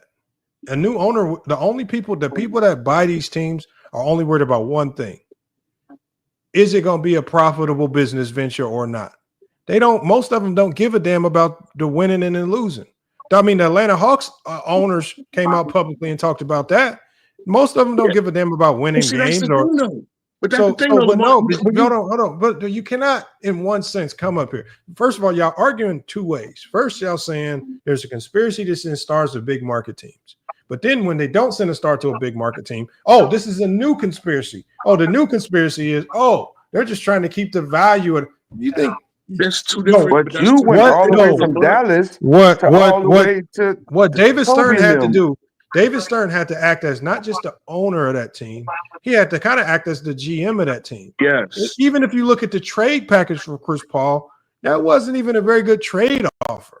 Y'all acting like it wasn't even very, like he was looking out for the best interest of his team. He was not looking out for those big market teams. He was not looking at, the only thing he was doing was, is this best for my team? And when he looked at the trade and when he looked at the dynamics of what was going on in that organization business-wise, he said, no, it didn't make sense. And see, the problem is when they didn't make the trade, y'all are the same people that ran around and said it was conspiracy that they didn't make the trade. Now y'all saying it's also part of the conspiracy. In the reverse.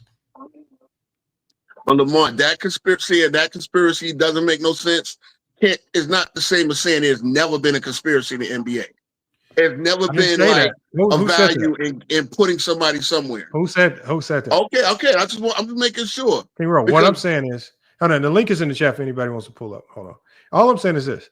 If you want to prepare, for example, when I pushed the Jordan narrative about Jordan having a significant involvement in his dad's death, yes, it's a conspiracy. But you know what I also came up here and brought forth? I brought forth a whole bunch of evidence that helps you connect some dots. Y'all got 0 evidence trying to help me connect some dots of a conspiracy that y'all can't even figure out your damn self. And it's like 3-4 y'all up here trying to figure it out. What they did the following year. What did Stringer Bell tell Shamrock on the wire when they was taking notes during the co-op meeting? Bro, that's a television show, man. You taking notes of it because they not writing this down though, Lamont. They not. This is like a face-to-face nudge. This is what we want to happen, make it happen type of deal. No one's writing this down. Everybody involved got too much. Like everybody involved is getting paid. Wow. No, they're not. It's just like in a drug organization. Everybody might be getting paid in a drug organization, but there's always one person where it's not getting paid enough. And there's usually the ones that rat. There's always one person with a drug addiction.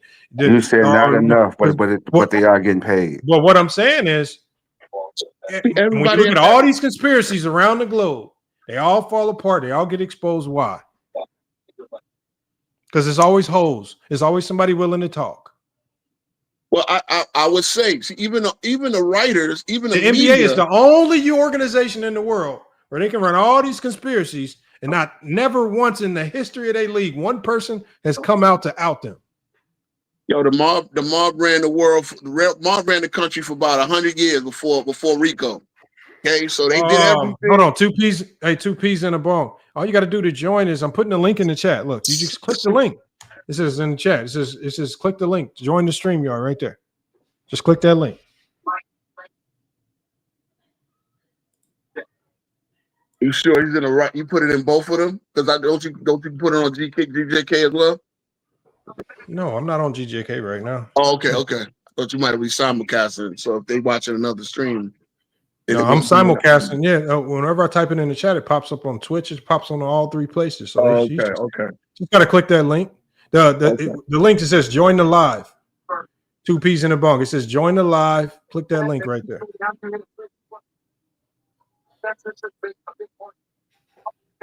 All I'm saying is everybody involved is making money, and you're not gonna have no think about the drug conspiracy. You're not gonna have no corner boys. You're gonna have all bosses.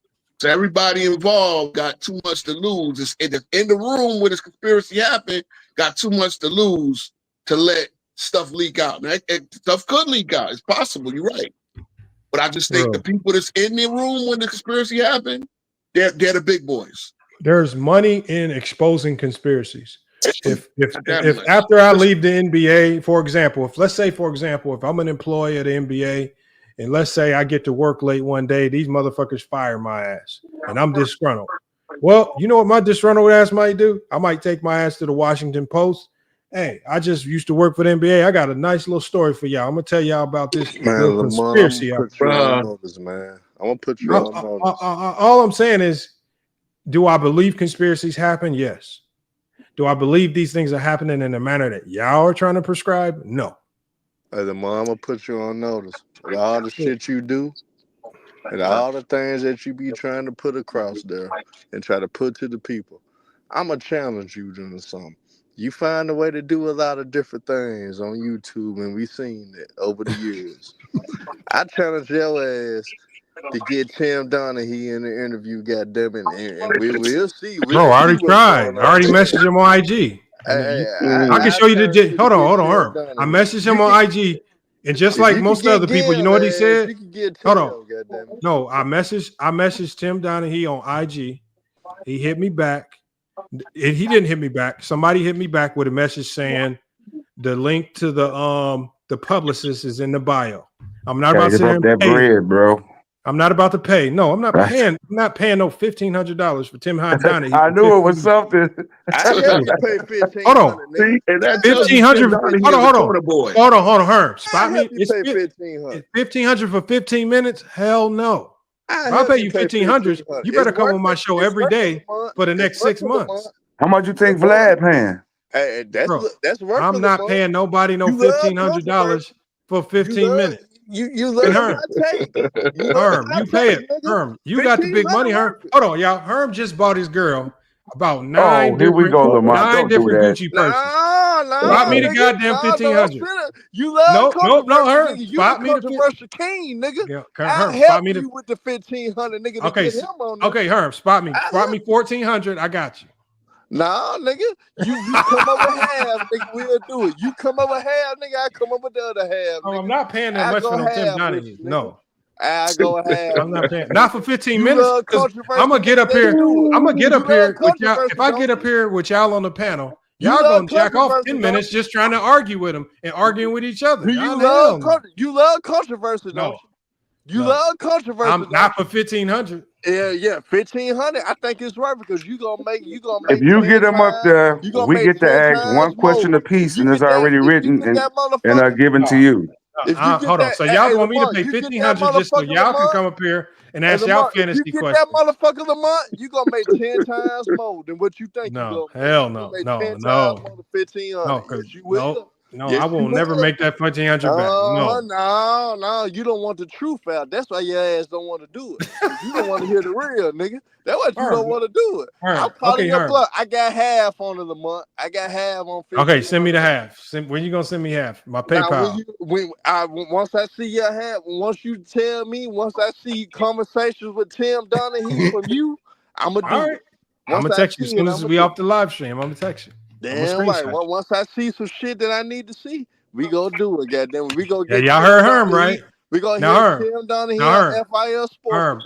And if these motherfuckers don't donate and hit the Cash App when he's on here, are you gonna supplement and make sure that other $750 get donated so I can recoup my money back? Damn right. I need insurance policy. I need insurance policy. I'll be the insurance policy. Good lying ass. Herm is a good lying. We can get Tim Donahue. I got a dub on it. Hey y'all, hold on. Can I George ready to spin? Let me hear from let me hear from 2 P's in the bong, man. He just pulled up, man. Salute, man. I appreciate you pulling up. Yeah, you see this nonsense they talk about. They talking about these are the basketball conversations they be trying to have over here, man. Conspiracy. They don't want to talk real basketball X's and O's. These motherfuckers want to talk about shadowy organizations, secret backdoor moves, magnetic rims, all types of crazy stuff, man. This is what they do over here, man. So you scared of the truth to come out. So I first wanted to pull up, and I was listening when you were having the discussion about Jokic and being snubbed for the MVP, and I want to tell you, man, I totally agree with you. I do believe he's snubbed, but my reasoning behind him being snubbed was a little deeper than what the average person may be looking at. And I'm looking at it like this. Jokic is 30 years old. He's already got 3 MVPs.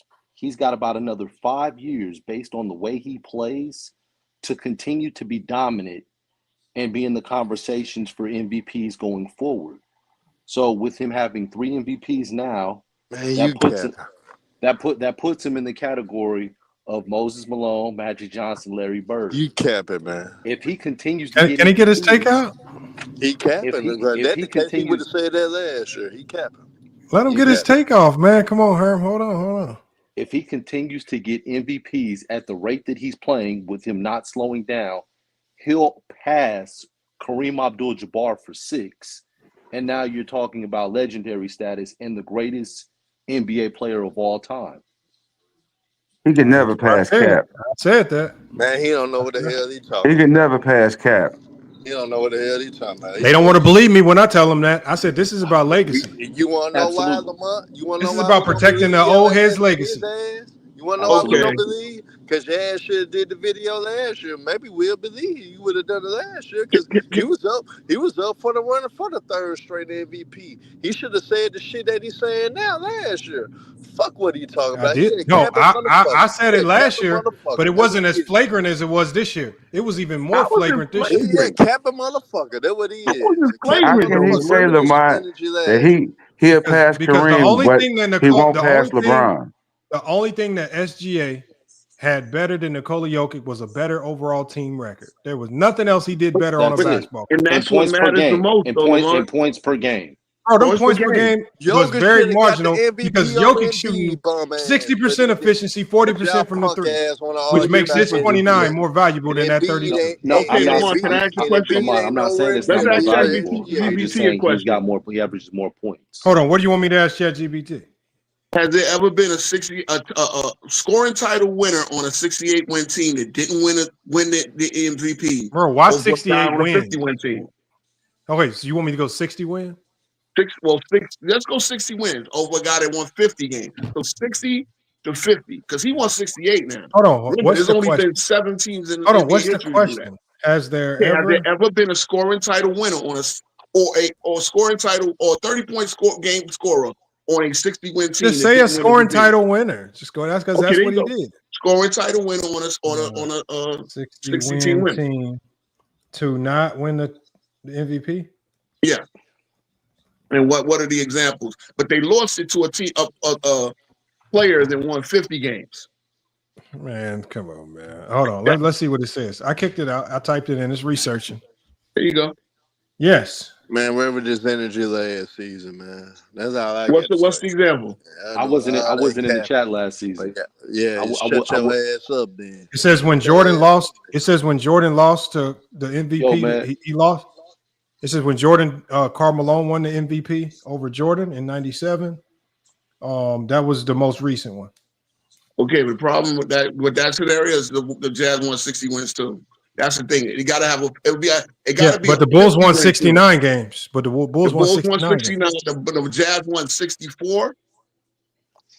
Yeah. See, so that's only a 5-game difference. I'm talking about a 10-game difference where one team won 60. Now remember, they won 68. Again, that's 7 teams that have done that. Bro, in NBA history.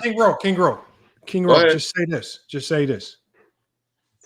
The MVP award is heavily influenced towards the league's leading scorer. If you can lead the league in scoring, you're going to be looked at as the best player, whether you are or you're not. Plenty of scoring titles that didn't win MVP. Man, that nigga SGA back that shit up right what now. I'm saying is this: when you combine, hold on, Herm, hold on 1 second. When you combine, because we are living in an era of when we know scoring is overly glorified. If you just so happen to be on a team that's doing anything of relevance in the regular season, and it looks like your team is going to have a crazy good regular season, and if you are the league's leading scorer, you're almost a shoe-in to win the league MVP, whether you're deserving of it or not. So the SGA qualifies for both. So what I'm saying can't is, be no robbery. Hold on. Let's not act like I don't know why SGA won it. I know SGA won it this year primarily based on the narrative. I don't think when you look at being the most valuable player in the league, I don't think he's the most valuable player in the league. I don't think anybody in this league is more valuable than Nikola Jokic. Because when you look at the game of basketball and you're not looking at narrative, there's nobody that produces more and has more of an impact towards winning for their team than Nikola Jokic. He does more. He produces more. He has better analytics. He has better stats all across the board. And for most people still regard him as the best player in the league. The only thing SGA did better was average 3 more points per game, and his team was better. To me, that doesn't equal MVP. That's the biggest narrative, though, Lamont. That's just the best player on the best team. And that has not been always been the status quo for the MVP. And I truly believe that Nikola Jokic is getting into that territory where they fear giving him any more MVPs, because just like I said before, if you give him any more MVPs, you automatically are inserting him into a conversation that they don't want to insert him in, which is top 10 all time. And you cannot. And once he gets 4 or 5 MVPs, it's just about where you ranking them, not if you're ranking them.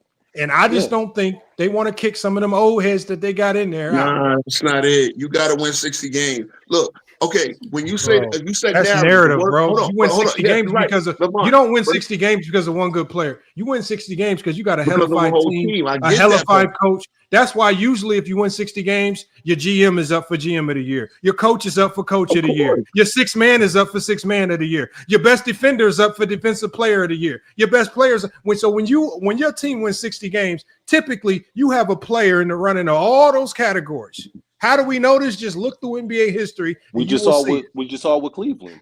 Thank you. And Evan Mobley.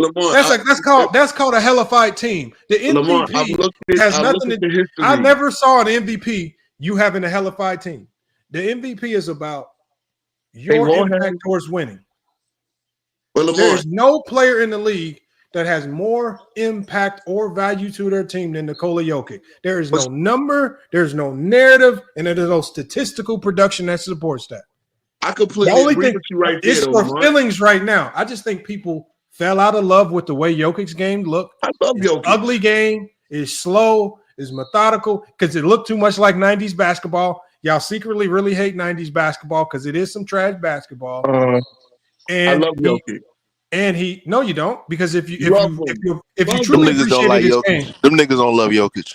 If you truly appreciate his game, he's league MVP. Here's mean, the thing. honestly, No, I but hold here's the on. thing. I didn't let I know reality though. yeah, my bad. Lamont. Hold on. Hold on. I didn't let 2Ps finish his thought. Go ahead. My fault. No, I mean, honestly, I don't like Jokic. I'm a Lakers fan. I can't stand Jokic, but I respect what he's done and I understand what he's doing. I don't respect. And if you look, I don't respect. if you look at his stat line, he was number 1 in offensive efficiency.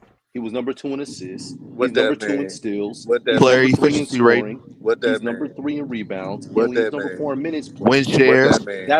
That's the value. Second Look at round. all the Second value. round. Second round. Okay, but it's a regular season award. It's Second not a round. it's not a No, playoff second It's a award. regular season award. What the Second fuck round. playoffs got to do with it? Yeah, Hey, I'm y'all, just can he saying. finish his thought? I mean, can people say Going 2 2 straight sentences? games, 7 Herm, I'm coming to you next. Herm, I'm gonna let you say something next. Let the man finish. I want to clip this so that I can't clip it if you just interject and Game it sound. 7 in the game. Hold on, finish your thought. Finish your thought. I'm coming to shots in Herm game next. 7. Herm, I'm coming to you next. Hold on. Okay. Coach got nixed. 3 games left in the season. He got him nixed. Oh my Hold God. on. Nigga, did you just hear what Lamar said? Let the man finish. Coach Man, got fuck nixed. that nigga. He ain't talking about shit. Hey man, come on, man. I ain't disrespected you. I ain't called you out your name. Don't call me out my name, and don't cuss me. Shut up. We two grown men. I gotta go, man. He gotta go. Listen, we 2 grown men. All right. Go ahead, finish up, man. I kicked him out. All right. So, anyhow, Coach gets Knicks. 3 games left. They could have went to the play-in. Nikola Jokic pulled it together. They get in the playoffs.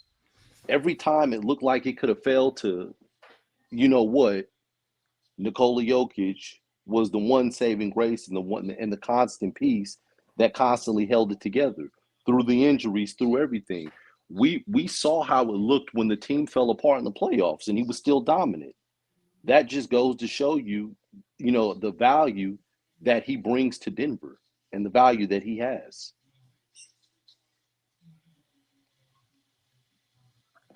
You ain't lying, man. I've said my piece. I'm sorry.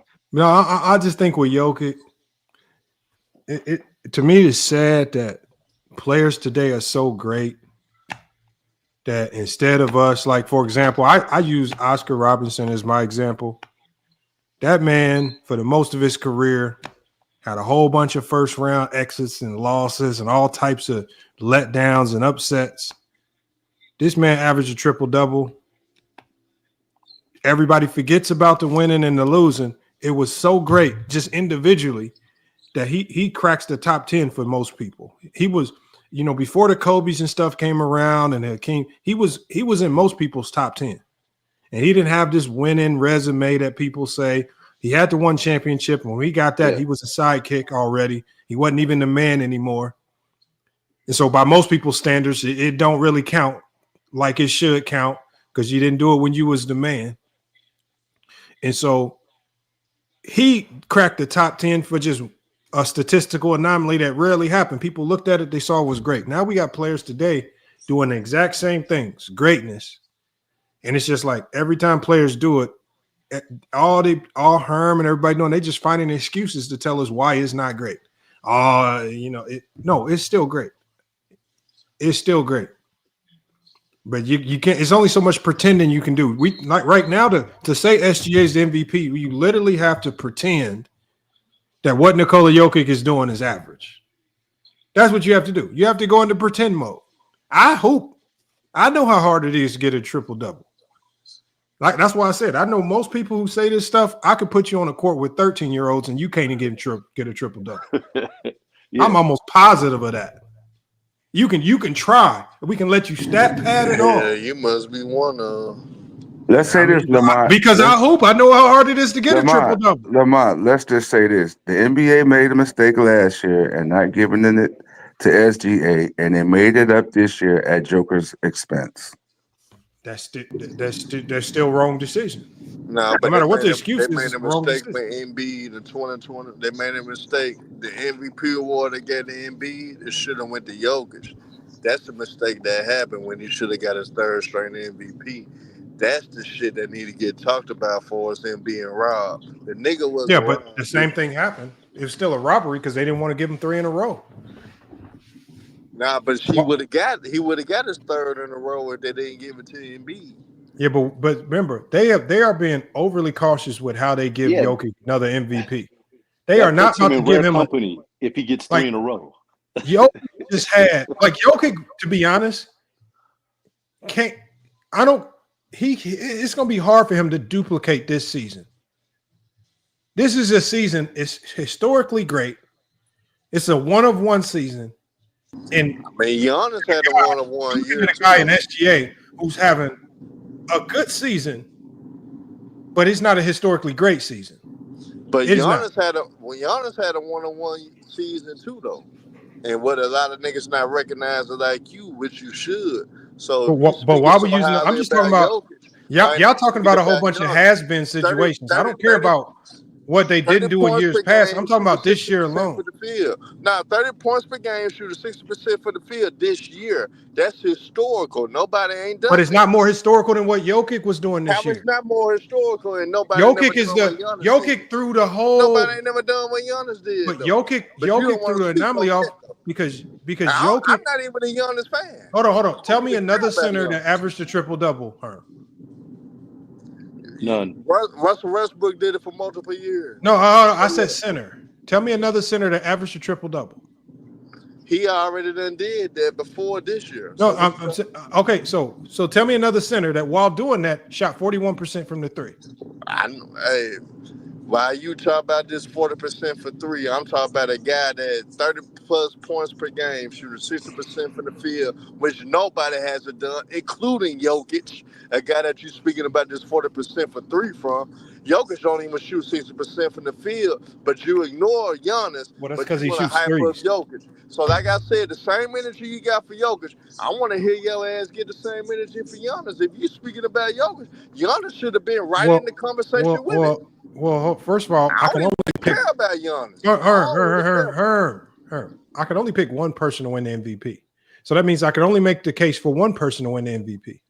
So my case, unfortunately for Giannis, is Jokic.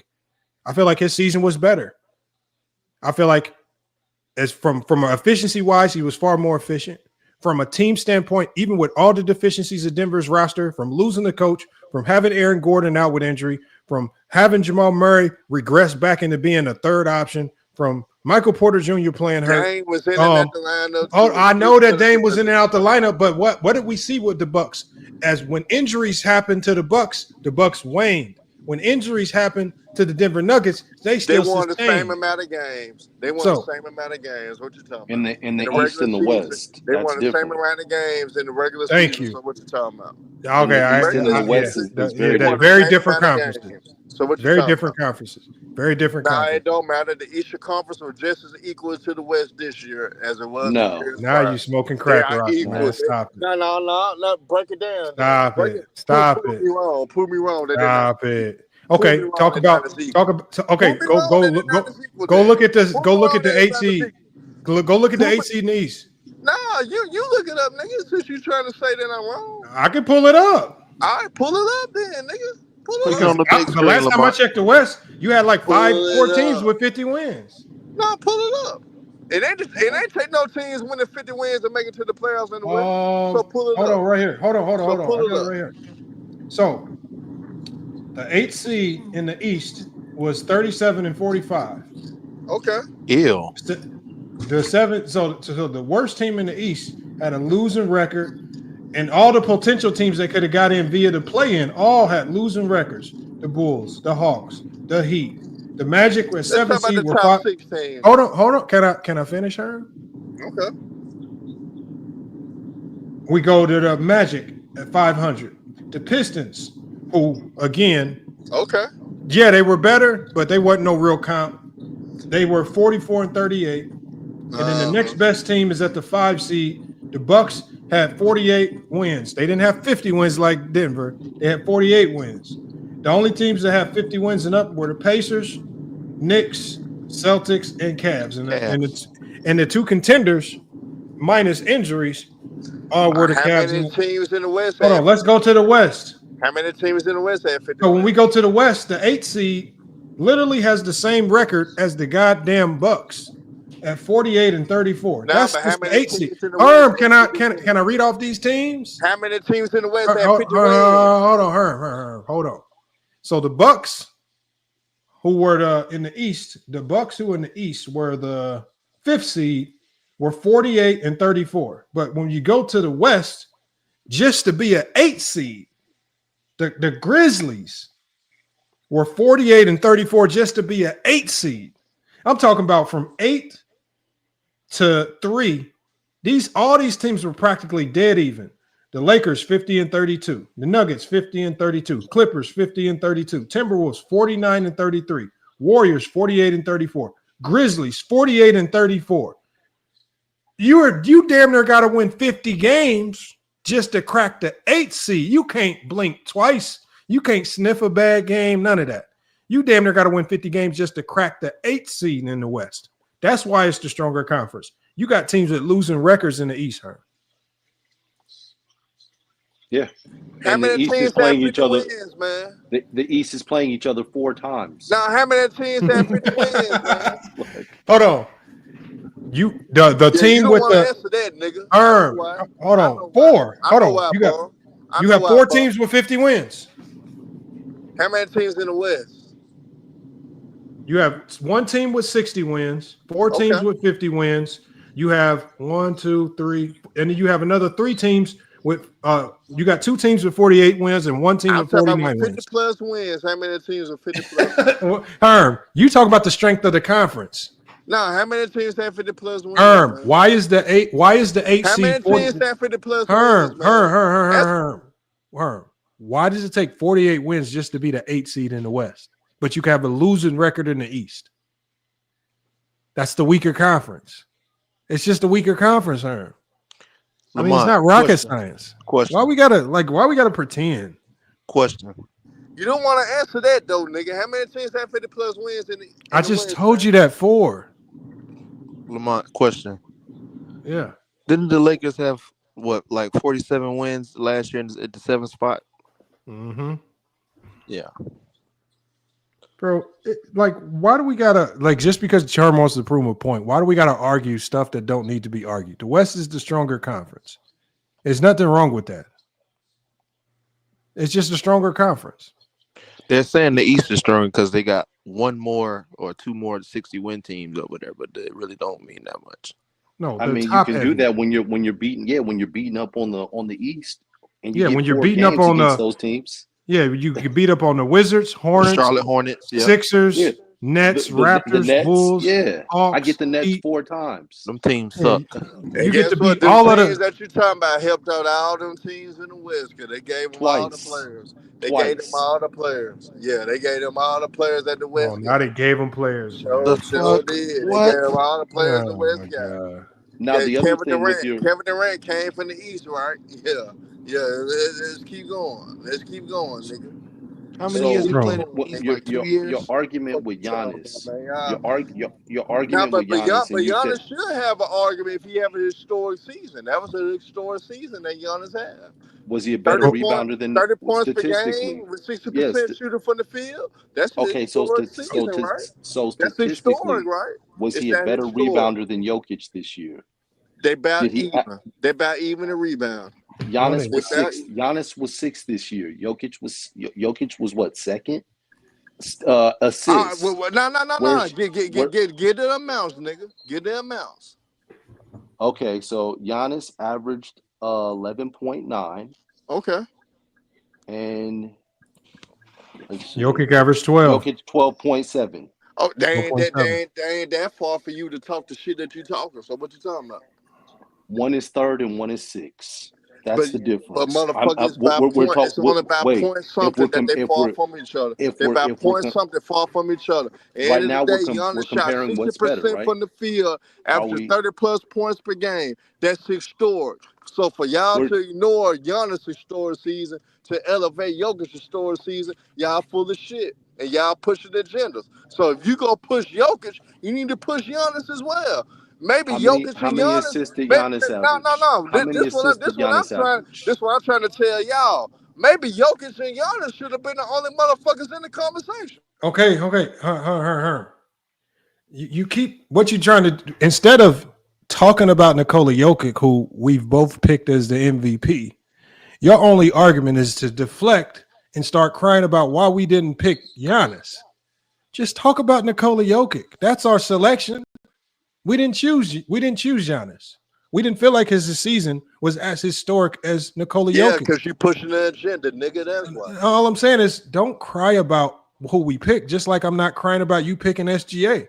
I just feel like the guy I picked had a better season than the guy you picked.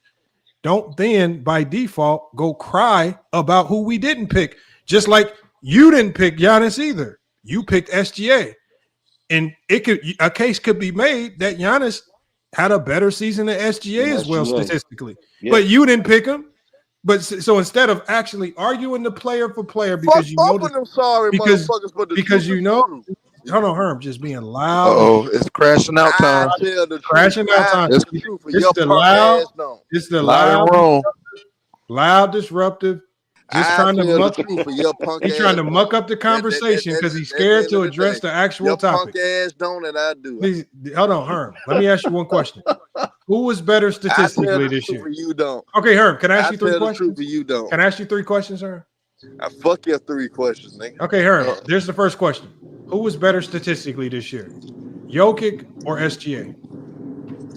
Fuck that question, nigga. I'm focusing on putting Giannis into the conversation, nigga. See what I'm saying? You ignoring everything I'm saying. So fuck. You see what I'm saying? No, I'm not ignoring it. Yeah, fuck what you talking about, nigga. I'm telling you why you won't put Jokic and Giannis because in the conversation. Okay, how come you didn't, maybe Herm? Both of them motherfuckers should have been judged. Hey, Herm, hold on. Between Giannis and Jokic. And you know what, Herm, I agree. You put Giannis in it because it kills your agenda. It kills your whole video, it doesn't. Nigga, if you put Giannis in it, nigga. Okay, so hold on. Let's talk about Giannis.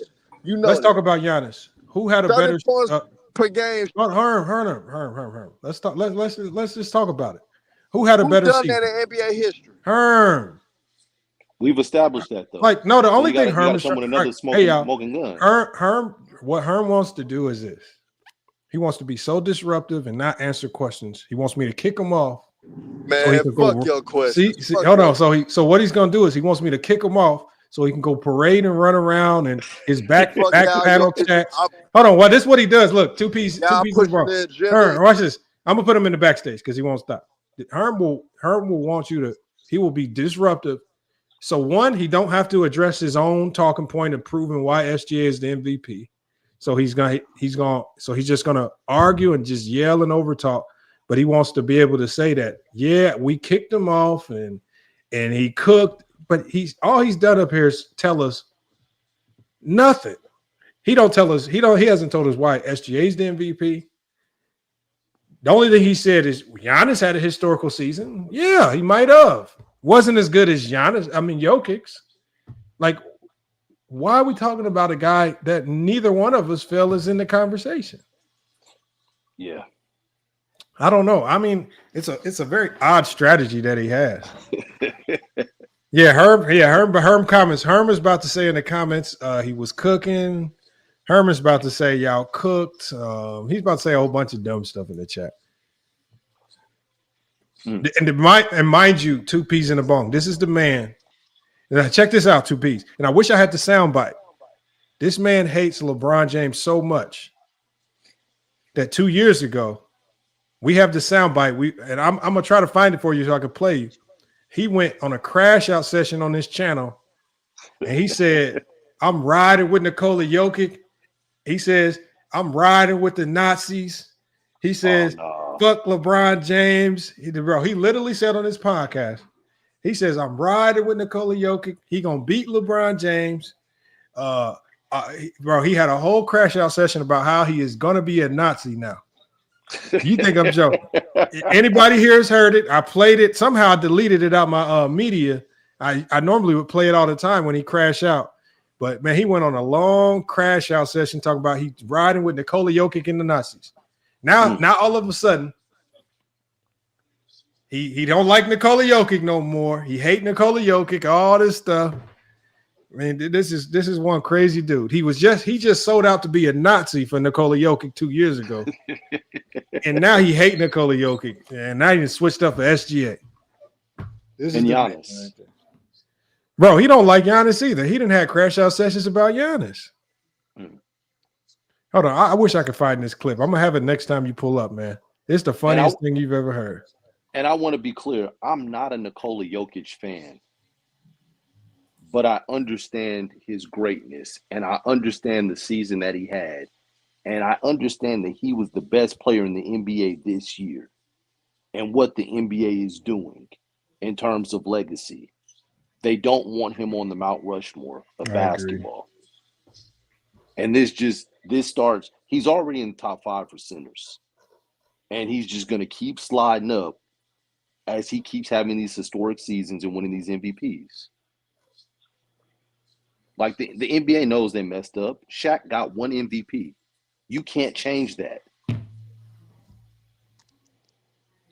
Yeah, there's an article right here, which I'm not going to read the whole article. I'm going to show y'all on the screen that I found that actually did a good job of documenting this, what you're talking about. It's an article called The Rule of Three, NBA MVP Award Voters Unwritten Rule. And it literally talks about since 1980, how they've treated 2-time MVP winners in the pattern of voting. And it gets nasty, man, when you start doing a deep dive. Y'all can go look up that article and check it out. But I mean, if there's a conspiracy, the conspiracy is with how they vote for MVP, if there was ever a conspiracy. Uh-oh, man, we got her back. Man, you don't get where I'm coming from, man. I do. At end of the day, statistically, Giannis and Jokic is better than SGA, bro. They better than that man. So it should have been between them two. Both them motherfuckers better than SGA. Yeah, but we're not talking about talking about 1 and 2. We're talking. Hold on, Herm. This is from the standpoint we've made our selection. I'm trying to help your case even more. Hold on, Herm, you don't have to help our selection. We've already selected Jokic. Hold on, Herm. We don't need your help. Just like you selected SGA and you didn't need our help. You do. You need it. Hold on, Herm. You selected Herm. You selected SGA based on what SGA did. We selected Jokic based on what Jokic did. We don't need your help. You think we don't know what Giannis did? I don't think you do, because if you did, motherfucker, you'll talk about Giannis and Jokic better than Why? SGA. We can only talk about one. We can only pick one. SGA shouldn't even have a chance Hold on. MVP. Herm, Yeah, did you should ask? push both of them. Okay, so Herm, did you ask me my top 3 finalists, or is this about who we selected as the MVP? Because if you ask me my finalists, it'll be SGA, Giannis, and Jokic. But with you, this is not a conversation about the finalists. But with how smart you supposed to be, with how much you supposed Hold on, Herm. Who were the how last much you 2? supposed to be a basketball aficionado. Who were the finalists? Should have most definitely said that Giannis and Jokic should have only been between them two, and SGA should not have been in the conversation. But no, you only pushing one. It's the reason why you pushing one, and you know why you pushing one. It's the agenda behind it, brother. What's the agenda? Pushing the MVP. Hold on. What's the agenda, Herm? Hold on. What's it? Herm, what's the agenda, Herm? That I've been telling your cabinet ass that That the host is always right. Hey, Herm, I've been trying to tell you. Talk to us, Herm. What's the agenda? You've been selling your soul. You ain't the same Lamont. Lamont ain't the same motherfucker, y'all. Lamont used to be, he don't care about nothing what nobody say. He go do what he feels right. FYF was supposed to be about fucking motherfucking feelings. It was supposed to be about, man, I'm gonna push what's right for basketball. But guess what he do? He sell his soul, push the agenda. You wanna know how he wanna push Jokic? So that way it can help everybody. Hey, this is why LeBron James didn't get through, because the MVP, the best player in the league, been Jokic forever. But now it's been a toss-up between Jokic and Giannis. And he don't want to acknowledge to put Giannis in the conversation to understand that Giannis had just as much of the case as Jokic. If he keep pushing Jokic the way he's been, guess what? It benefits LeBron James, because LeBron James been getting his ass kicked for the most part by Jokic, except for this goddamn year. So at the end of the day, Lamar is a propaganda motherfucker. Always been a business savvy so-called motherfucker that want to do what's best for business. Guess what? If you want to do what's best for business, he talk about how two motherfuckers is better than one motherfucker. If you talk about them two motherfuckers being better than that one motherfucker SGA, his video would be stamped 100% proven fact. But instead, he just want to push the boy Jokic. Instead, that would make his shit be better. Instead, that would help no James Kingdom do what he want to do too. So at the end of the day, this is propaganda. This is that who wants to be a millionaire? Hey, George, you know what it is, George. You know. So hey, Lamar, man, I feel sorry for you, brother. Hell, I feel sorry for any motherfucker that followed this propaganda ass bullshit. At the end of the day, I want Lamar to be back to the old Lamar. Lamar ain't the old Lamar no more, man. We gotta get that nigga back on track. Y'all help Lamar get back on track. Y'all hit that cash app and say FIF. Be the old FIF, man. Don't be this new shit that you been. Y'all cash app the man. Hit him up right now. Even if you want to diss my ass. Cash app Lamar right now. Y'all hit that motherfucking cash app right now. Support FYF Sports, please. And y'all need to put in the message. Listen to Hollywood Herm, Lamar. Go back to your old self. That's what need to happen, man. That's what y'all need to do right now. Y'all want the old Lamar? Hit that goddamn cash app. So gotta hit the PayPal, Herm. Hit the PayPal. Well, hit the PayPal now, man. Hit the PayPal now. So Lamar can be the old. Hey. So he can get back to cooking everybody like he used to. So Herm got them out there paying somebody else's cash app named Lamont. Ah, damn, that's fucked up, man. I didn't know though. I fucked up, man. I fucked up, man. I fucked up. Oh man. All right, Herm, you got it out your system now, man. Oh man, there go Herm. That's Herm for y'all, man. Oh man. All I want you to do is put that picture back up. You've been had up there for years. What picture? You know what picture was sitting behind your head all that time before you put that plaque up there? What picture? You know what picture you took down to put that plaque up? Hold on. You want me to hold on, George. So you want me to take down my plaque that I work hard for to put another picture up? You had it up there long enough. Put up the two goats. Put it back up there. Put it back up there. Hold on, I got the picture right here, George. I know. That's how Herm said you changed. I know you changed when you took that picture down. Here, let me show you the picture. This the picture you got to be talking about right here, man. Hold on. You got to be talking about this one. That one? No, you know that ain't it. What? This is my favorite player. No. Your two favorite players were sitting behind you, watching you all the time until you changed. Let's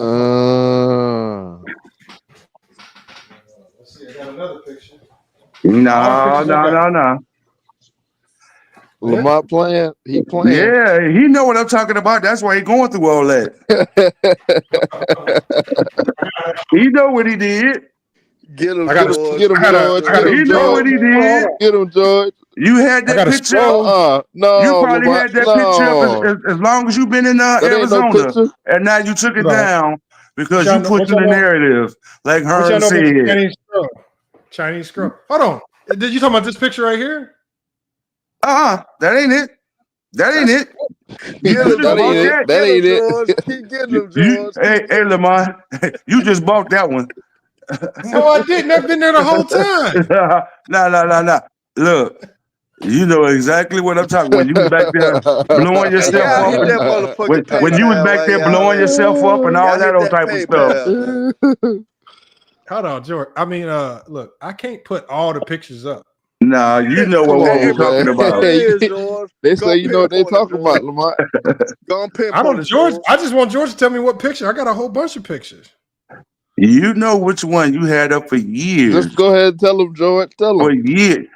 Bro, I haven't had no picture up for years. Kobe and Mike at the All-Star game having a conversation. He's talking about this one. He did. You know what one you had up there. Now look, he done put it up under the desk, bro. He done put it up under the desk. You is wild. Why I gotta have all the pictures up? You was wild. I got Jordan and Kobe right here. You was wild. No, look. There was one point in time I had the supper picture right here. That has Jordan. That has Jordan at the. They got literally on this picture right here. It has Jordan as Jesus at the. I see LeBron on the other side at the table with all the disciples. So that picture right there is Jordan.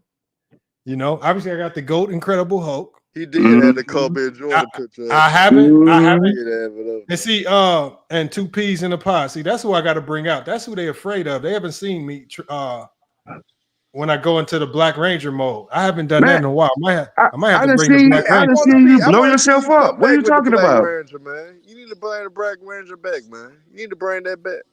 I ain't gonna lie, you need to bring that back. And I'm the first YouTuber to actually morph on the live stream. Yeah. Now hold on.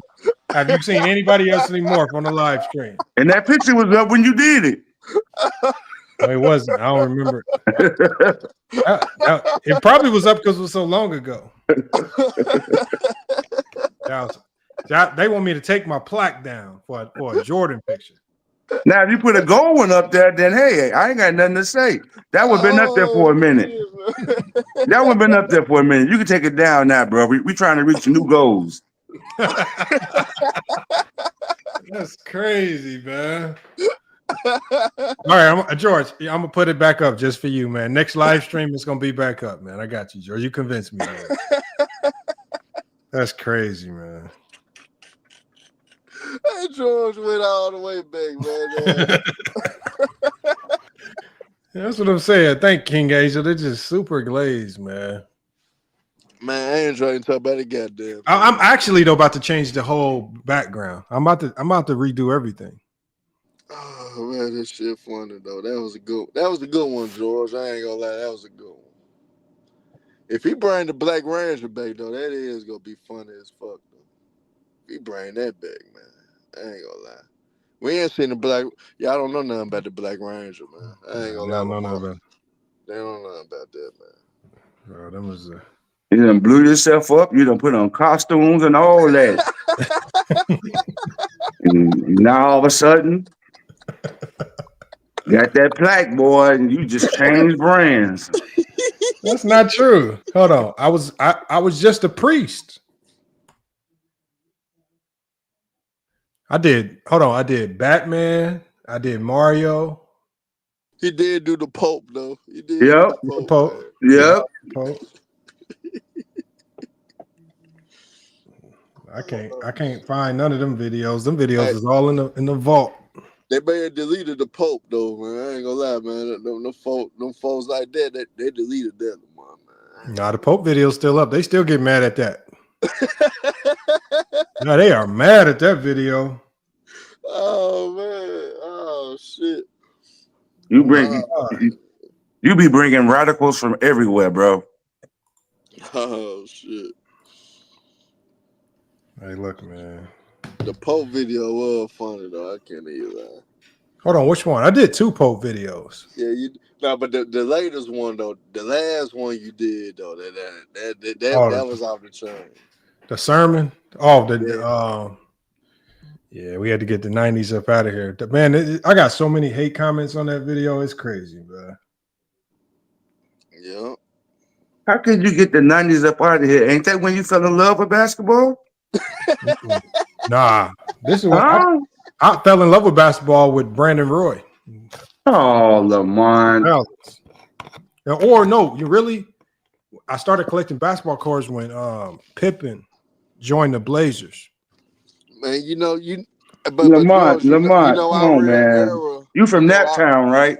Our real era. Yeah, I wasn't a Pacer fan. I ain't asked that. I said you from that town, right? No. But George, our real era, because me and Lamont ran the same age. It's 2000 to 2010. That's our real era. 2000 to 2010.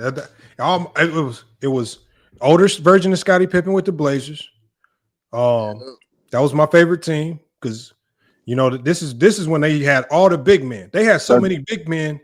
They had big men on top of big men. They had big men on the bench. You started watching basketball in 2010. And I really liked them. And I liked them. One of the main reasons why I liked them, and a lot of people don't know this, is because Zach Randolph was on the Blazers, and Zach Randolph is from Indiana. And Jermaine O'Neal was on the Blazers.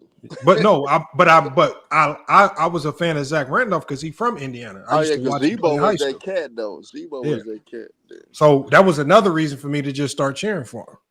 And so plus they had Pippen, and so I was cheering for Pippen. I see that you guys are a lot younger because I started watching the 90s. There you go. I started in, I fell in love with basketball in the 80s, but I'm from LA, so I was watching Showtime. But see, our era, the best era of basketball is 2000 and 2010. That's our era in our prime and our age range. That's the prime. That's the peak that we felt basketball with basketball. You said 2000 and 2010? How old was you then? I know me. I graduated 2006. Okay, you saying you was a senior in high school? I graduated 2006. Okay, so in 8th grade, what was you watching? 8th grade. I mean, I know what you're trying to do. I know. You and Lamont. I know. Yeah, but it only counts when you start taking it seriously. Like y'all were some of y'all were watching Jordan play when y'all was 4, acting like y'all was really invested in the game, understanding the game.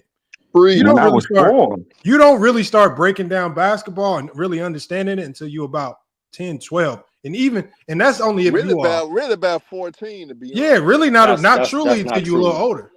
That's not true. That's not true. 14, really I said you got to be the hardcore basketball card collecting type of fan to really watch it any time before that. Like when you little, I was born into it. So I was born into it. So I was watching it when I was young. I'm talking about 4, 5, 6, and was drilled on it. Man, my uncle played under John Wooden. So I got this stuff very young and started watching it very young. But it was way before 10. We talking, I knew what I wanted at 6 years old, 5 years old. I knew what I wanted. And when it didn't happen for me the way that I thought it should have, I just was like, okay, it'll happen for the next generation of my sons. And then I retooled and reinvested in my sons and poured into them. Man, and now they're at a stage. No. I agree with you saying. No, I'm saying I think when we was all little, we all, especially if you was like hooping, we all had hooping aspirations. Yeah, I'm talking about sitting down, the game, locking in, really watching games and locking in all the way. The way I watch games now and the way I cheer for the game, like I wasn't doing that when I was like 4 and 5. Like I watch games just to watch them. But when I think about the first time I'm really watching games and I'm really locking in, about 14. Yeah, I'm like freshman in high school, 7th, 8th. Might have started in 7th grade. Oh really no, yeah, I was much younger. I remember being real little watching the game, but I don't remember the game. Like I don't remember. But you ain't gonna understand the nuances of the game, man. Like that. I watched the White live, and I don't remember shit from back then. I just remember seeing the White big ass on TV. But to me, that's the best era of basketball, 2000 and 2010. But maybe because I'm biased, because I grew up, I was basically growing up in that era. But to me, that's the best era of basketball. I think it was collectively, you know what I'm saying, good. You know what I'm saying? You had the versatile guys, you had the athletics, you had the skill guys mixed with the toughness, the physicality. You know what I'm saying? With the all-time greats in that era as well at the same time. So I felt that's the best era. Before it's understanding the game, they ain't gonna fully understand what the hell they looking at till they're about 13, 14. You could be young and loving the game, but you ain't gonna understand shit till you mature and get older. That's just the reality of it. You know what I'm saying? So I say when motherfuckers about 14, you start really taking it serious of how to understand the game. Agreed. Yes, you gonna understand how to deal with zones. Yes, you gonna learn some plays before you 14. Before it's really comprehending what you're looking at, really is your freshman year of high school. You really go start. Okay, I understand what's going on. I understand the play. You didn't play basketball in grammar school. Yeah, I see. I gotta actually study the game. I see. I did, but I wasn't like I when I think back to when I was playing basketball when I was little, I wasn't thinking about running this pick and roll right. Oh no. Not like or no, like when I first started watching the game, it was because I'm trying to mimic. Like I remember one of the first moves that I was trying to mimic, it was Kobe with the behind the back step through. You know, that was one of the first moves that I actually was able to replicate in game, and that shit actually worked. But when you little, you ain't really watching like that, like to learn the game or to really break it down. You just watching just because your dad got it on TV or something, and you running around the house doing everything but really focus on the game. Well, let me tell you, I have witnessed the Seattle Supersonics, the Washington Bullets, Tom Chambers. What about the Golden State Warriors? Huh? What about the Golden State Warriors with Don Nelson when he had the young Sewell? Run team. Oh, that was before. Nah, I was watching them way before C-Webb. But I'm just saying, what about when they had Sewell when they I was watching them then. I watched him when he did that to Barkley. I watched all that. Yeah. Okay. Yeah. So you telling me you was comprehending the game at a high level? I was never what you say comprehending the game. I was a baseball and football player, but my friends were basketball players.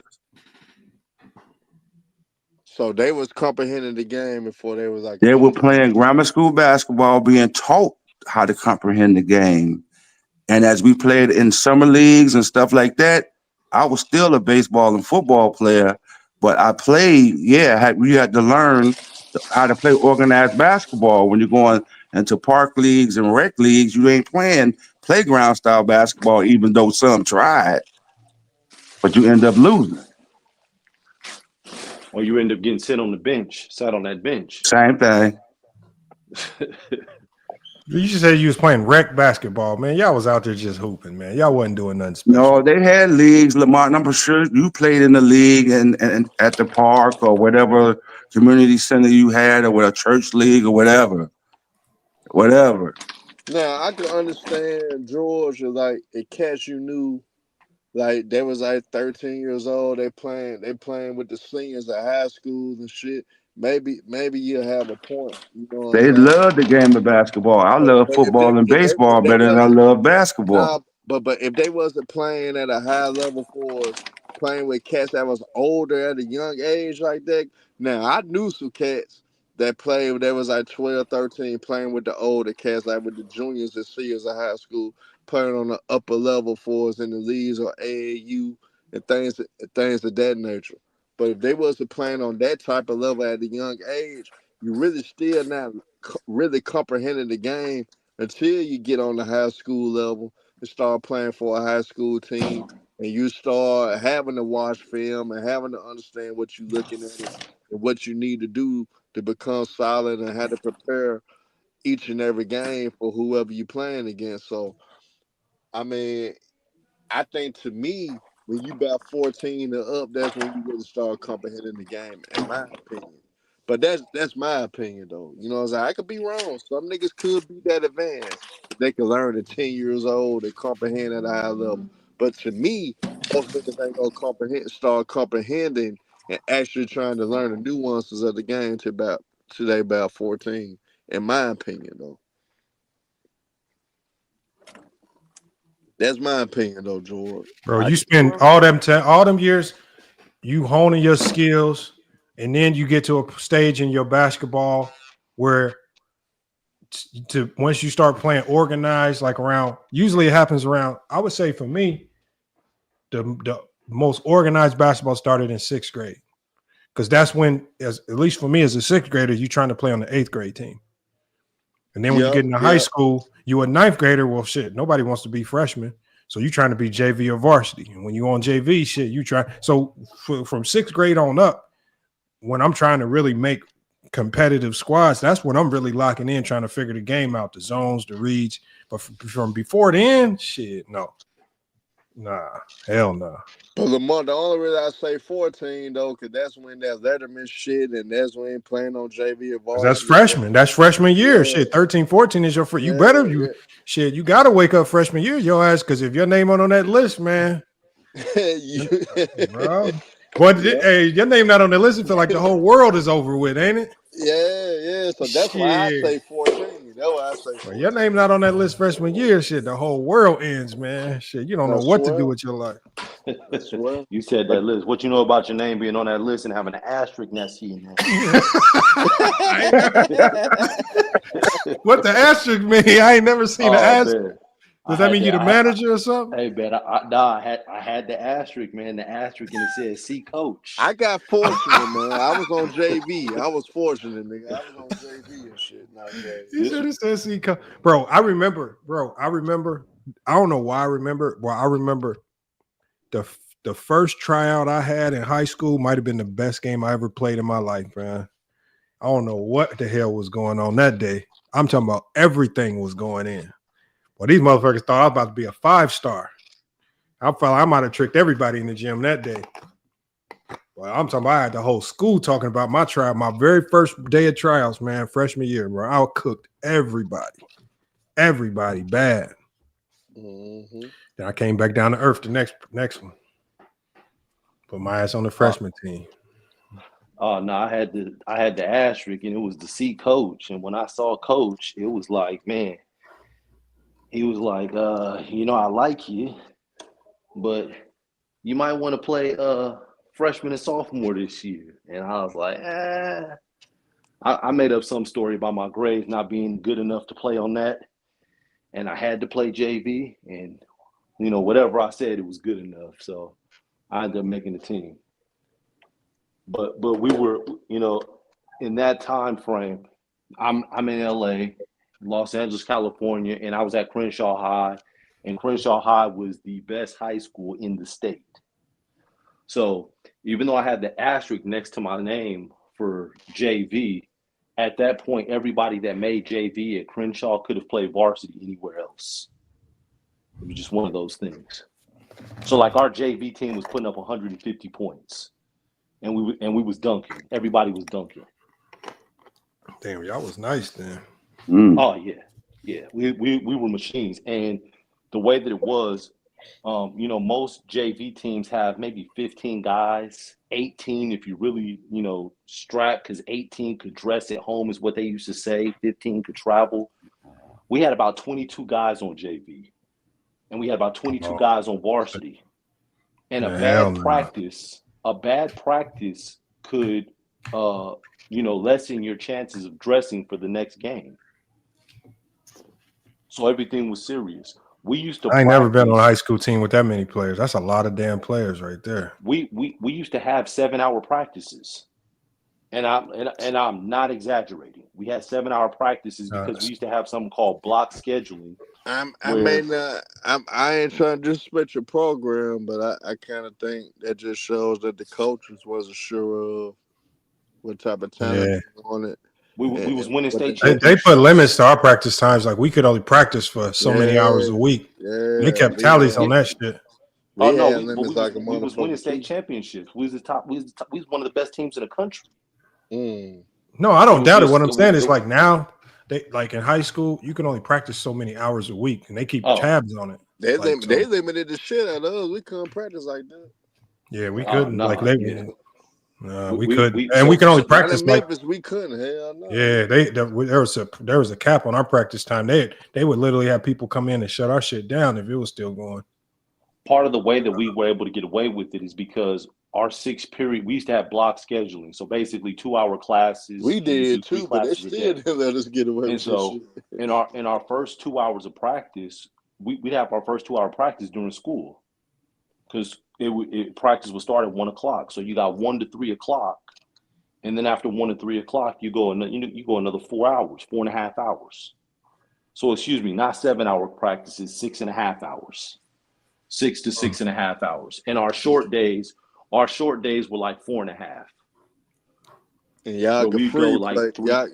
Y'all could free play basically between 1 and 3. Nah, not at all.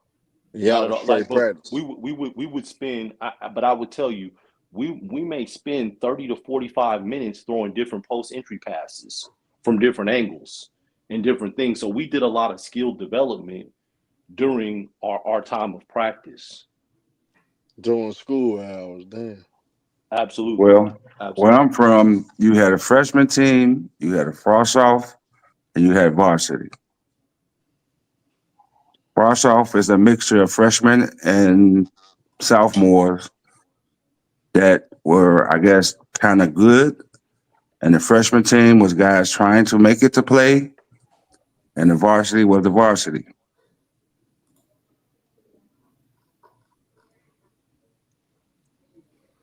Hey, We had that too. we just had freshman JV varsity, man. Shit, we didn't have no. Yeah, it wasn't no more complicated than that. Yeah, I mean, if you was good enough as a freshman, you're gonna play varsity. And so for us, you can only play. So for us, like there were some players that was good enough to be on varsity. So they would have them play 1 or 2 quarters of a JV game because you can only play 4 quarters a good day, and then you would save some of your quarters for the varsity game that's next. And so some players had to split their quarters because you can only play 4 quarters. So it was weird. You can do that. You can't do that in California. You either have to play JV or varsity. You can't. No, they let us split our quarters. Like you can play both, but you can't play 4 quarters JV and then come up play 4 quarters varsity. Like they let you got to split your time up, man. So so in Arizona they allow you to do that for high school. No. This was Indiana. That was Indiana. Oh no. I'm saying now in Arizona they give you 6 quarters. Yeah, in the get South 6 total they gave quarters. us that. In the South we had 6 quarters. Like we had 6 quarters that we could play JV and varsity. Like, you know what I'm saying? Like for instance, I got to shut this one down, man. I want to keep it going, but I got to get this one shut down. I got to get up out of here. And you just dust that picture off, bro. Go ahead. All right, man. I'm gonna tap in. I'm gonna tap in next time, man. Tap in again. Yeah. No, are y'all going live tonight? Yeah, we are. We gonna go live. Yeah. Okay. Yeah, I'm definitely. Make sure y'all tune in, man. Y'all see the name of the show, two P's, and let me put it on the big screen so people can see, man. I'm gonna have the link ready so I can put the link in the chat for the people just to go sub up. Make sure I go check them out tonight, man. They're gonna go live. 2 P's and a bong. Good show, man. And they talk game. They talk the game too. So make sure y'all go check them out, man. Little bit, man. A little bit. Hey, man. Like I say, much better than some of y'all in the chat over here, man. Yeah. I don't know where. And we invested, man. We did play. We did play, and then we got children in sports as well. So we still invested in this thing. Did your son select a new school yet? Oh yeah, both of them did. Both of them are going to New Mexico. They've already committed. So y'all going? Yeah. So they not in the WAC no more. They were never in the WAC. You talking about New Mexico? Oh, I'm thinking of New Mexico State. No, New Mexico. In Albuquerque, Mountain West. In the Mountain West. Mountain West. Okay, Mountain West. Yeah. GCU was about because the school that I coach at now, they was almost about to join the Mountain West. Did they join the Mountain West? They won't go until next year. It's next year. They did join. Yeah, they're not going yet, but it's next year. Yeah, because they were going to join Gonzaga's conference, and Gonzaga left. Yeah, exactly. So GCU I've tapped in with them, man. I know that coach. That coach know me. Why didn't they stick around? What made them dip out of USC? Just opportunity, man. The way that it was. Honestly, we thought that my son was gonna go in. He was gonna, play this year, get some minutes, and he was gonna, try to go pro. That was what we thought. Nah, didn't work out like that, man. And then you got Elijah coming in. Elijah coming in. That ball going one place and one place only now. Man, well, I mean, yeah, things are. He's gonna step into a good situation. He's gonna step into a real good situation. It was a thing where, I think that the coach was trying to be competitive early, and I think he believed that the older guys were going to give him the best opportunity to be competitive. And I'm not mad at him, because in this landscape, a lot of the teams that are doing well with older, more physical players. So I get it. I just, I wish in hindsight, I wish I would have thought that through and understood that in the beginning before we made the choice. It's hard. Like, the thing about USC is tricky because, man, you go there, you will fall in love with that school quick. I mean, the optics, everything, the basketball, everything, so. Remember, I'm from LA. And so that was the dream school. Yeah, it's just like. I took my sons to that campus when he was 5 years old, 4 years old. I mean, the one Pete Carroll was throwing the football with him. Yeah, I've come to learn now. Sometimes the best school might be this little school ducked off in the farmland somewhere, But it's just how bad they want you. I would tell a person, I would tell a player, I would advise any player, go where you're loved, not where you're liked. Yeah, because when you're loved, they're gonna love you through your good games. They're gonna love you through your bad games. Man, I'm because we have Gil over here sometimes. He'll pull up. I'm gonna try to get Gil on here because he was telling me about his decision in selecting, and him and Elijah selecting USC. Yeah, that was the easier process. That was the easier process for him, though. He knows Muss very, very well because Muss coached him. Yeah, Muss coached him. Yeah, absolutely. Yep. So and I played against Gil. I played against Gil as well. Gil was the first person to drop some points on me, man, and I had to ask him what his name was. It was in LA Rockfish. He might remember that top players in Southern California. I'm gonna head him up. Hopefully, I can get him on the live again. He's been busy though. He's doing ESPN and stuff. So hopefully, we can get him over here. So, who was better, BJ or Gil? In high school? BJ. Yeah, that's what I'm asking. Who's BJ? No, Brandon Jennings. Brandon Jennings was one of the coldest high school players that ever hooped. Though. So, I'm gonna say this: when Brandon Jennings was coming through high school, I was gone. I wasn't in the state anymore. Okay. I graduated. Me and Gilbert graduated high school the same year. And then I went off to college and I left and I didn't move back to California until a couple years ago. So I miss Brandon Jennings. But I mean, from everything I've heard, Brandon Jennings was ridiculous. Yeah, a lot of people say that. Yeah, but he was like much see TV. Yeah, one of the coldest that I've seen was, if we just talking about guards, one of the coldest I've seen besides Gilbert was Baron Davis. Well, I seen Derrick Rose make BJ cry in high school. I got a buddy though that gave Derrick Rose work in a tournament, and this dude is from Minnesota, and he gave Derrick Rose work. Well, it was guys here that gave him work. Sharon Collins gave him work. Yeah, there were a lot of people that gave. There was even John Shire even gave them all work. John Shire was the best player. I think he at one point in time was the best player in Illinois. He was just a white dude that could shoot out the suburbs, man. He's another one that we spoke to because my son nearly chose Duke. So I know. You ain't like Duke? Huh? You ain't like Duke? Wasn't that we didn't like Duke. It was kind of more so a waiting game. We were just trying to figure things out. And Duke was real straightforward with their approach and what they said to us. And I don't think we were ready to hear the straightforwardness that Duke gave us. Now I respect it. And I love that they told us that. But at the time, it was like, let's see. And what I mean by that is Duke has a specific way that they recruit players. Duke will, they get their 5-star recruits, and then they have, guys that they get from the transfer portal. And so basically the way that they break it down, they'll say if they have 1-year guys, like Cooper Flagg was a 1-year guy, Kamal Maluk was a 1-year guy, and then they'll say guys that are considered multi-year guys, that are guys that, it's going to take them a couple years before they may be able to break through and have the opportunity to join or go into the NBA draft. So when my son was coming off his freshman year, one of the things that they told us was they felt that he was a multi-year guy.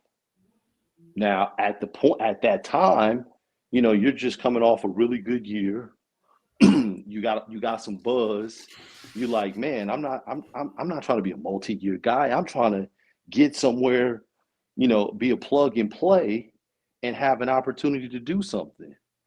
And what they were telling us again is what really a lot of schools are doing. They were just upfront about the whole thing. And so when I heard it and my son heard it, we're like, huh? And we're listening because, again, it's Duke. And who wouldn't want to be a part of Duke? Mm-hmm. But, it's just it was just one of those things. And we were just kind of waiting for things to continue to transpire because they were still trying to figure out what their pieces were going to be. And, we had to make a decision. We couldn't keep waiting and being in limbo. And so we went in another direction. But I respect their honesty because they were telling us what most teams aren't telling a lot of these transfers. See, a lot of these transfers think that when they go to these schools that they're going to play right away. And like coming from these mid-major programs, and some of them are going to play right away, but the other half of them may not play right away. They may turn into rotational guys where they're getting anywhere from 10 to 15 minutes. And that's not what they're thinking is going to happen when they're making that transfer from that mid-major to that Power 5 school. So, yeah. Well, now I think now the landscape is a little bit different now because I just think the landscape now is that now it's become easier than ever to go pro from any school with the NIL. And so now you don't have to rely on being at a Power 5 school to get a stamp on your back. You'd be very surprised at how many players are at mid-major schools but still want to go to Power 5s. It's the numbers are still high. I think the guys that I just think the guys that want to go to the Power 5s, to me, it's starting to look like those are the guys that know that their playing career is either going to cap out at college or maybe the best they can do is get overseas. But guys that know that pro is in their potential, I think the main thing is just get to the right school that's just going to allow you to be you. Because I will look at Jeremiah Fierce going to Oklahoma. Like Oklahoma's not known as a basketball school by any means, but he goes to Oklahoma. But it's in the SEC conference. It is. Which was the toughest conference in the country but there are some schools with the mid-major feel like that can still get the job done. Like, I mean, and now it's become. I think now sometimes you got to select a school that caters to the playing style. Like, and now that USC joined the Big Ten, that right there changes a lot. Like the Big Ten is not a fun conference to play in. No, very physical. It's a grinded out physical type of conference. Yeah. It's not a conference of athletes and high flyers. Yeah. So my thing is be conscious. Like USC isn't the same USC in the Pac-10. Like if it was still in the Pac-10, yeah. But Big Ten changes some dynamics. Now you're a Big Ten school. And so now you got to go up against the Michigan States, and they're gonna slow it down. They're gonna make it boring, and the Purdue's, and so it just changes it up a little bit. So, but no, I mean, I like these schools now. I like what they got going on. I like the fact that some of these smaller schools now got a shot. It's definitely screwing up my whole NCAA tournament bracket because I don't know, because it's hard. It's gonna be. I think the day of the upset to Cinderella team that might be over with. It is over. Cinderella's done. Cinderella got no shot now. Yeah, the budgets are too big. That's the other thing. Like when you're looking at these players that are choosing to go to these bigger schools, it's the budgets, it's the money. The NIL money is much different on the mid-major level than on the Power 5 level. The way that you travel is much different on the Power 5 level than the NIL level. We did a show talking about that. Yeah, you're talking charter flights versus regular flights.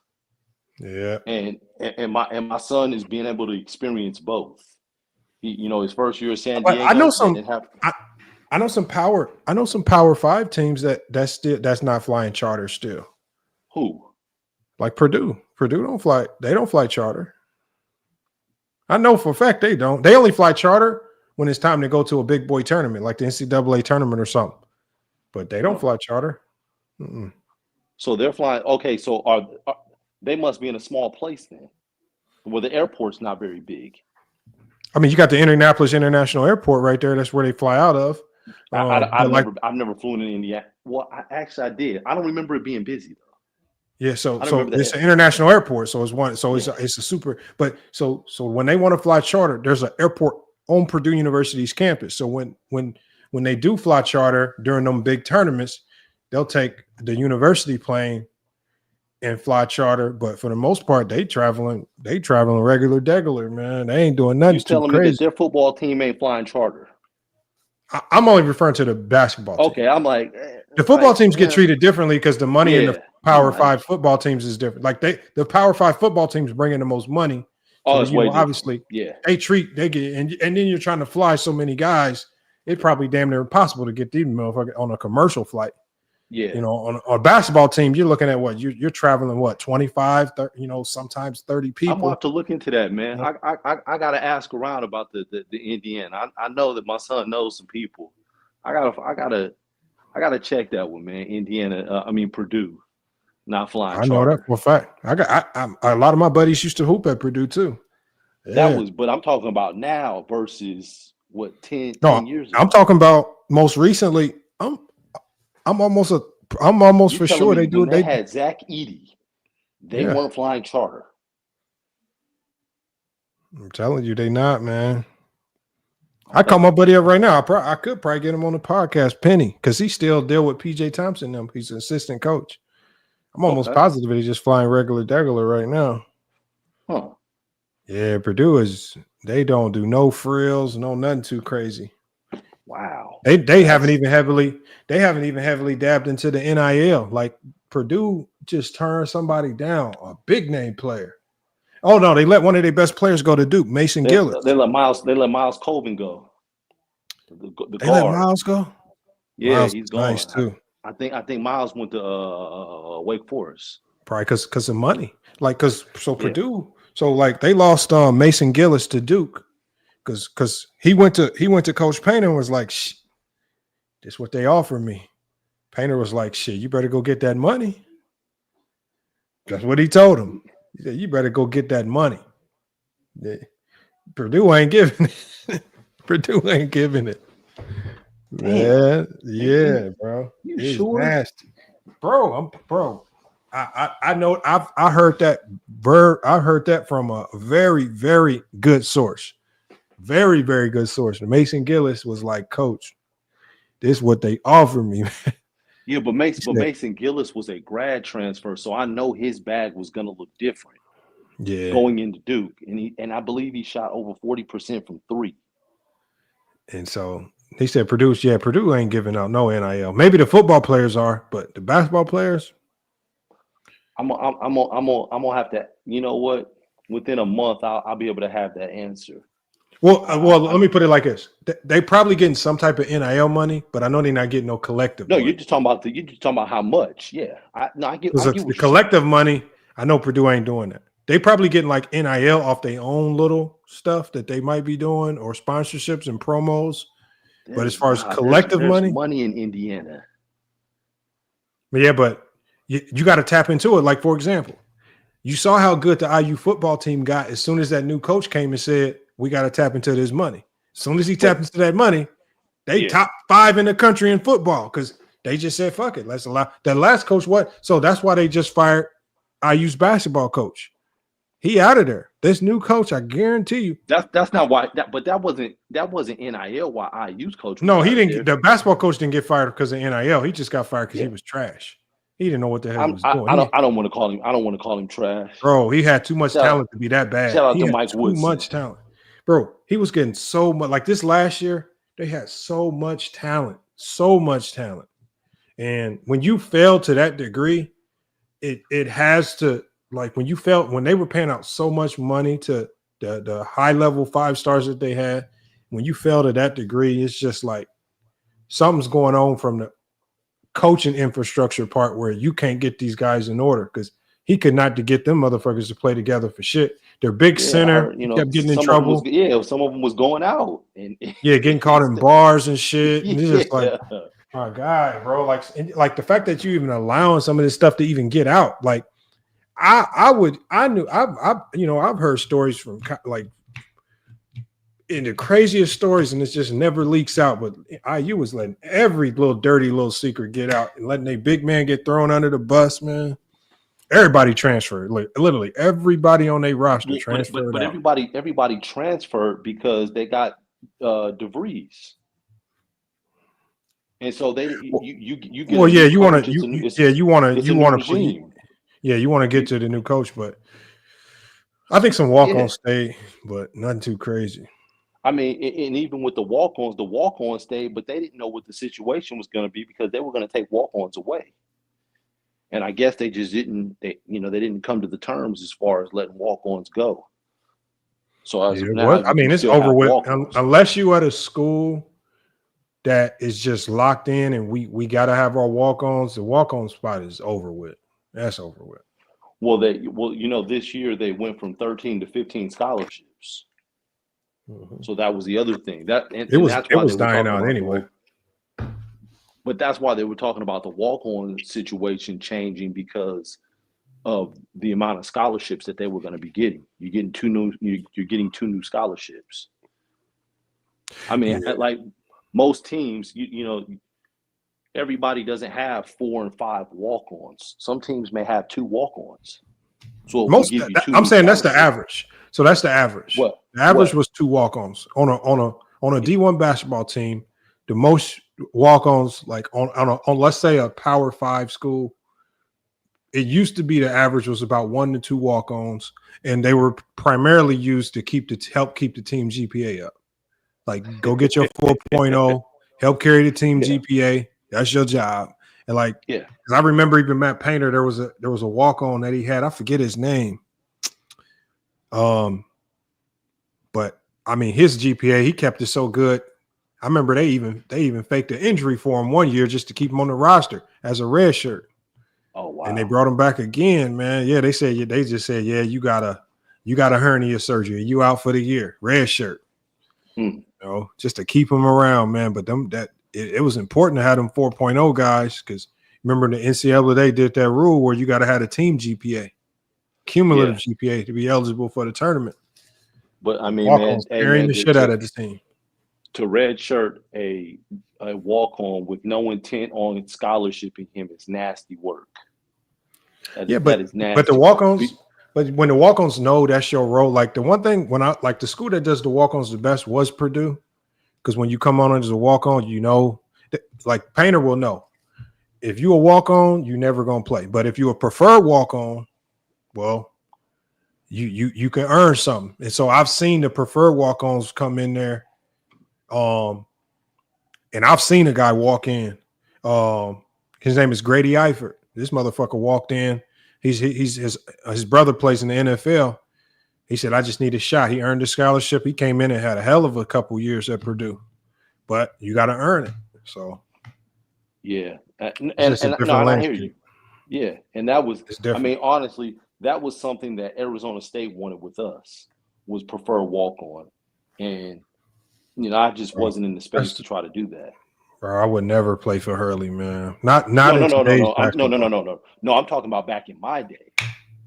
Oh, okay. I'm about to say, I'm like, bro, if Hurley was trying to get your son, I'm like, hell no. He actually did. Arizona State. I know offered. He gonna go after everybody, but hell yeah, no. He offered, but he just kind of offered late.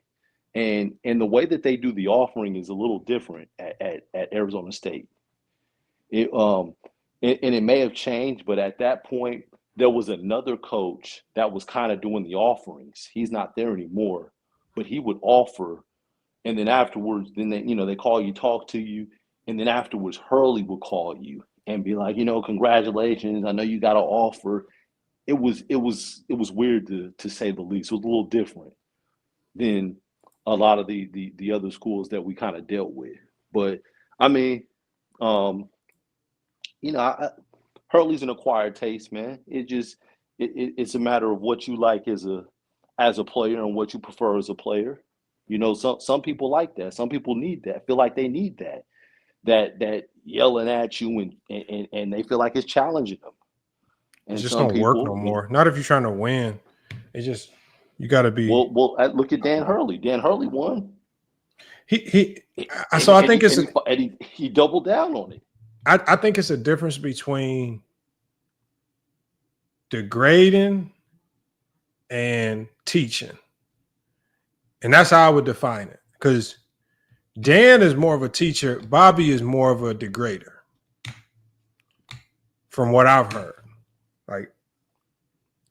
But he's just gonna struggle, man. They both come from the same person. I think that they're pretty similar. I think that one is just winning, and so we'll look at it and we'll call it something a little different and say, oh, well, he's teaching, he's doing this, and the other one isn't having the same success. I remember I talked to players though, man. I talked to a couple players, man, and that's just like it's definitely an acquired taste. I know some that played under Hurley, under Bob Hurley. Bobby Hurley. I know some that played under him. And my son's freshman year, they actually played against them. And when he went to San Diego, and they upsetted Arizona State and beat him. So I saw Bobby, you know, in one of his worst moments because he was pissed. I seen him with some high moments. He had a stretch where he almost had them ranked #1 in the country in a little short stretch where they had won some games. So he's had some nice stretches, but it's going to be hard to be consistent when you coach like that. Like you just got to get to a point where you got to start teaching and stop yelling. I'll tell you what people miss though, and what part of the problem is. Part of the problem is that geographically where Bobby Hurley is. Bobby Hurley's in the Southwest, right? In Phoenix, Arizona. The mindset of a lot of these players on the West Coast in the Western region is different from the players on the East Coast. And that's why East Coast coaches will say that they don't like recruiting West Coast players. You can do that with East Coast players. You can yell at them. You can drive them. You can do all that. But on the West Coast, the players don't respond the same. And so I think it's more so a geographical thing with Bobby Hurley. If Bobby Hurley were the coach at Xavier, success may look different for him. If Bobby Hurley's a Big East coach, yeah, it may be different because that's their style. Look at Pitino. Pitino's on players like that as well. That's just how they are in that region. No, I get that. Like I heard the former Maryland coach that is now at Villanova, another Big East school. He's the same way. You got the Georgetown coach. Yeah, Georgetown coach. He's hard-nosed as well. That's their style. I feel and that's how they play. That's how the guards are. Those guards is physical. But hey, look, let me go ahead and get this one shut down, man. I gotta get to my workout real quick, man. We done kept this one going. What time y'all going live tonight? I'm gonna check with the fellas. Probably about 10:30. Okay. Probably about 10:30, something like that. I'm gonna definitely be tapped in. I'm gonna be tapped in when y'all do go live, man. So I'm gonna be hitting y'all up on IG too. Okay. Because I want to see if we can do something together, man. So yeah, definitely be watching y'all IG. I'm probably gonna reach out to y'all later today or tomorrow. Absolutely. Hopefully we can get something going, man. But I appreciate you pulling up, man. See, this is the StreamYard I was telling you about. StreamYard makes it a little bit easier to invite people up. It doesn't look as good. I think the one y'all using makes it look a little bit cleaner. No, I like this, and I finally now I see how the link is, and now I see. Okay, you ain't got to go through all of that. You can click on the link. Yes, so, I mean you can actually do some stuff to dress this one up and make it a little bit better than I have it set up. I've just been being lazy, and I haven't redone my whole setup.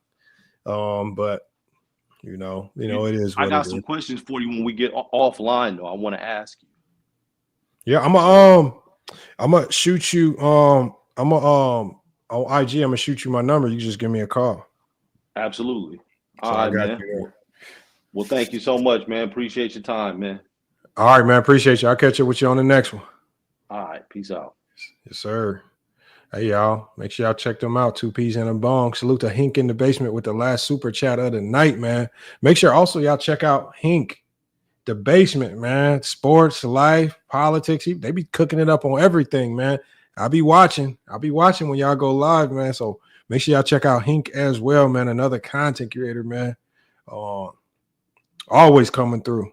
To check out FYF, man. Another one of the OGs who've been around for a minute. Salute for the super chat donation, man. Coming through to support the channel, man. Much appreciated right there. Appreciate everybody watching on all of the platforms. Everybody that's watching on Twitch. Everybody that's watching on FYF Sports Clips. And everybody that's watching on FYF Sports. Also, y'all, just to let y'all know, we will be going live on Kick soon. We more than likely are signing a deal with Kick as far as going live over there. So we may be reversing course, man, moving to another platform. Still expect the lives to be here on YouTube, but still just trying to hash out and work out the inner workings of this Kick deal to see what exactly they want us to do. But y'all, look, it's FYF Sports, man. Been another great podcast episode. Great episode. Salute to everybody that pulled up, man. I think we peaked at around 700 live viewers today. And salute to everybody that hit the super chat to donate to the channel. Let me give y'all a quick rundown real quick before we get up out of here. Salute to Tiffany Ned. Salute to Herb with the super chat. Leftover Take with the back-to-back $4.99 super chats. Bezo the Prophet. We got Drew B1. I forgot to get to yours, man. We was cooking up on something else. My apologies, Drew B1, for coming through with the super chat donation, man. I'll make sure I get to your question on the next live stream. And then salute to Hink in the basement coming through as well, man. Y'all look, it's FYF Sports. Another great podcast episode. We're going to be back with more sports and news. Until then, man, it's FYF Sports. And we out.